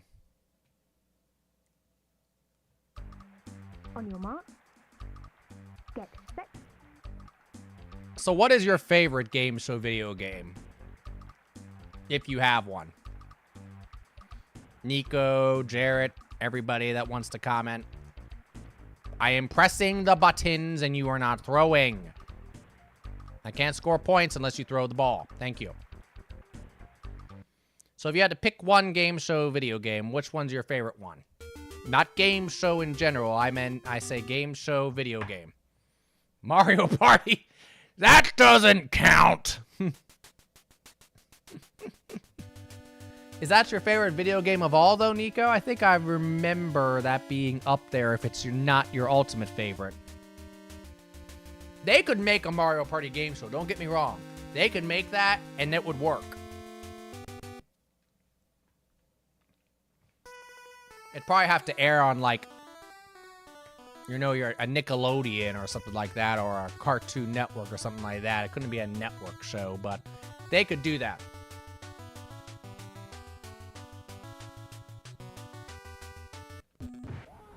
Nah, most game show games don't really get into. Oh my goodness, Nico! I don't know if we can be friends anymore.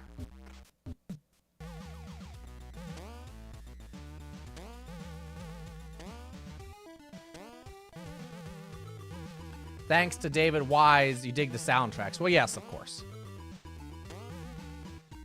All right, how about this? What's your favorite video game, probably then the NES, video game show soundtrack then?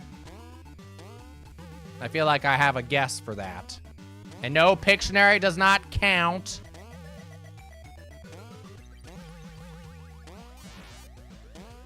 Rare with wheel, yep, mm-hmm.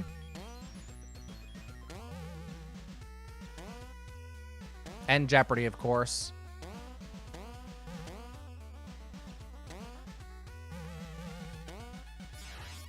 Is this like a teddy bear or something like that?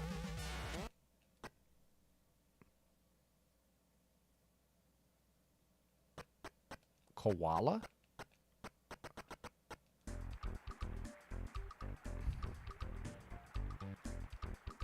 This one should be worth more because it's harder to get it in that hole.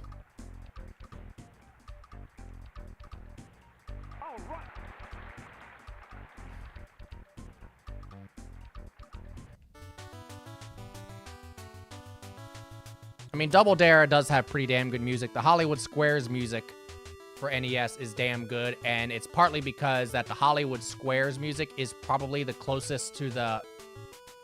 I don't know why this is being so mean to me. Come on! Oh my god.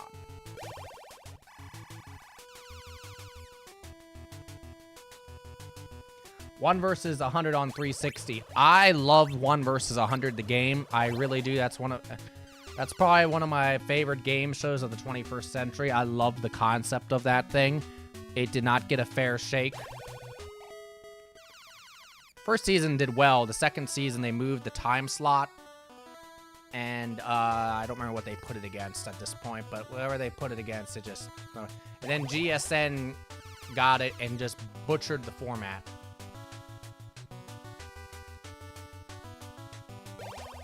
Actually, I can say I have a favorite, mostly because it's not a trivia game show game, right? Well, I mean, my favorite's Wheel, because I'm a big Wheel watcher, of course. My car is freaking named Vanna. Y'all heard me talk about how I learned to read because of Wheel. How I have little, like, items. I mean, look, if you see behind me, you might see a freaking free spin behind me. You see, like, relics from the show. Let's try Teddy. So yeah, anything Wheel. But Hollywood Squares probably has the most accurate music to the show. If it's not Koala, it's not Teddy. Kind of looks like Freddy. Not Freddy. Yeah, Freddy Fazbear. Five Nights at Freddy's.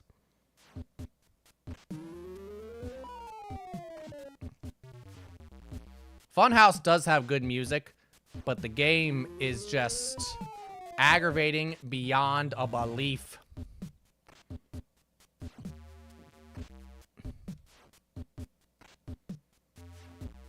Panda? Could be Panda.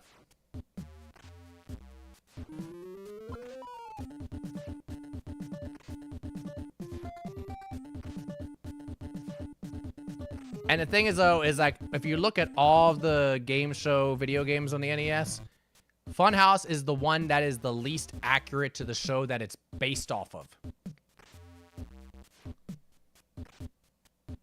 Far and away.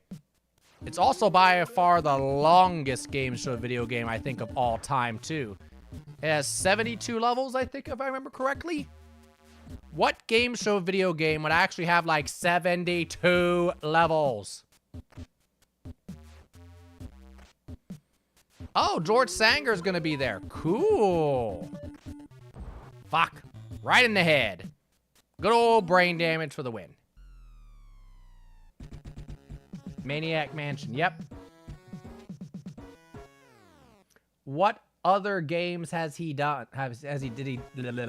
Talk, Chief. What other video games did he do on the NES?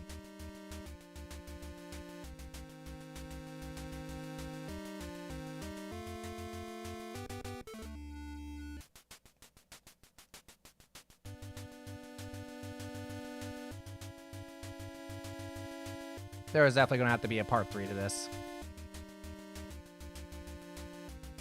The Rocketeer, okay. Dick Tracy. Despite Dick Tracy's flaws, the game does sound good.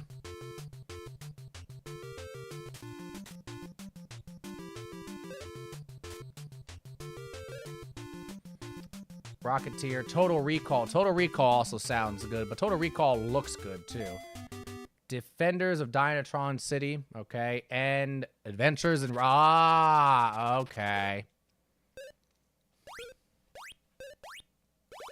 Adventures of Rad Gravity. Yep, that's a favorite.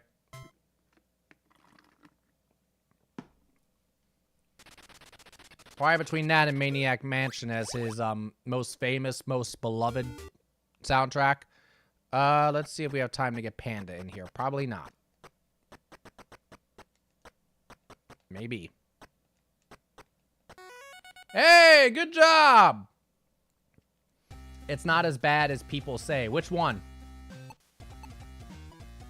Dick Tracy? I had Dick Tracy as a kid. Alright, cockbutt, let's go.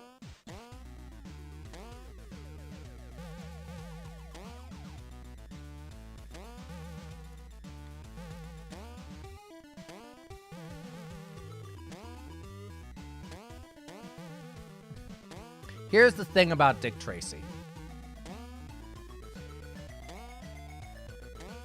The game, in and of itself, the concept is a very good concept. Its execution was flawed a few places.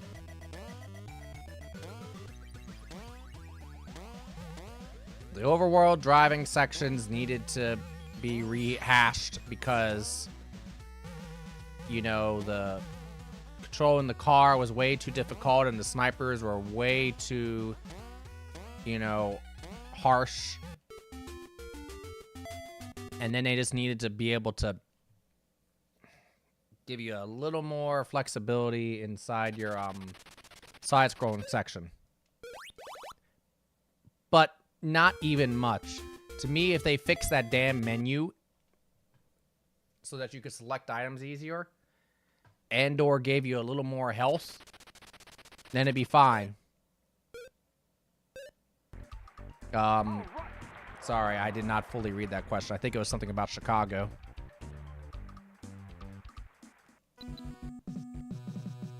Wrong. A, B, no. A, B, A, B, B, B. There we go. Start with Powerball, because you get the extra life for that first. I was fucking right there pressing the button. And not doing anything. So Nico, Tim Fallon. Did Mortal Kombat on Game Boy? Does that make it good? If you ever played Mortal Kombat on Game Boy, you know what I mean.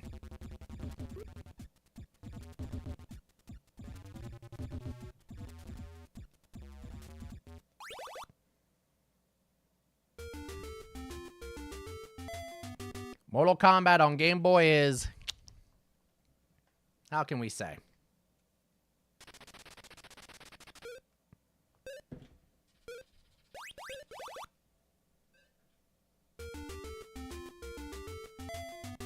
Now, where'd you get that source? What, isn't it Tim Fallon? Didn't he do... Yeah, didn't he do Mortal Kombat on Game Boy?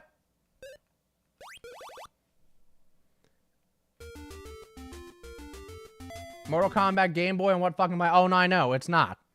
Alistair Brimble did MK1 on Game Boy. Why did I think it was Tim? Did he do a Mortal Kombat at some point? I thought it was Mortal Kombat on Game Boy. At least 2 was playable. Maybe he did 2? I swear I thought Tim did it. That's Chuck Yeager. Cause Euro probably? Maybe. Hold on. I think I brought up the list earlier. Fuck. Hold on. No. Get back to the screen. Fuck. I clicked away to look at the frickin' list I brought up of Tim Fallon OSTs. And it calls me to die.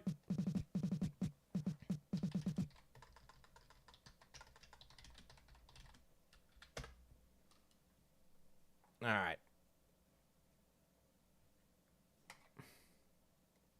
Here we go. Now I can get all my shit straight again. Okay. Okay. He did very few Game Boy OSTs. Steve Collette and Edward Haynes in Mortal Kombat 2. Yeah, like you said, at least Mortal Kombat 2 is playable. Now, I'm not a fighting game connoisseur. But it's a problem when you're trying to move left and right and, like, the game sits there and literally nothing happens for at least a full second. Like, if your lag time can literally be measured with a stopwatch, there's a problem.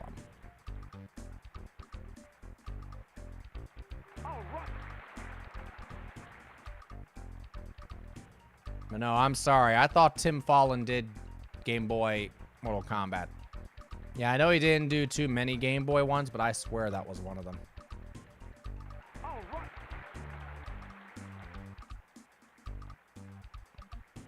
It does kind of have a Tim-like sound to it. But I guess, yeah, like you said, Euro... Same, like, school of game soundtracks. If you want to call it that, I don't know what to call it. I will say this, though, and I said this before about Nickelodeon Guts here. This game here is crazy as hell, but the music in the thing is damn good.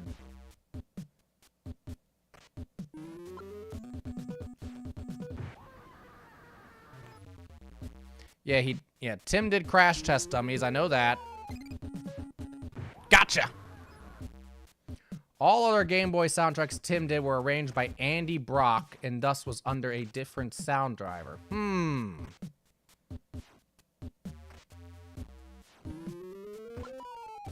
Let's get that one up. Alright, now see if we can knock this fucker out.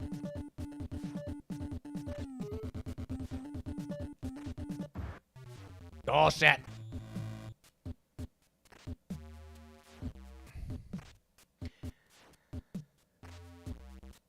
Making them sound not like the usual Fallon sound we...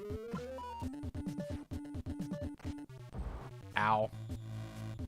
We know when being on Stephen Ruddy's sound driver. Hey, yo, fuckheads.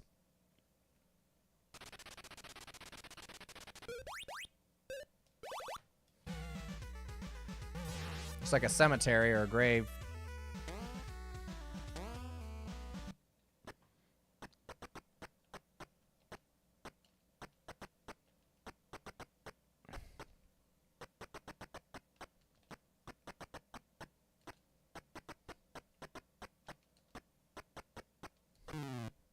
Really?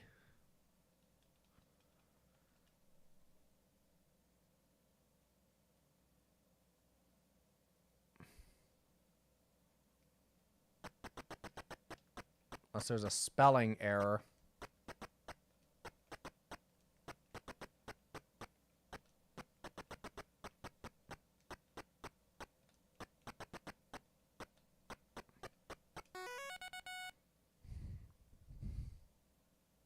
That was me. Ruddy doesn't get enough credit for shaping the sound we hear, and obviously Tim's actual composition of genius. But yeah, exactly. Prepare more of these fun facts for meeting me in person. Oh, my body is ready.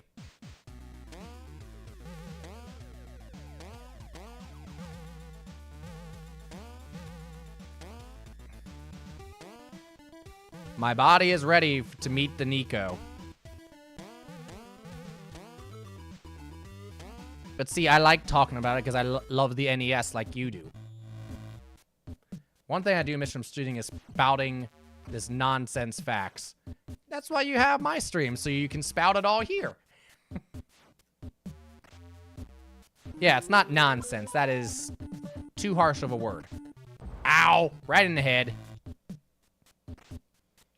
Nerding out. Yep. Apparently, Nico... I'm guessing you're working, but of course you tell me, of course. A group of, Damn, I keep getting this guy hit in the head. Thanks, Steve. Thursday. So you know I'm arriving Wednesday. Thursday, there is a group in 1987. Had to be Ronald. A streamer that I think you and I both follow that's going to be there, who lives overseas. I just don't want to say this because I don't know if I'm giving away personal information, but I just, you know, it's his thing to share. There's a group of after tomorrow I'll be off for like a whole week because I have to make time for my volunteering. Yeah, I was gonna ask you about that, Nico. So you are volunteering for it, so that means you get to go in for free, I'm assuming, right? And it means you get to have like your own like booth where you sell things, right?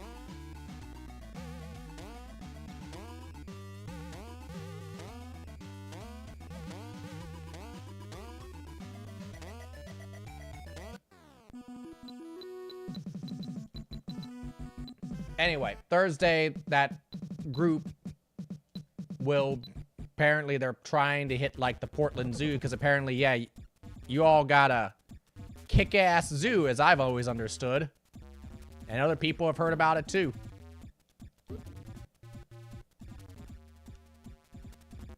Get in there. Yep, get a pass. The booth vendoring was done by my one buddy who's been doing it there for years.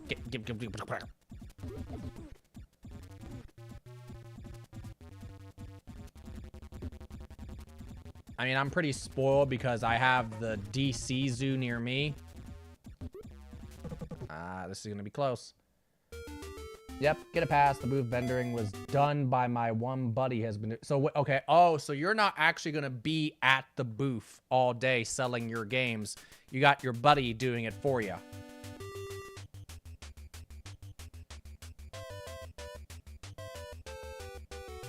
And I'm guessing he's got his own games there too. But please feel free to correct me if I'm misunderstanding this stuff. Goddamn bull.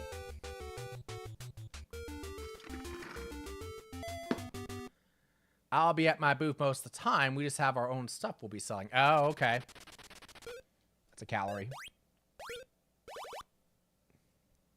But we do sometimes help sell each other's stuff when we do want to step away. Okay, gotcha.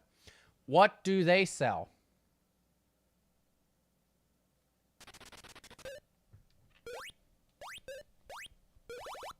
Is it also NES games?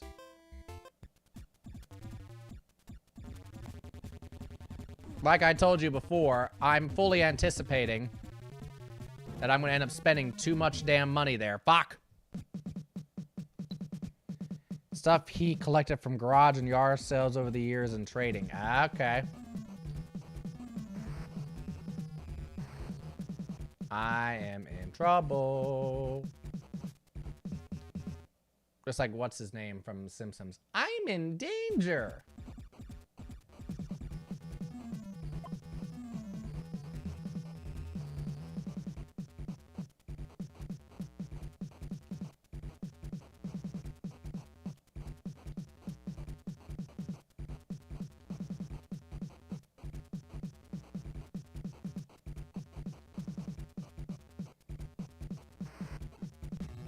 Gotcha, bitch.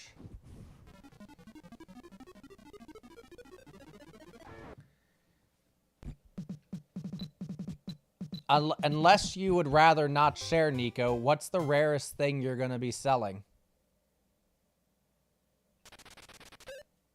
I think it's 8. It's 4. He has mostly NES, SNES, and a few It's 10?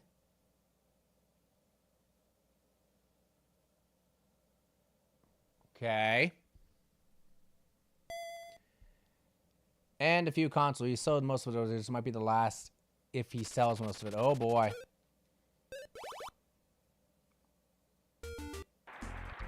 Last year vendoring. Yeah, I know what you meant.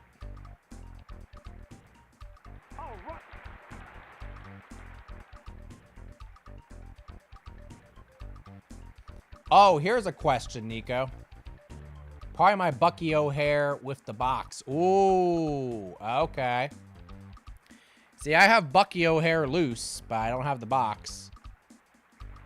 But I'll probably refrain from getting that since I already have the game.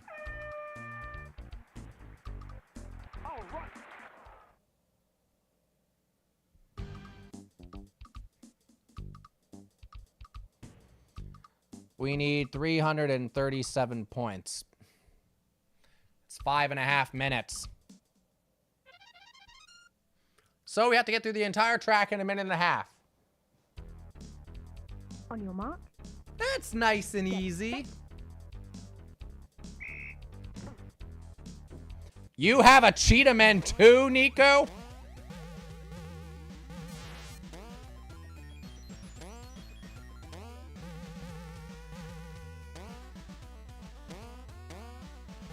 Oh boy, tedium.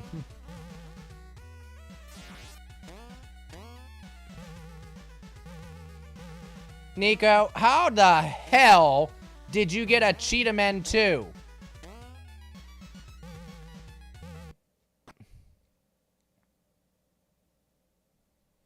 The lost levels. Okay.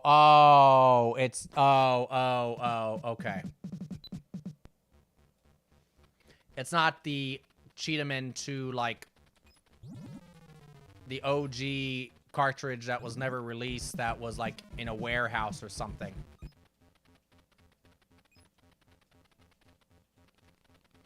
Because I was going to say, it's like, if you manage to come across a Cheetah Man 2, like, in the wild like that, I mean, not that I'm not already impressed with your collection, Nico, because I know your collection kicks ass.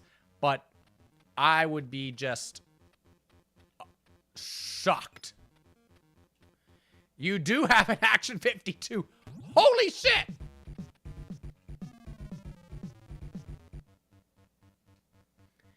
I would be flaunting that shit. Yeah, right. I mean, the fact that you have a fucking Action 52 says something, though. Are you going to be selling that?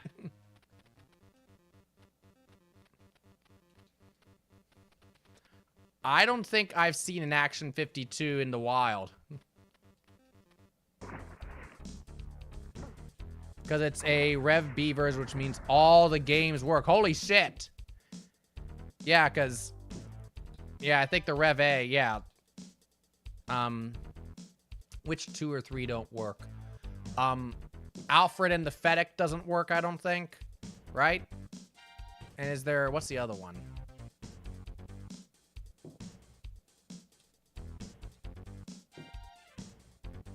Hambo?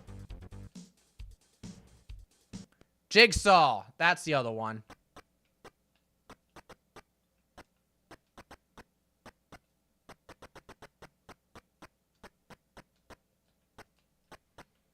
How much are Action 52s going for these days? Because here, I've thought about this, Nico.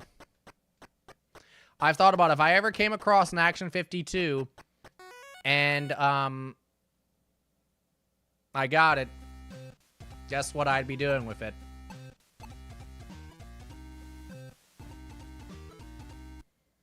I'd be streaming that shit. I'd be one of the few people that could ever say that they have legitimately streamed Action 52. Not some damn emulate. No, I streamed the actual damn game. When you were streaming, Nico, did you ever stream Action 52? I remember you streaming around. Pretty sure I remember you streaming Bucky O'Hare at a point.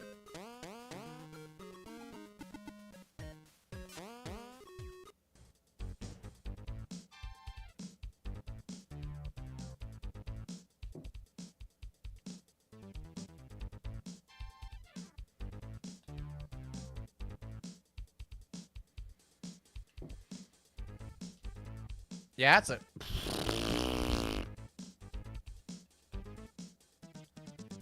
How much is the Genesis Action 52 going? I would say, I don't think that one's as rare, is it? 52 loose. Oh, that makes sense. You want Action 52? Pay me 52 bucks.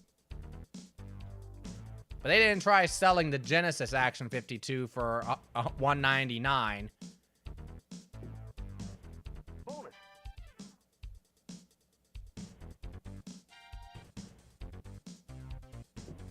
Some tunes, yeah, they're actually Action 52 on the Genesis is not the worst.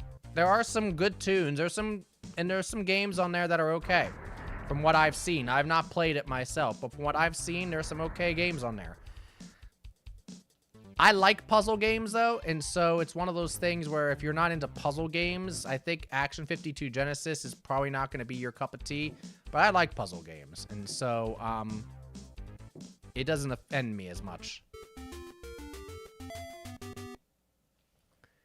$52, didn't even realize that. Yep. I believe I did for a short bit. I have to have. Mojave Deserts in California. Been there. Pretty place, but hot.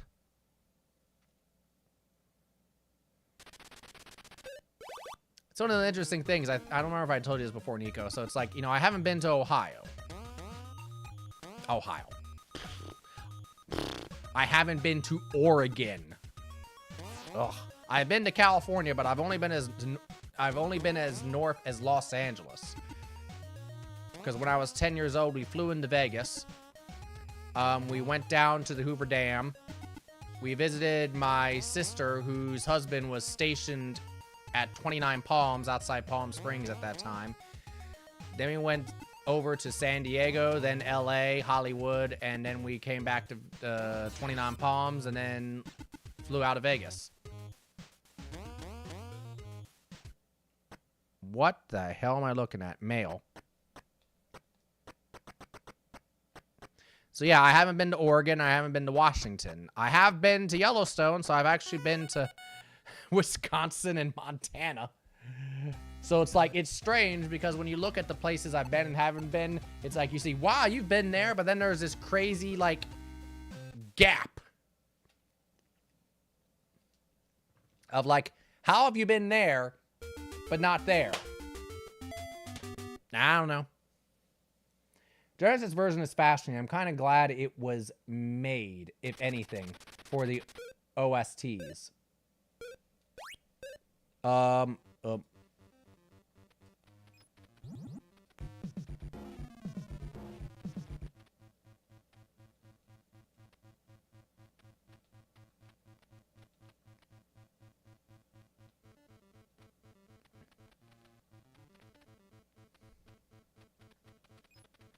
Get out of that mess.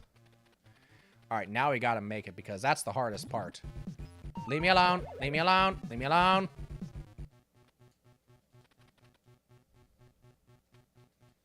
I mean, but it's strange because there's so much of the U.S. I haven't been to. Like, I've never been to Alaska and Hawaii. Those are the only two. Fuck! Alaska and Hawaii are the only 2 states my dad hasn't ever been to. He was in the contiguous, all 48 contiguous states when he was a kid. I fucked that up. I would love to travel when I get a decent car. So many video game comes, right? I mean, because I live near DC, you know, I'm literally 30 minutes, if that, depending on traffic. Get away from me. Get away from me. From, MagFest. Which I've now made it an annual tradition to go to every year. And it's a lot of fun. I've also picked up some of my, sweeter titles from MagFest.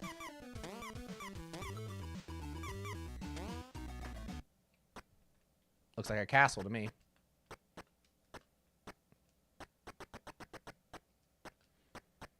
Well, that's the thing I've told people. It's like, because I live so dang close, and yes, I have a car that's reliable and frankly nice, and I have extra bedrooms, and like if people that I trust and that I know want to go to MagFest, it's like, just take one of my spare bedrooms and we'll go there.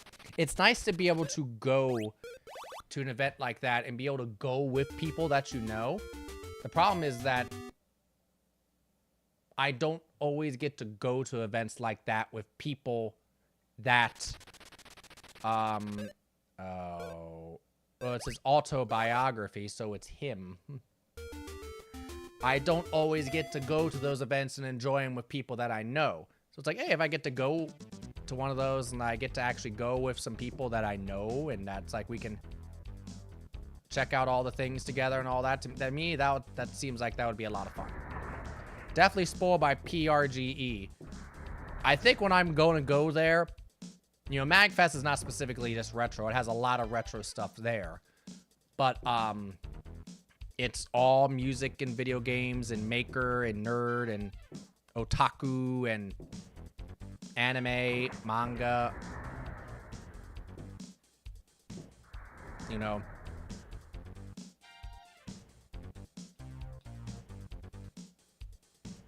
But yeah, I have a feeling that when I'm gonna go into PRGE, I'm gonna be like, you know, because it's all gonna be retro, which is primarily the part of the nerdom that I'm most committed to. And I'm gonna be like, I want to come back every year. Splatterhouse on 360 is on my list.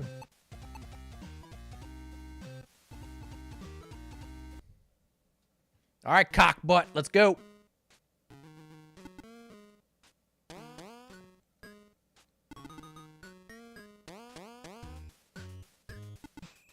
So did you say that Action 52 is going for like $211 loose? Did I see that right? I'm actually surprised it's not more than that. Thing that has kind of sucked for getting games, though, is usually getting it from EJ is cheaper and easier. Yes, it is. I will fully admit that. And unfortunately, it takes away some of the thrill of the hunt. But I have one game I'm looking for. The thrill of the hunt is worth. Yes, exactly. What game are you looking for, Nico?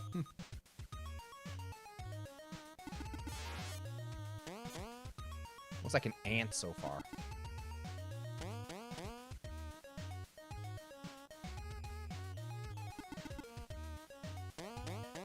Don't tell me it's Little Red Hood.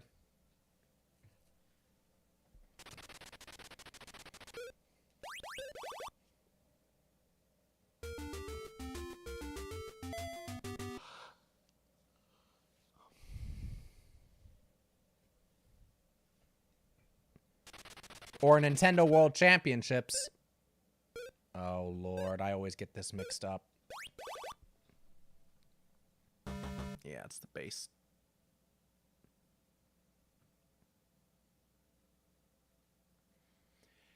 Well, and here's the other question I was going to ask you, Rico. You know my brain is getting broke.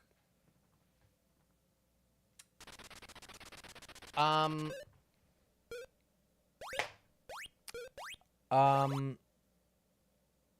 Aldrin. At PRGE, do people there sell, or are there people there that frankly know people, for lack of a better way to put it, that deal in or have or sell prototype cartridges?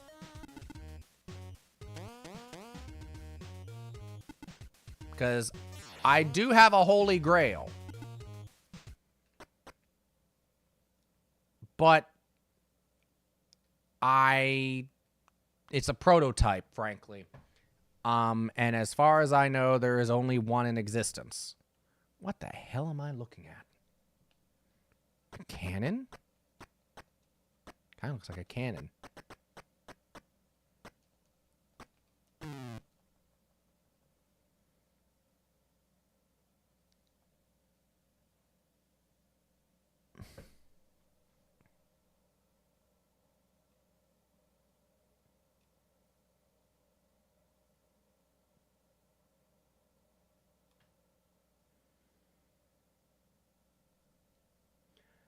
Salute. Hi. Welcome back. Yep, we're still going here.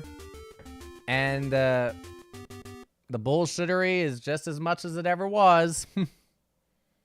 Also, yes, Action 52 loose going for as much as it was new back then is funny. It is.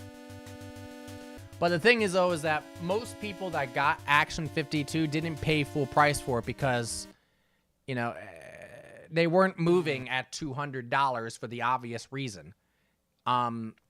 So most people got it, and I think it was marked down probably to a price of like most other NES games. I don't even know off the top of my head what stores were selling Action 52. I don't think that you were getting it at Toys R Us. Maybe I'm wrong. Damn it. Damn it. So yeah, we're still playing Guts 2. Because, of course we are. I don't think the Christian game stores that were selling Bible Buffet were selling Action 52. But maybe I'm wrong.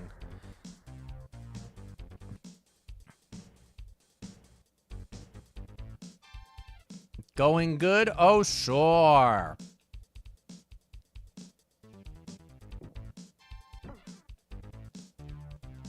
We're going goodliest that we've ever gooded.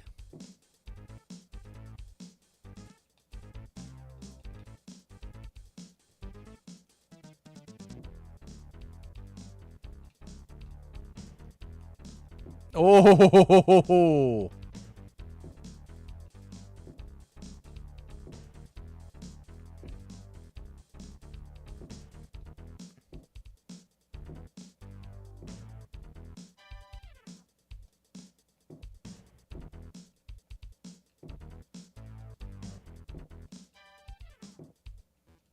Oh.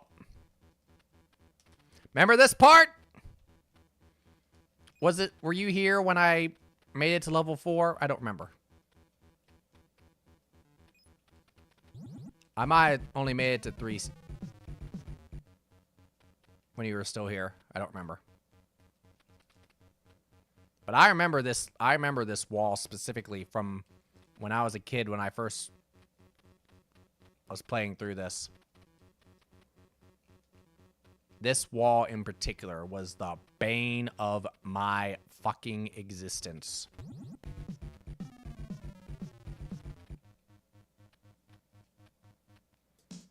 And yes, super stressful.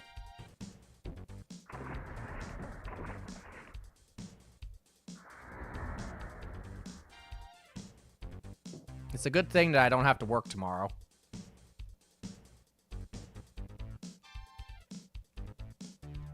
Because yes, we get Indigenous Peoples Day off. Oops, wrong way.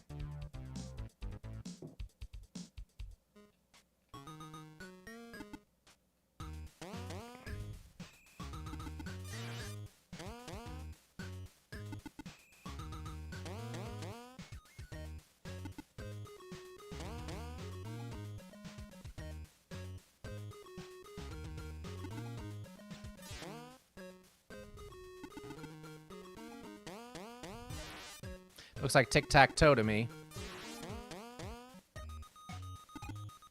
But anyway, even if it wasn't the case, I mean, I took off all this week and next week anyway.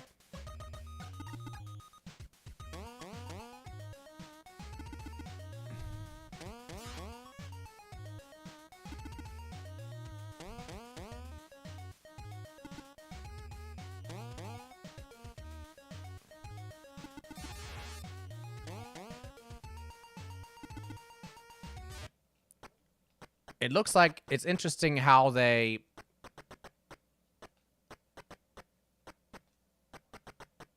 I'm going to agree with your statement because I was able to read it real quick, but I want to make sure I get it right. They capture the spirit of Guts. Yes, they do. The music and all, but it looks like it controls like butt. It does control like butt, yes. The controls are very, very finicky. If the controls were not as finicky, it would be so much... I mean, that's the big flaw, is just the controls are finicky.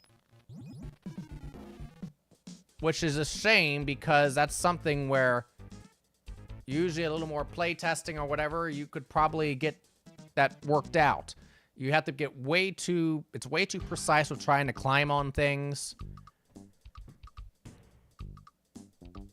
We need 700 to get the aggro crag. We're still over 200 short. All right. Let's not fuck this up. Yep. Again, can you imagine doing this in real life? I'd watch that shit. Watch somebody actually trying to get through that kind of a wall. Welcome to the wall. The wall on our new American Gladiator show is literally a mile long.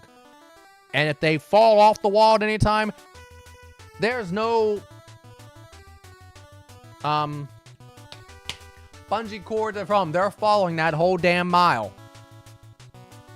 So hold on to your butts. And no, the floor is cement, by the way, because of course it is. We didn't have enough money to afford foam pads. So we're going to feel that hurt.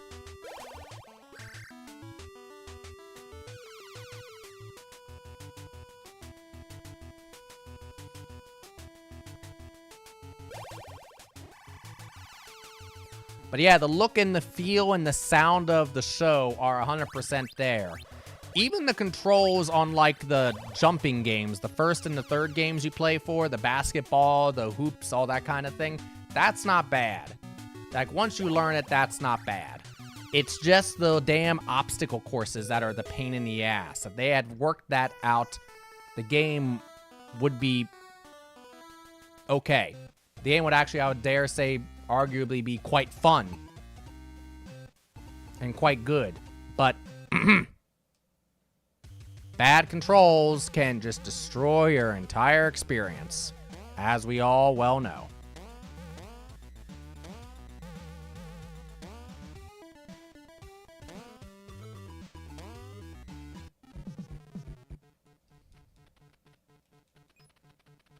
So when we go back to Double Day, we're probably going to end up falling off the damn mountain.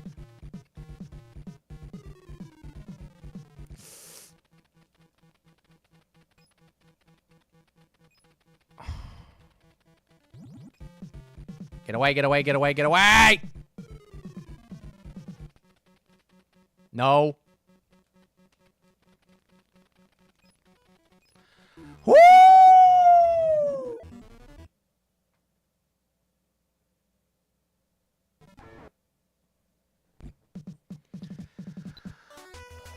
Oh.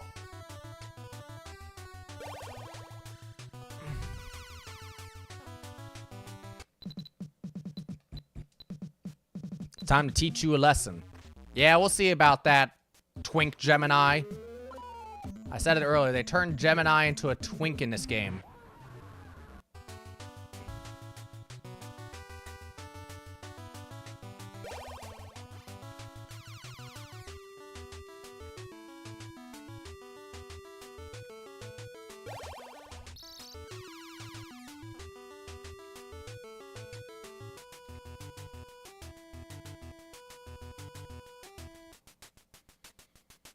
Still 7.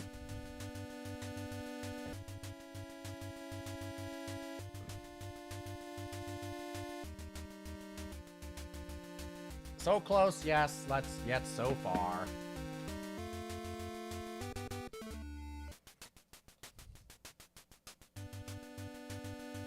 Fuckheads are back for more.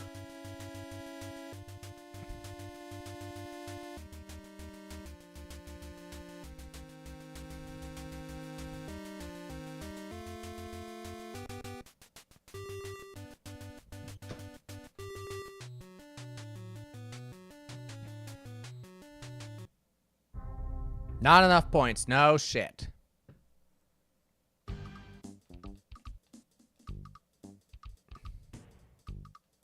Let's try red. You know, we're not having any luck playing as the guys, so let's play as the ladies. Can we be called the fuckheads on here?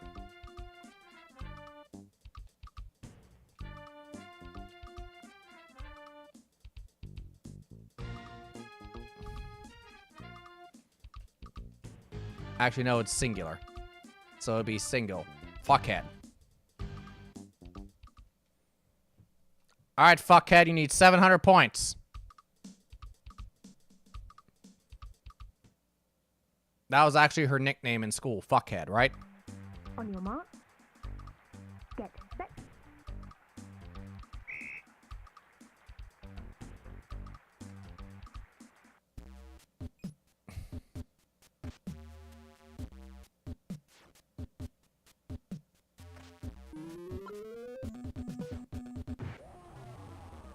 I feel the same way, dude. Ha ha!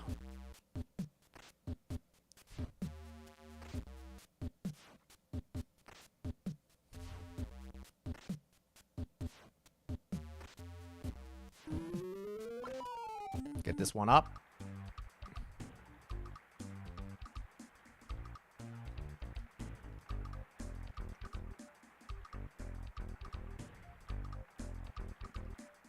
Fuck. Come on, fuckhead.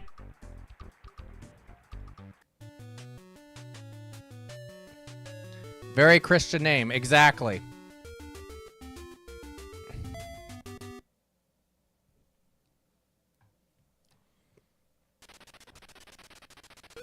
I mean, fuck's in the Bible. There's a lot of ass in the Bible, too, let's be honest. There is, look it up.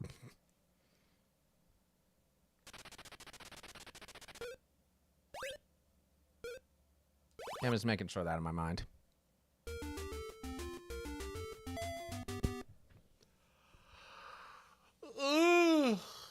I'm also agnostic, so I'm probably going to hell anyway, right?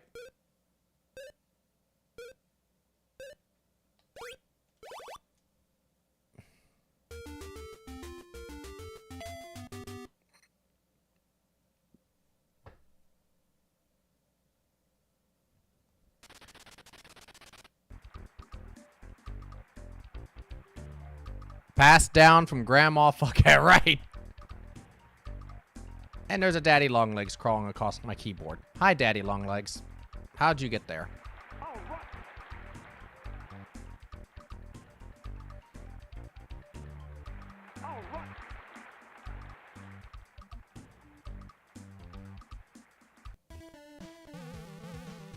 The daddy longlegs looks just as confused as we do. He's like, what the hell is going on here?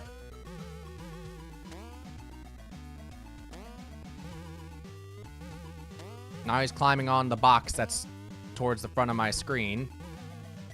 If the daddy longlegs crawls on the screen, folks, I may have to take it out. I try not to kill daddy longlegs because they eat other bugs. Including bugs that we especially don't like mosquitoes.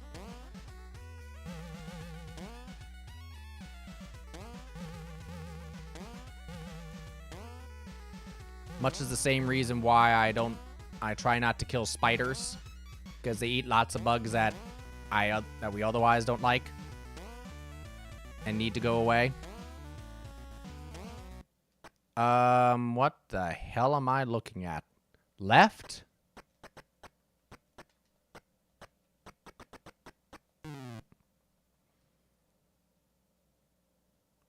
Solid, stripe, tall.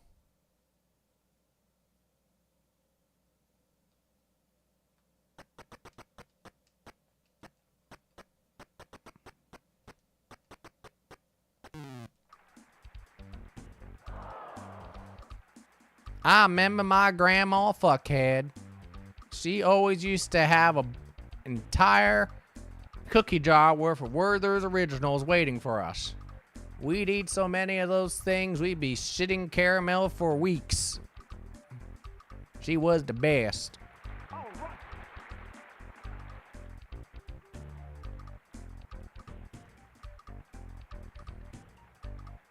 But don't get me started on Grandpa fuckhead.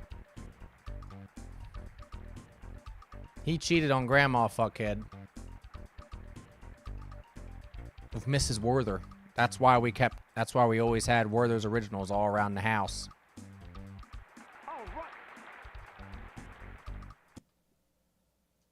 What the hell is that supposed to be? Wide?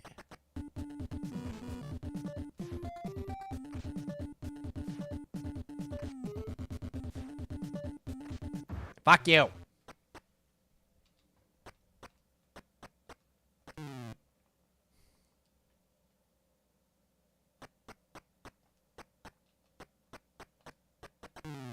Time's up, folks. I see the daddy long legs. I see his legs sticking out. He's just kind of staying in place, trying to figure out what the hell he wants to do.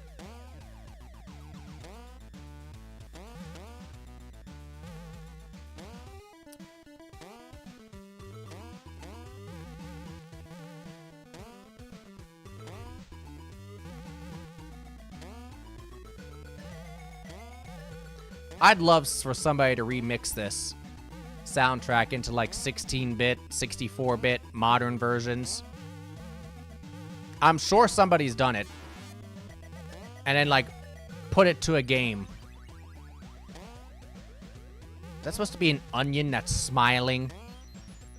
It looks like an onion or a Hershey's Kiss that's smiling. Maybe it's a pumpkin or a jack-o'-lantern. I bet you that's what's it.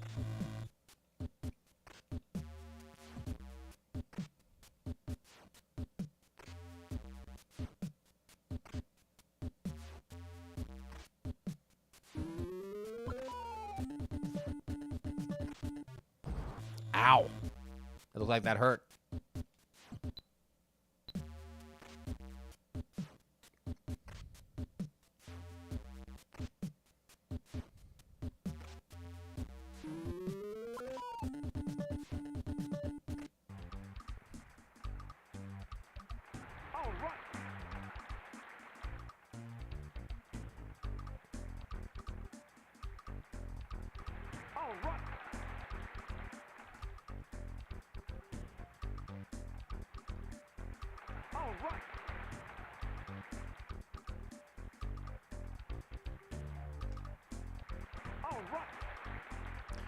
When we finish playing through this round of Pictionary, I'll knock that off the list.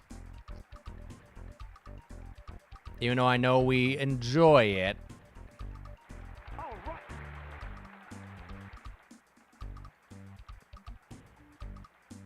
I just feel like our attention needs to be focused on the other games if we're ever going to get through them. Grandpa, Dickhead, and Grandma Cunlips.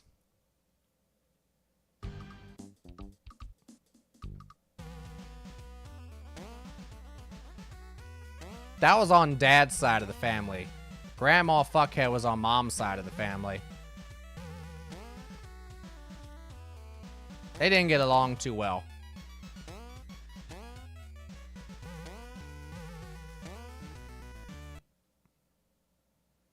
Pumpkin.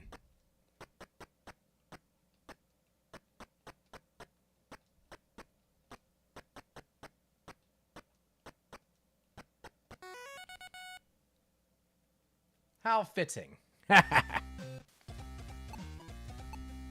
That's what Grandpa said.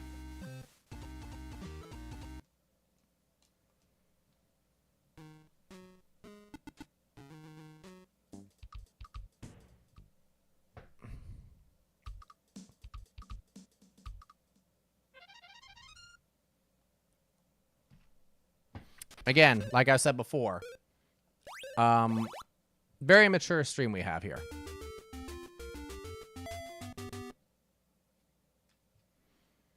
I may have to cover your ears, Plant, if this gets much more naughty than what it already has been.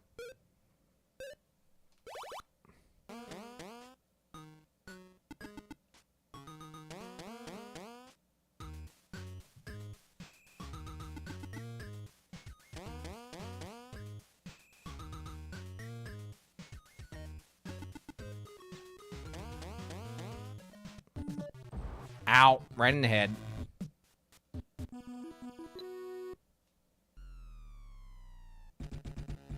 Incredible Technologies. Nico, if you're still here, weren't they the one that did, shit. Hold on. Weren't they the one that did,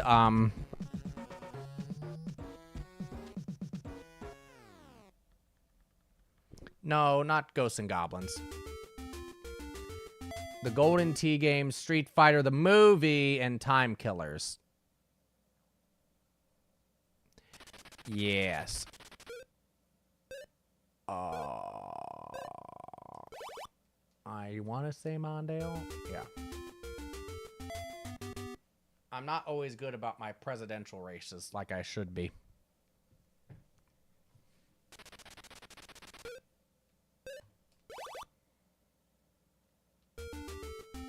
I believe American Gladiators was the only NES game Incredible Technologies did. Oh.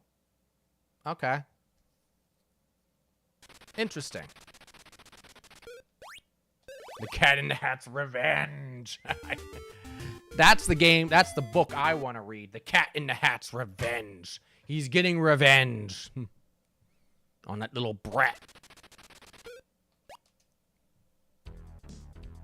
On your mark. Get set.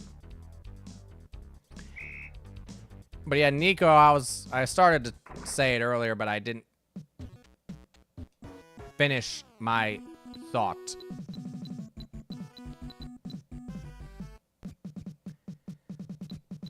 No, I messed up because Ghosts and Goblins on the NES was made by what's the name of that company?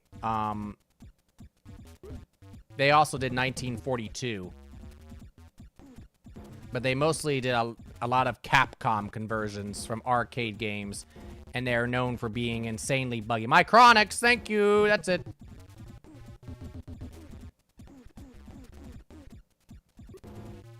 See, I can remember details, but it doesn't mean I can remember names. I suck with names. I've said this before.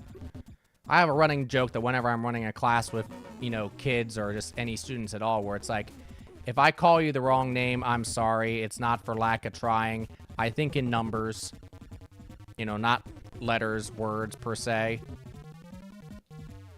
So that's why I ask people to wear name tags all the time. Then I said, guess what? And if you don't wear a name tag in one of my classes, I get to call you the stupidest name I can think of. At least the same person handled programming. Yep.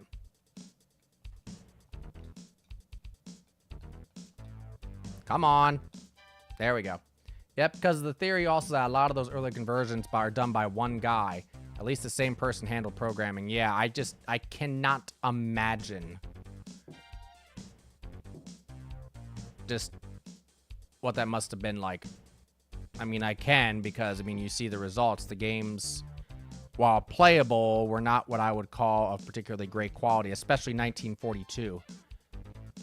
I mean, Super. Ghosts and Goblins is playable.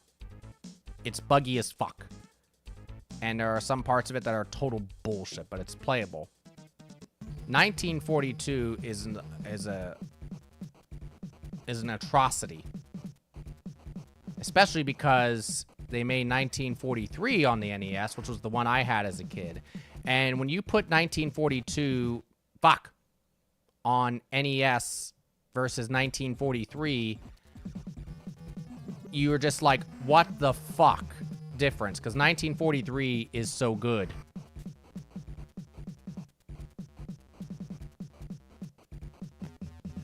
1942, that music that would make nails on a chalkboard pleasant. Exactly.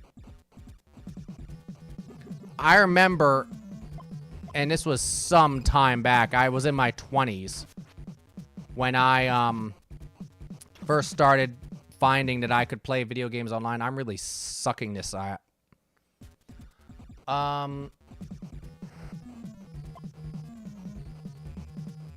Because when I was in my teens, for the most part, emulation was not a thing yet. I mean, or it was, but it was not the most widely available or accessible unless you knew how to do some serious coding and such, which I didn't for that stuff. Or anyhow. But anyway, the point is, I knew that 1942 as a game existed on the NES. So liking 1943, having 1943, on the NES, I was like, oh, 1942 is probably pretty similar. That sounds like fun. And then I brought it up on the emulator. I literally thought the damn emulator was broken. The website I was on, because I was like, what is this mess?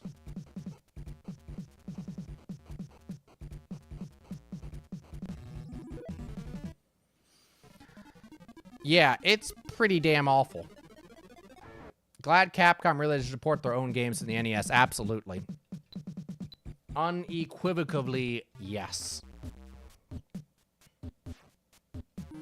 I misjudged that horribly.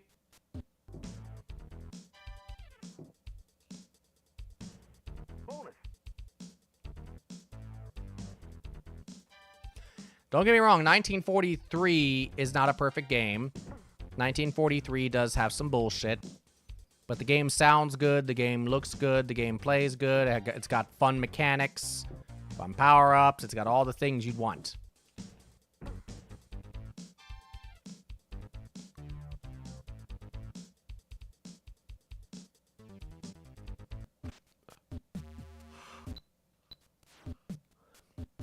$1943 was a solid port. He agrees. Fuck you.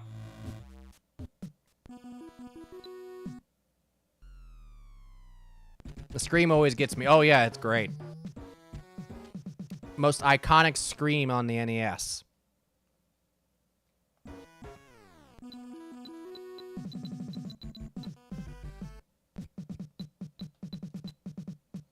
I'm gonna take you down. Oh, baby, I wish you would.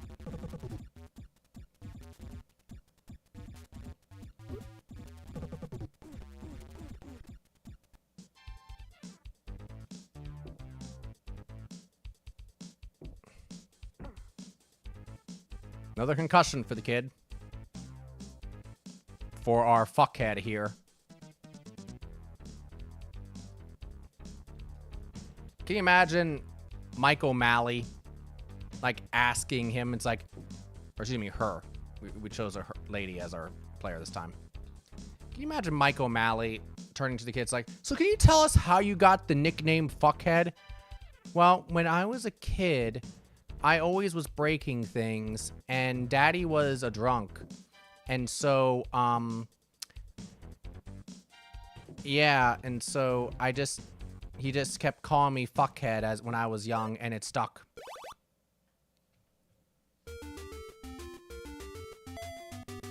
Now all my friends call me Fuckheads.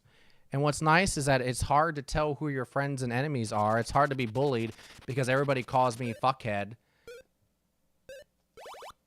And so, yeah, you know, there's not a lot of people at school that bully me. My father was a drunk and a fiend. He said, why so serious?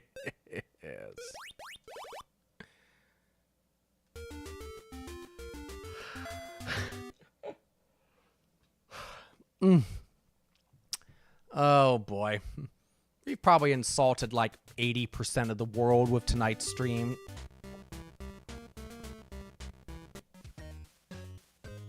If that is not the mark of a successful stream, I just don't know what is.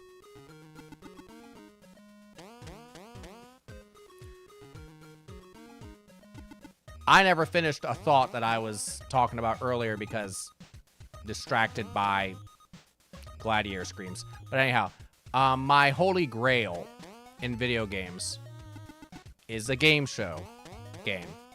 It's the prototype cartridge to Super Password for NES. Let's aim for 95%. Okay.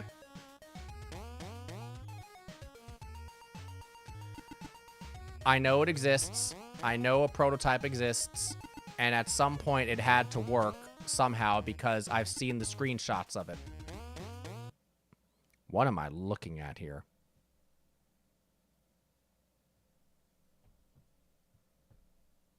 A zipper?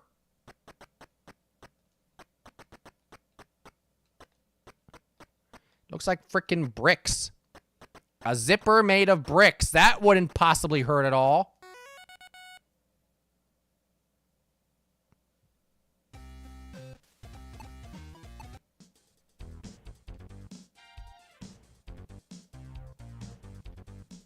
So, yeah. So, Nico, do you know the story? I know the story about Super Password on the NES. I personally think it's an interesting story, but I'm probably biased. And then, of course, I have my own story about Super Password on the NES, which is why it's such an important find for me to eventually be able to get a hold of it. And also, the game, the prototype, the game for NES has not been dumped anywhere, online or wherever. So that's one of those things where it's like, if I get it, that's one of those things for the game show / video game community. It'd be like, yes, I'd want to make sure that the ROM gets dumped.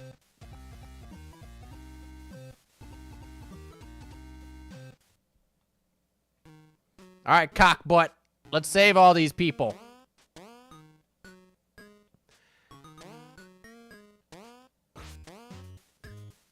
But always hoping games like that get dumped, right?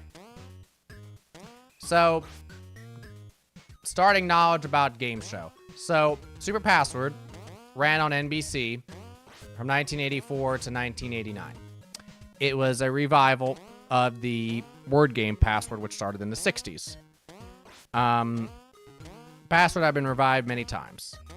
Super Password was very similar to Password Plus, which aired a few years earlier on NBC. Super Password, unfortunately for it, aired on the noon Def slot on NBC. Def slot because what do most stations have at noon? News. So Super Password never really had like the full clearances on NBC, but for the stations it was on, it did well. So, come around 87, 88 is when Game Tech starts trying to port a whole bunch of game show games to the NES. You know, they start with like Wheel and Jeopardy. Hey, they start selling very well. Let's start doing some other ones. Well, that's when they started trying to do Super Password. That's also around the time they started working on Clash of Concentration, which was released in '89.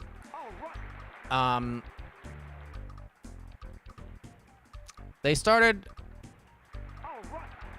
It's also been rumored. Okay, let me back up again. They were also trying to do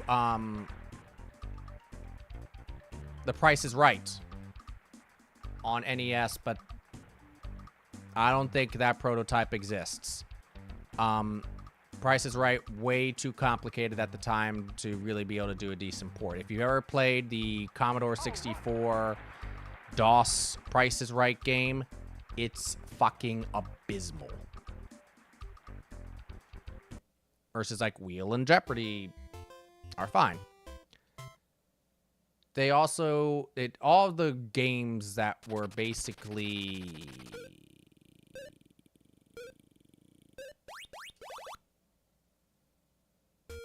I had to read that question like 2 times real quick to understand what the hell it was asking me. Super Password was produced by Mark Goodson Productions, George Washington, Valley Forge.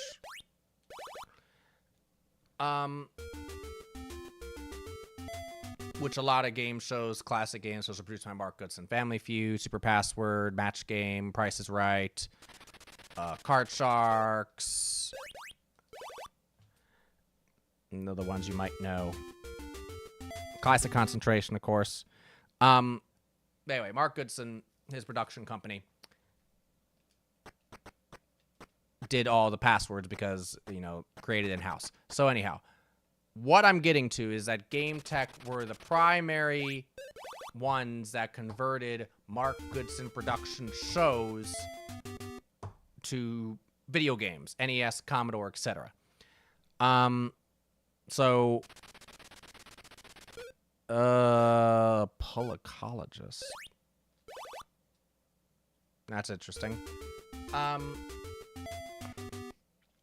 They did a whole bunch of games for the Commodore, DOS, you know, those systems, and then they started going to the NES. So, they started in '87 by trying to convert Password. It's also believed that they may have been trying to convert the $25,000 Pyramid at the time, too. The reason for that is because there is an image of the I see biddies. And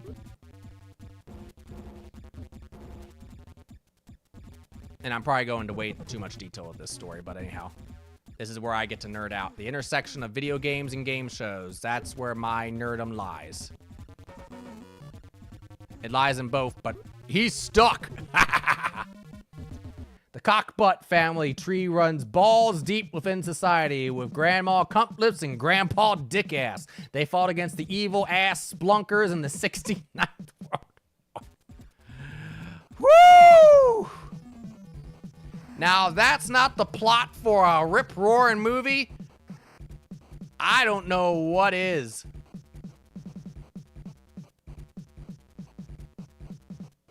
Fuck. But anyway, thank you for the biddies, Jarrett. The 69th World War was a real hard one. I mean, goodness gracious. It was hard on both sides. Fuck.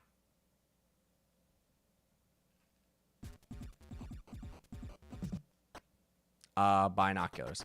So,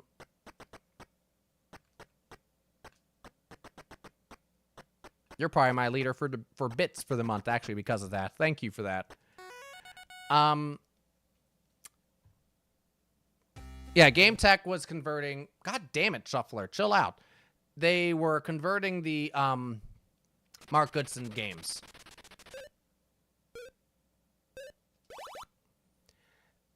So, Card Sharks, you know, as I said, Classic Concentration, etc. Classic Concentration, they were able to do successfully. Hello, Daddy Longlegs, you're back. In '87, they were going to convert Password for NES. But if you look at the box for the prototype for that from back then, it doesn't have an image from Password.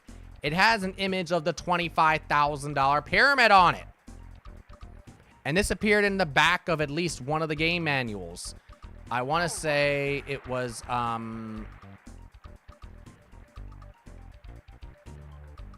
it might have been the Harlem Globetrotters game, because Game Tech also made that. So, it was rumored that they were also considering, I think, doing a Pyramid conversion. Same Pyramid game that's now hosted by Michael Strahan. Daddy Longlegs is making his way up the box. And, yeah. But obviously, if they were working on a Pyramid, that didn't happen. But they continued working on Password. '88. They changed the name officially to Super Password. Got rid of the old image. Actually put an image of Super Password as in the actual show itself. Daddy Longlegs is currently swatting his legs against my, computer screen. He wants in on this action. The daddy long legs is officially on my screen. Nope, he's falling off.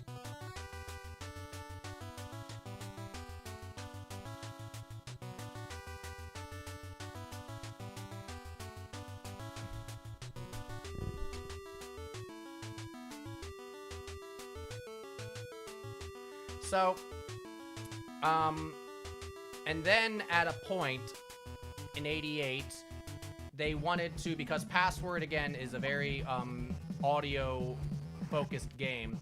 You know, you're giving a clue, a one-word clue to your partner to try to get them to say the password. So they decided they wanted to integrate talking into it, which they called POS. No, which does not stand for piece of shit. It stands for the power of speech. So when they decided they were going to do that, they then changed the name to Talking Super Password, and thus changed the box art and all that stuff again. We're in 89 at this point. One problem happens in 89. Super Password's canceled by NBC. They give the half hour of the show back to their local stations so that they all can do news and stuff because their clearances were getting ridiculously low for the show. When the show gets canceled, they're still working on this game. They were actually, at that point, aiming for a 1990 release. So, at some point between 89 and 90, the game got canceled. But at some point, the game was showed by Game Tech at the Consumer Electronics Show. I want to say it might have been Consumer Electronics Show 89. But because of that, because of NBC canceling the show, Game Tech figured that there wasn't going to be a market for it anymore, so they pulled out. Much like Grandpa did with Grandma. Ha! Anyway, that's the long-winded version of the story. Basically, yeah, Game Tech spent way too damn long working on it and adding features and refining it and trying to make it better and all that stuff. And it ended up that they, waited so long, the show got canceled.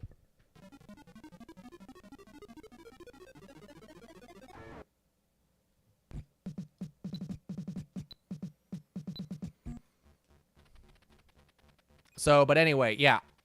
I've not had my eyes on it, but an image of the prototype cart exists online. An image of the screens, of the game exists online.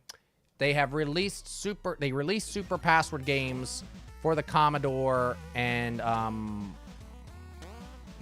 DOS systems. It looks like the graphics are very similar to those except NES. So a bit more colors, you know, a bit more detail. Looks like shoelaces, you know, and it looks like that it would have played very similarly. Which makes sense. So, the big difference that was going to be on the NES version was the fact that power of speech feature that they wanted to have. So basically, as far as we can tell, the quote clue givers on the show would give the clues, and you would actually hear them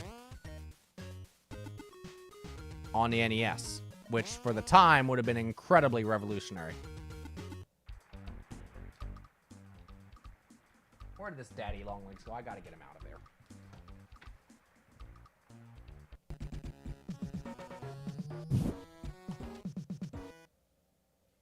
Alright, hold on a second here. Come here, dude. Come here, dude.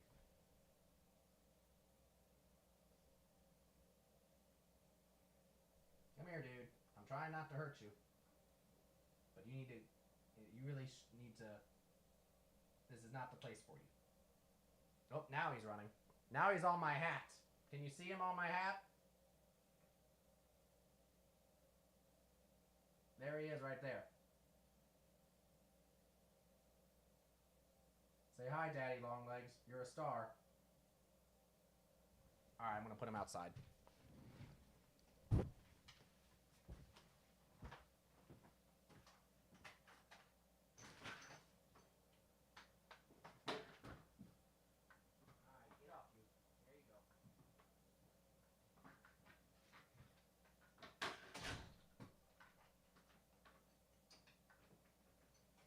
This is my Oregon Trail hat, for those that don't know. Jump scare?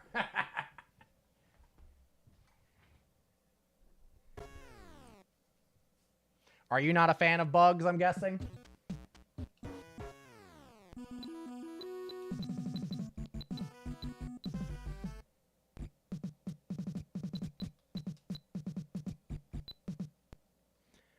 So anyhow, my connection, my strong... So anyway, that's the super password NES production story. Now, why am I looking for it? Well, because number one, as far as I can tell, that's the only other NES game show game that was, you know, in production at any point that didn't get released.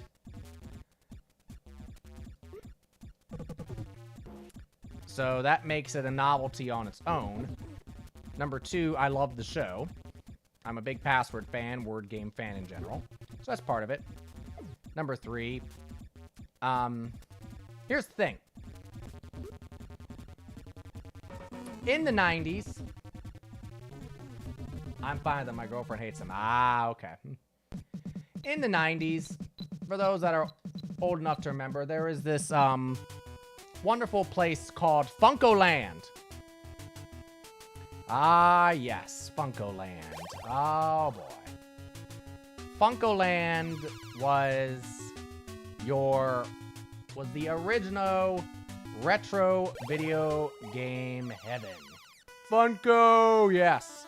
Now, when you were in their stores back then, you could see a catalog of all the various games that they had. So if you wanted a certain game, or if you were looking for a new game or something, you could see the games that they would have available at all their stores. And you would see the price, the cost, the value for each game next to it. So you would see that you could buy Mario for like $2. You would be able to buy like American Gladiators for maybe like $5 or so. Fuck. This helped for two reasons. Number one, you could see the games that were available. It could guarantee a fair price for you. It also would help with, you know, because grading and quality of the cartridge wasn't as big of a deal back then. Fuck. So it made the job of the person at the desk who's, you know, looking at the games. And if someone trades it in, you're going to be able to see exactly what you'd be able to get for the game. And then you would know exactly what it would cost. So, anyway, to that point, this Funko game list. Funkoland, man, haven't heard that in a while, right? So, when I first came across Funkolands and was able to start going to them pretty regularly with my dad when we were on travel various places, we would try to stop at one of the Funkos so I could find some of my NES games in the 90s, and so that that I recently was able to start collecting because I had a little bit of my own money. Well, in the Funkoland list, I went through it, and of course it had like a list of almost every NES game in there. It was on a piece of paper with lines on it where I lived. So I went through the entire list. And guess what it had in there? It had Super Password. Now, at this point, I had all the NES Game Show games. So, Funko had Super Password listed on it, which means I thought, hey, I must, at some point or another, this game must have been released. I have not seen it yet. So, for years, probably for about 8 to 10 years, Dad and I traveled in all of our travels to all of our various places we went. Whenever we'd hit up a Funko Land, we'd ask for Super Password because it was in the list. Which means, in theory, they would have had it somewhere, right? It was for like $25, which I would have gladly paid. I mean, it was in the list, right? So it's like, obviously it had to have been there somewhere, we would have thought, right? Early 2000s, probably circa 2003-4. Guy at one of the Funko Lands, who obviously knew his shit, when asked about it, was like, dude, this thing is in the list. Like, I have seen it in the list. You know, like, and I even got a copy of it at a point. You know, where it was like, here it is. It's listed literally right here. He was like, yeah, no, that was actually never released. And I'm like, wait a minute. If it was never released, then why the hell is it in this list? He's like, yeah, there were some games in which we thought were released that actually weren't. And I guess that must have been one of them. He said, but no, this game was never released. It was previewed, which I knew. And I was like, oh yeah, I was in the instruction manuals for these video games, for, you know, these. And he's like, yeah, but it was never released. And that's when I was like, well, the game must have existed in some form somewhere. He's like, oh yeah, there's probably a prototype somewhere. And of course I was like, oh. He's like, yeah, but good luck finding a prototype of anything. And I was like, yeah, true. Well, and of course, the internet being in the internet, I start looking around for things. And as time goes on, yes, of course, I find that sometimes you can get prototypes for video games if you look hard enough and are willing to spend enough. And yes, I did at a point have eyes, not on eBay or any place like that, because I would have probably purchased it. But information about the Super Password prototype cart was on a website. I want to say it was NES Age or one of those types of forums. So yeah. It had an image of the cartridge, which I believe was gray. It was a dark gray. It was either dark gray or black. And it had a couple of screenshots from the game itself on a TV of the game actually running. Which to me is like, yep, that's proof that it was real.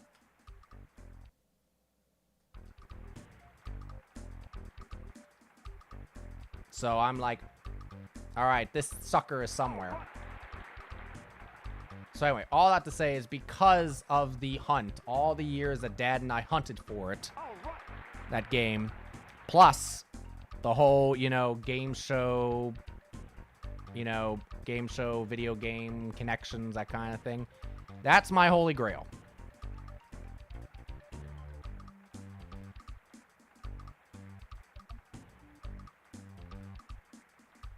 And I'll tell you what, if I were to come, since my dad is coming with me to Portland Retro Gaming Expo, if I were to end up getting that test cartridge, like, I know he would even be like, oh my god.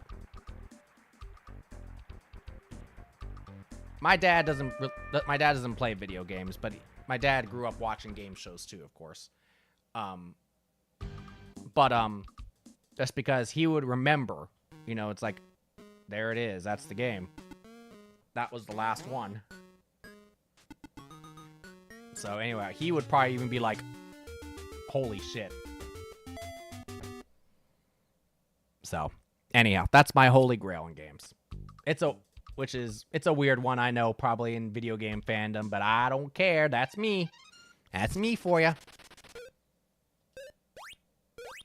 If your glass of water has more than 0 calories, I would very much question that water.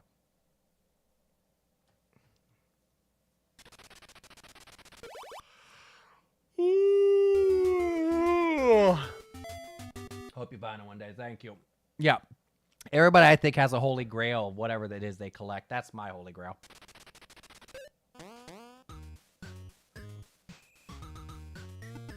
But yeah, I'd want to get it dumped because then it would be like, you know, that's a video game community that, you know, checks that box off. And the game show community would also, you know, be interested, at least certain members of it, in just that. Fuck.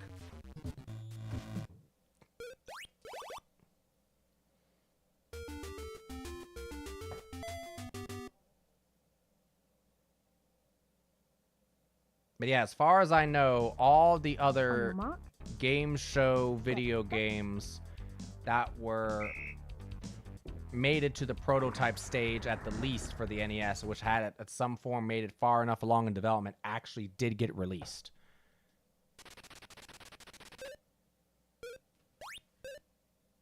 I'm gonna guess David Copperfield since he's a magician.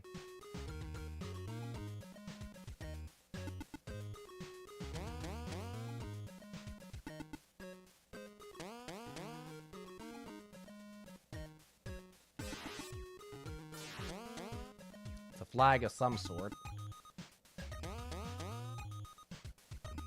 Splatterhouse 360, The Suffering PS2, 50 Cent Blood on the Sand. Are those your holy grails? I've heard of 2 of them. I have not heard of 50 Cent Blood on the Sand. Please explain to me what that game is.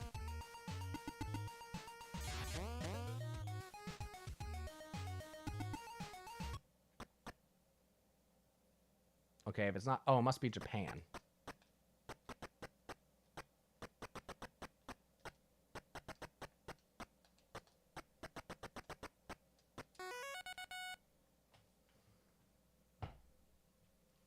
It's a follow-up to Bulletproof, only more insane and good. Oh. Is that because 50 is in it?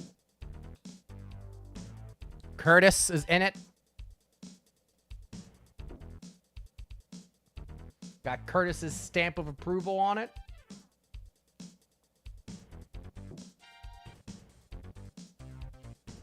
I fucked that up.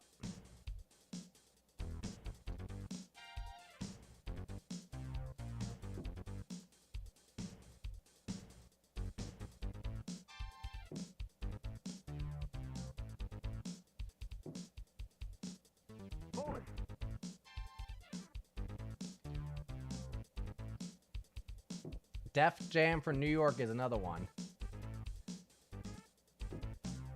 What kind of game is that? Are these like I'm assuming they're not music games. Are they shoot 'em up type games? Fight for New York was so good.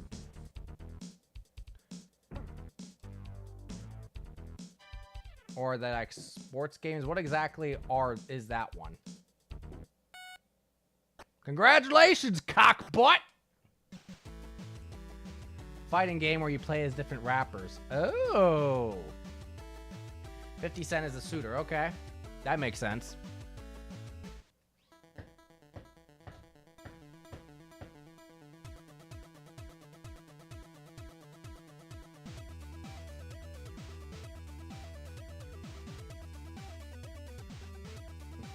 Who would have ever thought that a fighting game about rappers has a kick-ass story? But then again, a lot of these rappers beefs with each other usually have pretty interesting stories behind them anyway. So maybe it does track.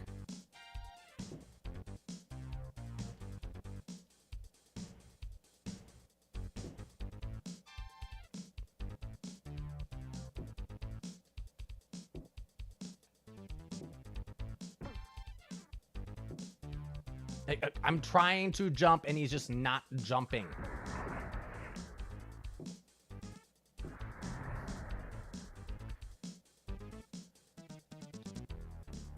When was it made? Was it made in like the early 2000s? When 50 was at his peak?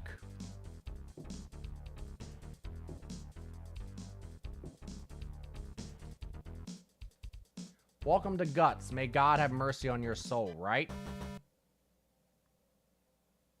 Alright, what the heck happened? Oh, it was Doug Henning. Okay, well, he's another magician. Alright,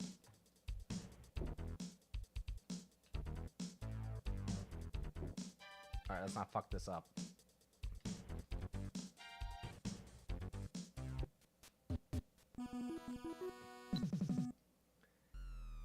Def Jam, I think 04. The first one Bulletproof was 05, I think. Okay. PS2, yeah, that makes sense. Blood on the Sand was 08 maybe. So that was was that PS2 then? That's awfully late for PS2 if so.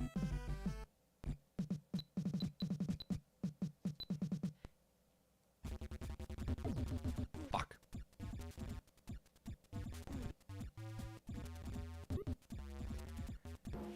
Fuck. 360 and PS3. Okay, that makes sense. So is there a particular reason why they're your holy grails? Is it because you're a fan of their music? Of, you like wrestling games in general? Little column A, little column B, something else?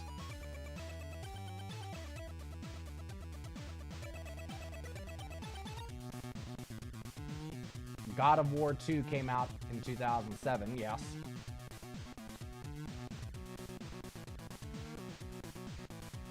Which feels like an eon ago.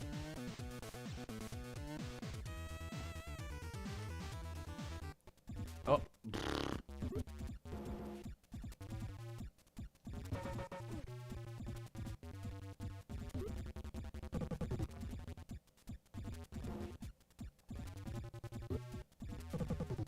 It's gonna be a close call here. I don't think we're gonna make it though.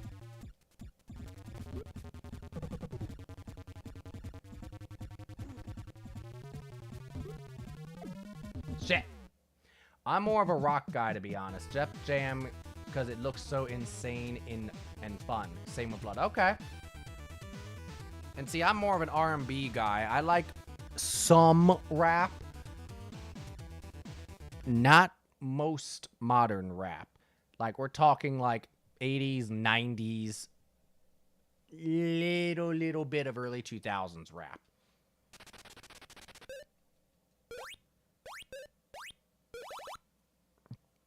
But I'm mostly an R&B and pop guy. I do like 80s rock though. 70s, some 80s, some 70s rock, some 90s rock.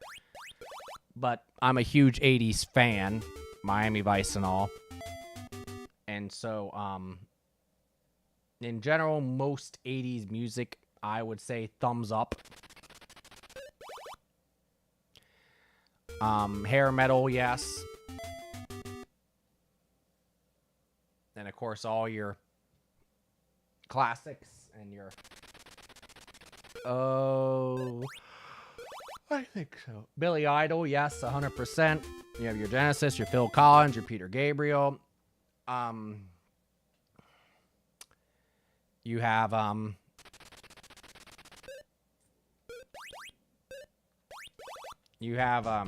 shit. My memory is blanking. You have, like, White Snake.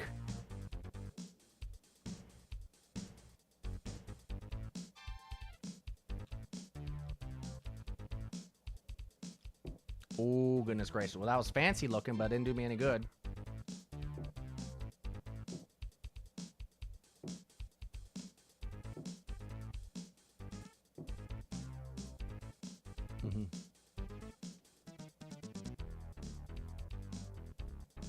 Yeah. Sorry, I'm concentrating on this for the moment. 80s. You had like Duran Duran, of course. Great. Aha. Great.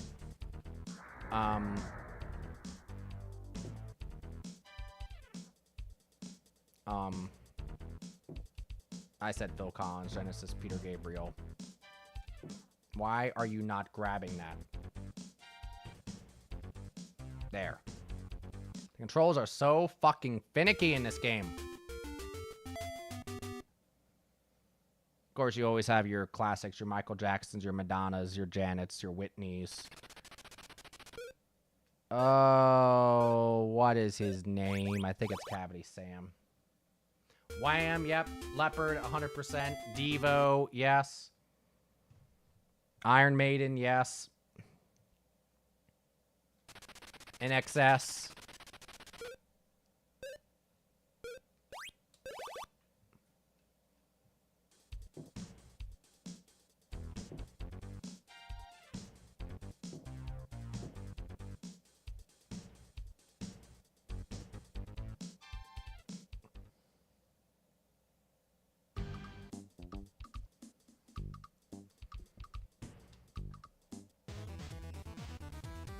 Alright, we're done with Pictionary. I'll give it a few more minutes. I'm going to have to call it a night because I am starting to fade. I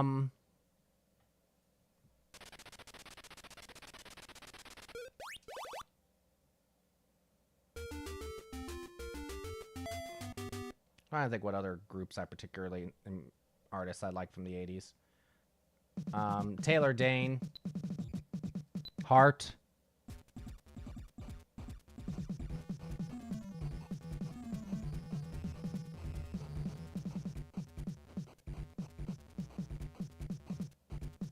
Cyndi Lauper, of course.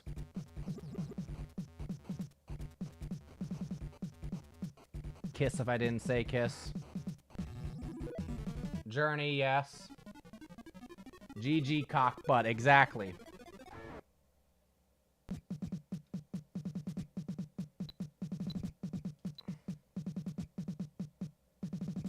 Cassiopeia. What are some songs Cassiopeia did?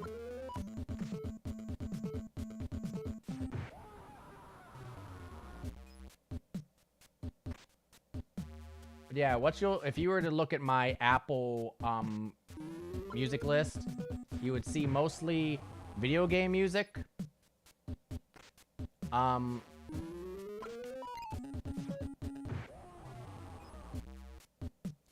of video game music. 80s Miami Vice era music. 90s pop and R&B.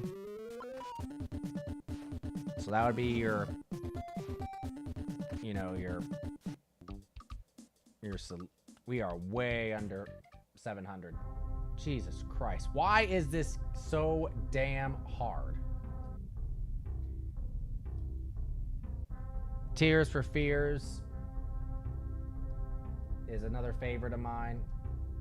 Asayaki, Midnight Rendezvous, Swear, Domino Line. Those are familiar.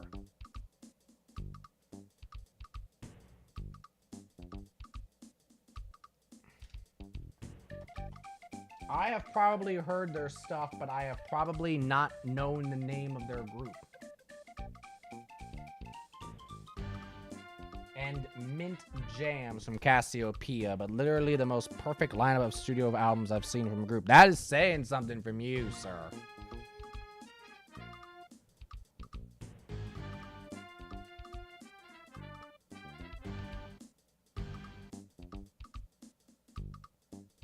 Well, now I'm going to have to go look them up and see what's familiar. Because, yeah, jazz, I like jazz stuff, too. They have, like, 30 studio albums. Damn!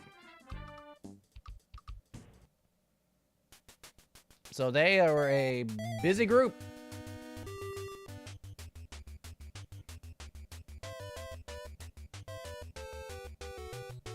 God damn it.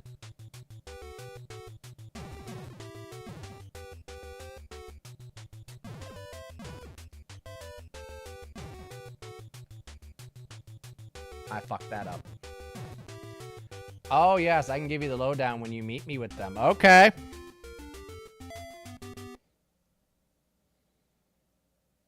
can't wait.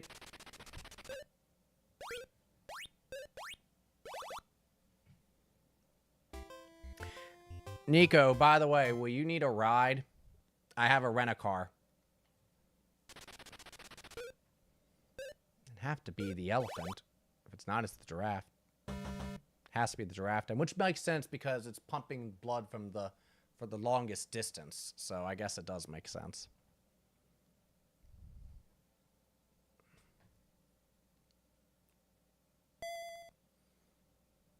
Because remind me, Nico, do you have your driver's license? You got your own car. Okay, good. Gee, I can't imagine what that must be. All right, let's try this girl. So, by some amazing coincidence, she's also named Fuckhead. Maybe they had the same grandparents?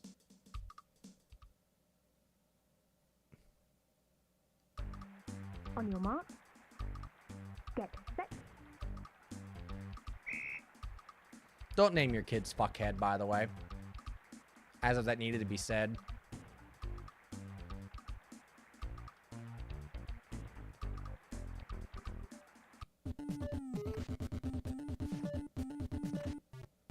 Ow! Granted, was late to get it. Basically got it when I was 28. I mean, it's not a race. It's not such a thing as too late. You know, I mean, cars are expensive. Gotta get the license, you know. Huck fed, right. Oh, shit. Waited too long. I mean, you got around okay without it beforehand.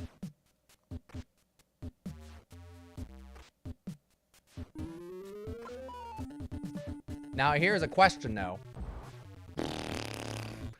So you have a car. You're going to be bringing your games with you. The hotel's like 2 blocks from the convention center, I think, give or take. Like, how difficult is it going to be? Gemini, you suck. It's nice our public transportation is top notch. I've heard that about Portland, that you have great public transportation. And yes, that is nice. I mean, DC does have pretty nice public transportation, too. It gets a bad rap. But those are tend to be the same people that just give the city of DC a bad rap anyway.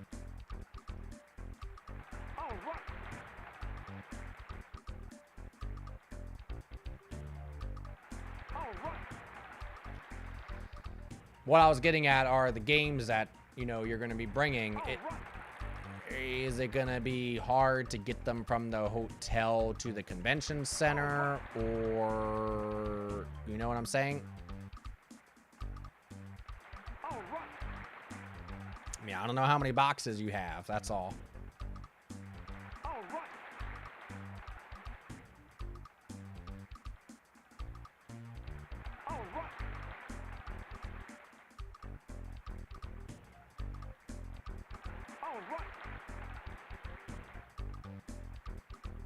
Hell, I don't even know if the convention center is going to have a lot of parking. I mean, we're only 2 blocks away, so I'm like, I obviously don't, it's not going to affect me.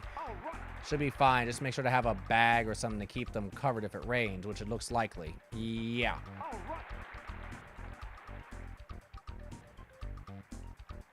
That's one of those things I've thought about if I'm going to have to do. Is if I get a whole bunch of stuff, I'm going to have to, like, ship it back.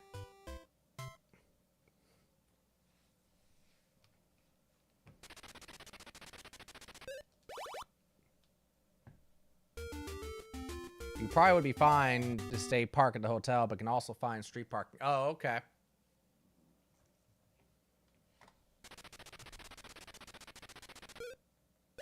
I remember this. This was kind of a sad story, but thankfully he was spared.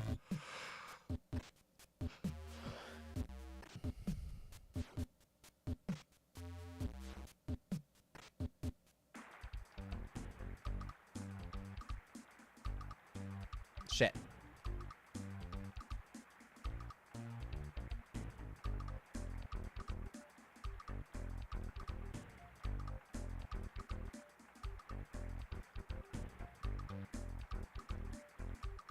I park in the underground parking of the convention center. How much does it cost, though, is the question. I mean, I'm assuming this hotel that I'm staying at, or we're staying at, has its own parking. But honestly, I don't even know that off the top of my head. I have to look at that.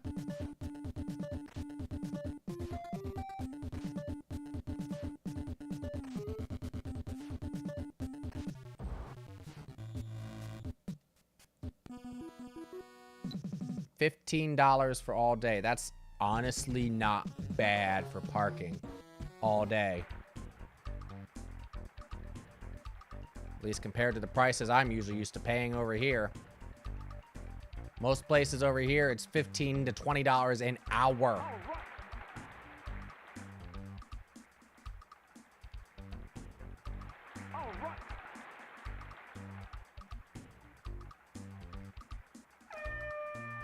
And then if you're like a patient at a hospital or something like that, then you get a stub and they'll oftentimes take off like, you know, maybe $5. Yeah, it's pretty well. If you know where to park, you can get around it, but you really got to know where like the cheaper lots are. And sometimes you can get away with like $5 or $6 an hour. On your mark. Get set.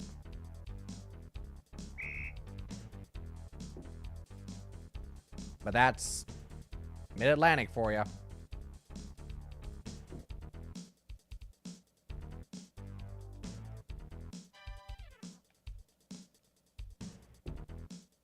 We're not going to go for that because we'll probably end up wasting more time than we'll gain by going for it.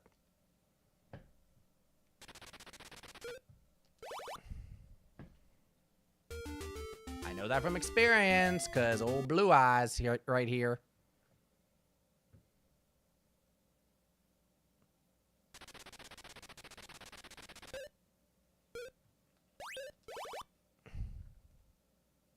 Don't ask me how I know that.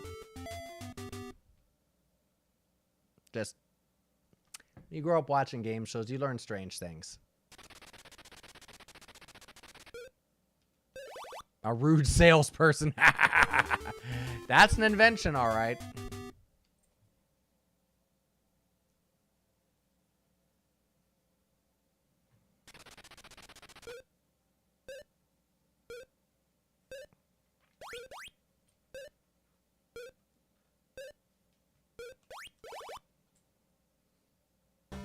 I should have gone with my gut.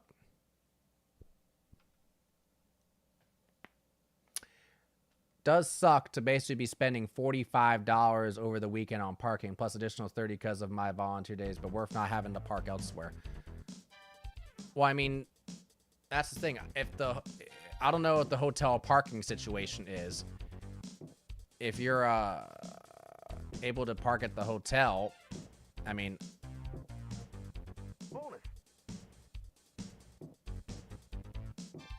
but I don't know.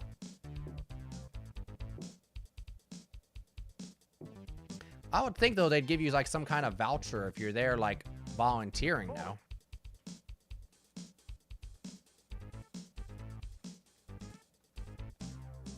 That just seems like event planning 101, but what do I know?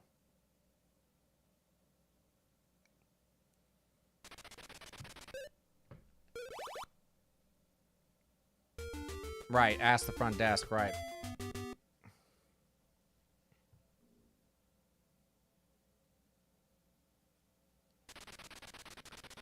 Merrill Sheep. It has to be Sesame Street from that era. Bam.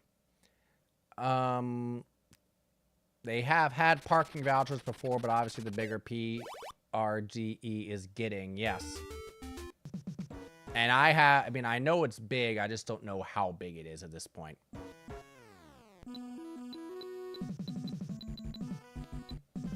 I think this past year, MagFest had like 150,000. over the course of its 3 days. Convention center people running it always give PRGE runners a hard time for some reason.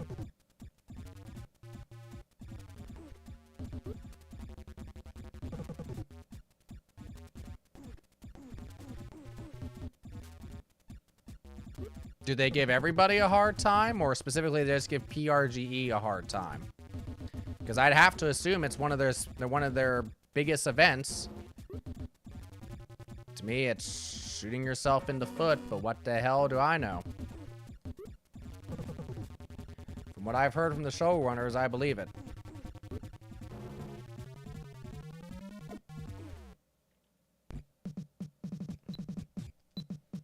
Strange. Fuck! Nah, it's everyone, but they're always something every year.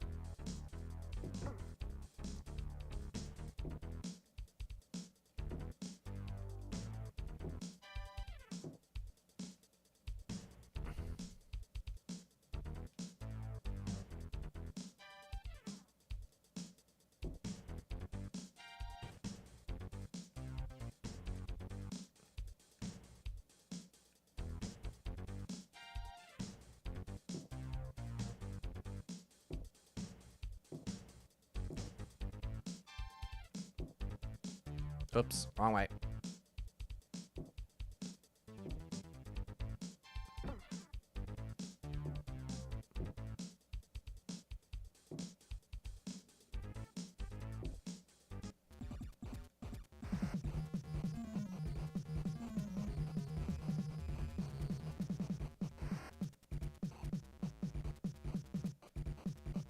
Oh, how am I alive? Oh, okay.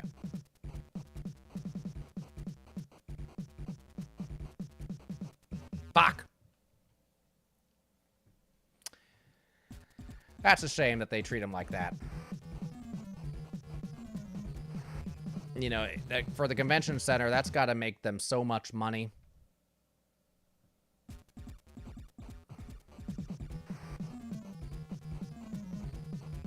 I mean, they sure as hell aren't losing money on the deal, I can tell you that.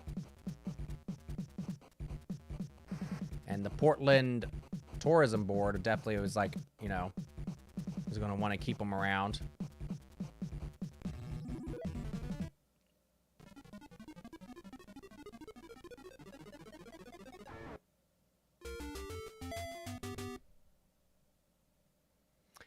Yeah, we're in the top of the events held. Obviously, Rose City Comic Con is the biggest.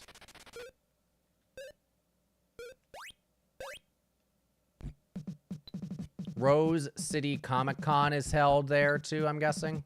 I'm the Ayatollah of Smackola. That's my favorite line. Oh, I fucked that up. That was my fault. I hit the wrong buttons. Yeah, Portland is known as Rose City, isn't it? I forgot that.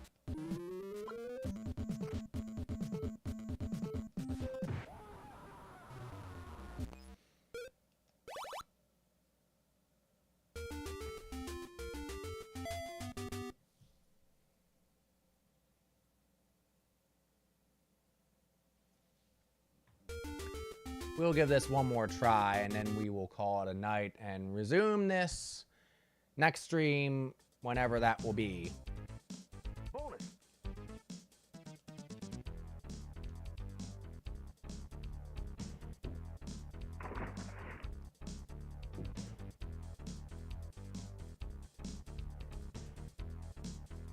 Oh, yes, we have the Modus Center, which was formerly the Rose Garden. Still miss that name. Okay. All right, we need to get 700 to get to the aggro crag. So far, we are halfway there, so we are on pace.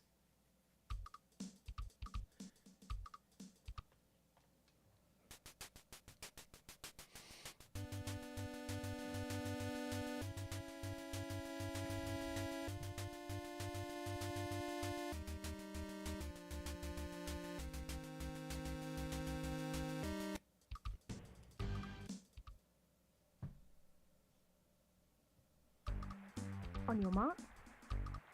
Get set. Come on, fuckhead, let's go.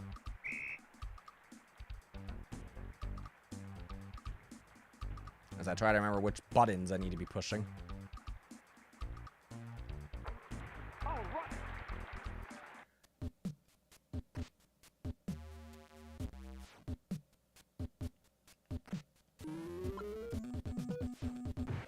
But yeah, this is something Space Beagle and I learned earlier tonight. Maura Quark, who is the referee on Nickelodeon Guts,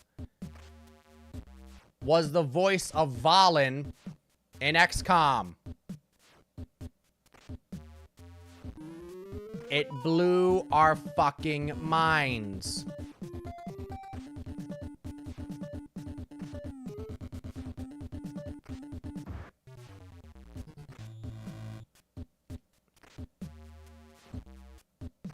And it makes so much sense why then Valen sounds so familiar. Because if you grew up in the 90s watching Nickelodeon, she was familiar. It's the lady standing right in the middle there. Here we go. Cross your fingers.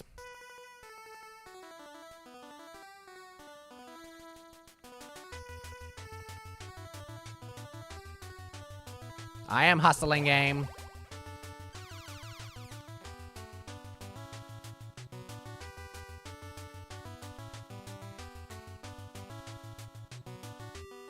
Get to see some weird tongue action, probably as I involuntarily come on move. I'm trying to concentrate as hard as I can.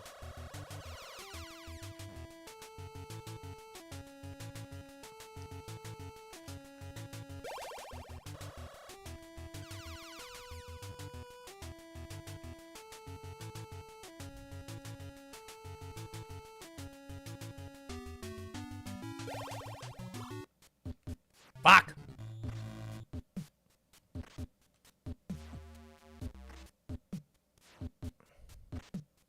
You like that tongue action?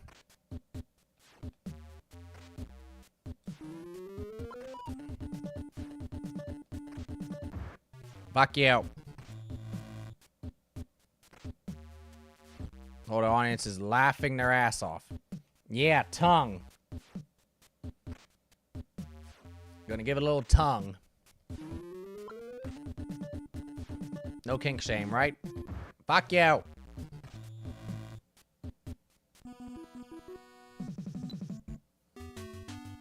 Oh.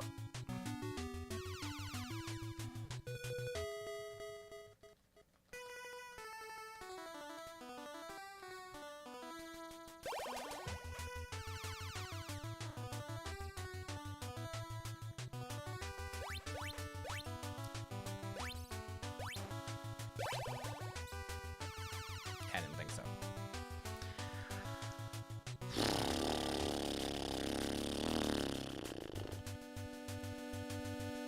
Congratulations, fuckhead. You won another 1,900 bucks in stuff.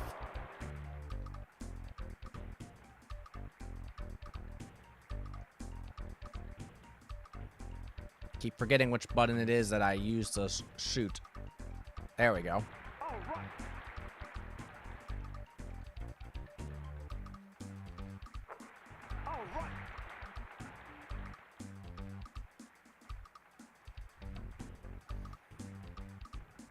Can you imagine how, because we've been using the name fuckheads on Double Dare, right? So if their last, and on Family Feud too. So if their last name is fuckheads, and this child's name is fuckhead, that means that full name is fuckhead.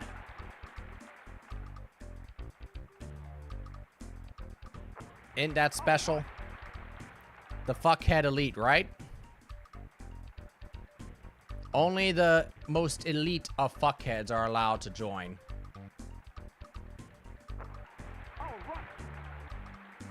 The ones that end up giving the most fucks.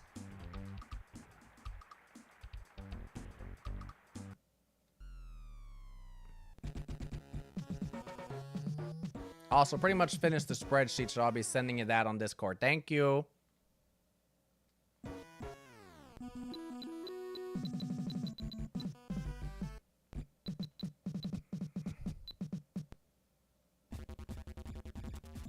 Fuck. I was trying to be sneaky there. Didn't work.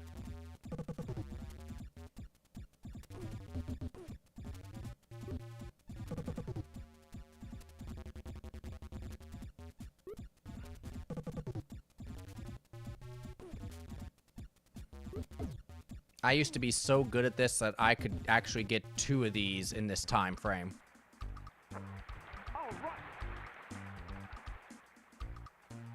When I was a kid, of course. Now the gladiators piss me off too much, and I end up yelling at them instead of focusing on getting around them. Speaking of yelling...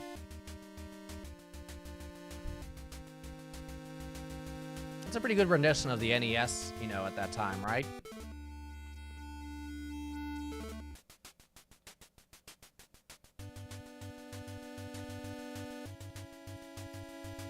Mark Summers has given up at this point. He's hired a robot version of him to replace him until the fuckheads officially retire.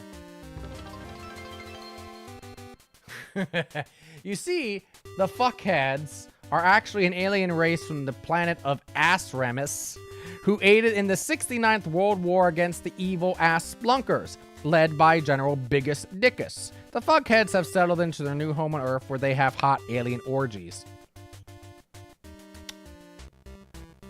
Canon. 100% canon. Unequivocal. I mean, and the story behind it is, you know, just Pulitzer worthy. I mean, just no story compares to the fuckhead's tale.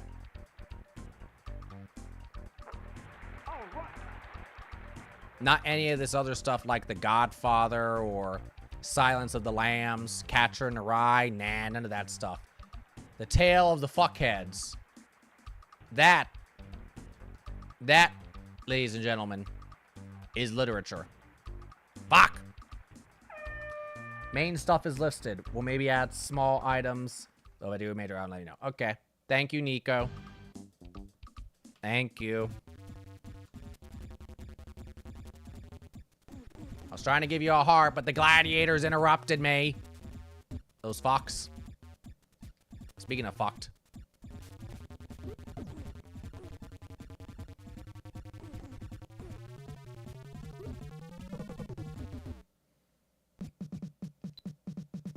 All right, laser.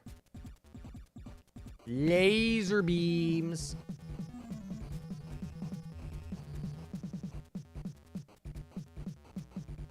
Fuck. Ooh. Woohoo! Woo!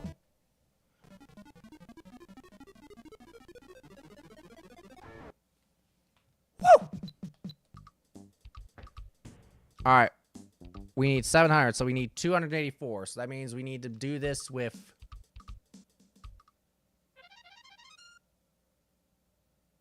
Why can't I do math? 4 minutes... On your mark. And some odd seconds. That we need to have like 5 minutes left. No problemo, brah. That's something they said in the 90s, right? Bry? Fuck, fuck, fuck. Fuck, fuck, fuck. Jump, damn it. I said jump. Thank you. God damn son of a... Why are you such ass?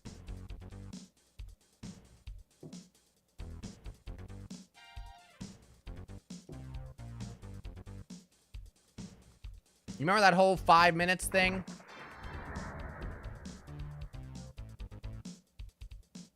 I remember it. Oh, now you're starting to cooperate a little bit. There. Prince of Persia, this is not. Very true. Speaking from experience, because yes, we've played through Prince of Persia here. It was very entertaining. That was actually my... the clip from me playing Prince of Persia was actually our intro video here. My, what's it called? Memory time video today.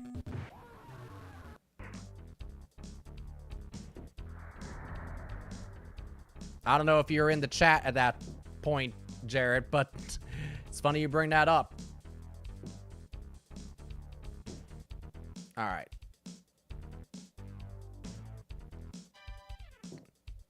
So we have 40 seconds to get through the rest of the course.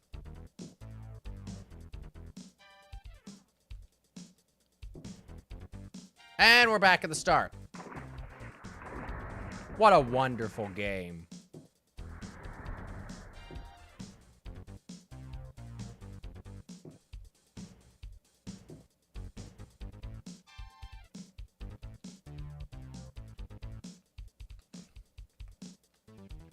I need you to turn around, dude.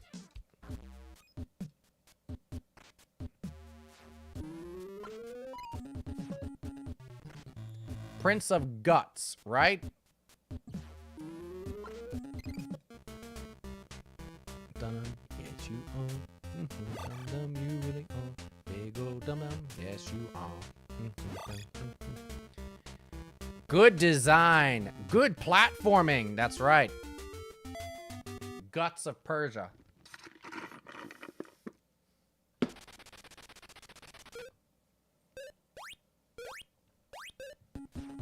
Oops.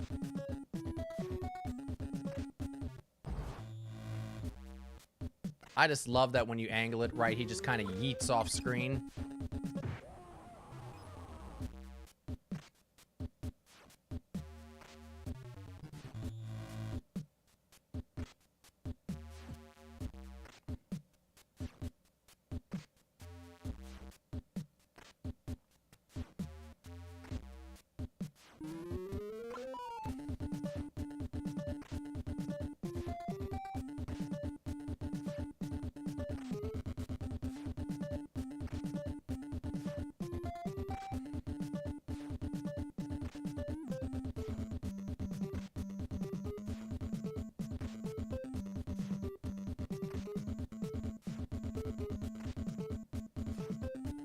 I'm doing some observations.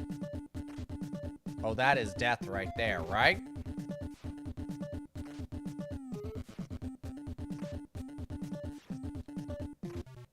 Oops.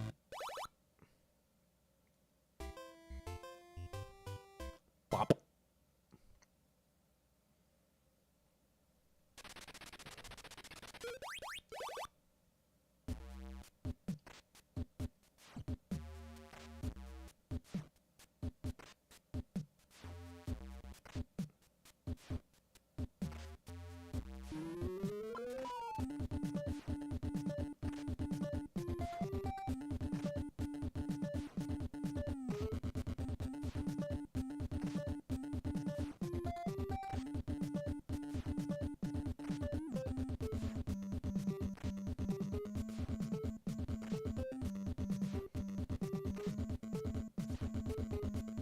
Ha!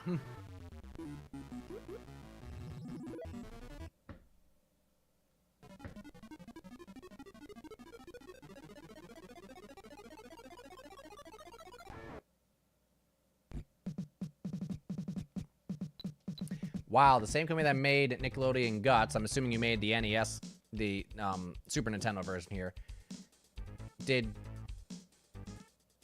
the original Macintosh games. Oh! They did the Mick Adventures? Really? I would not have guessed that.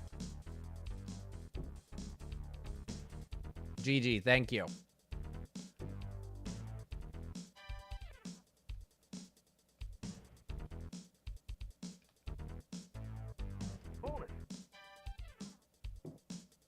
Alright, where am I supposed to go?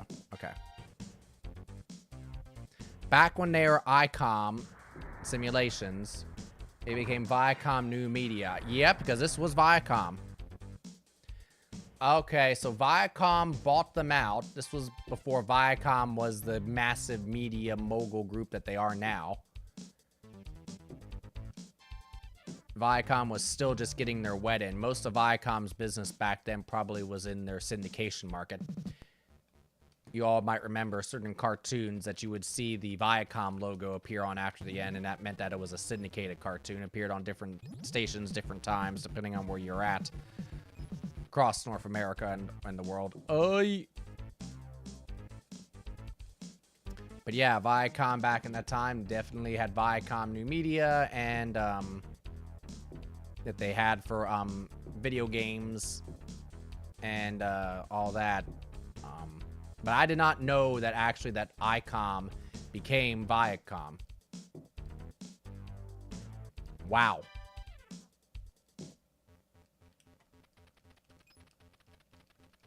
Just add a V and an A, I guess you got it, right?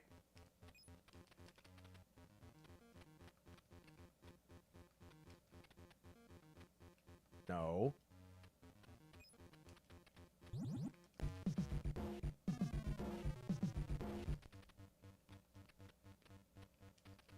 No!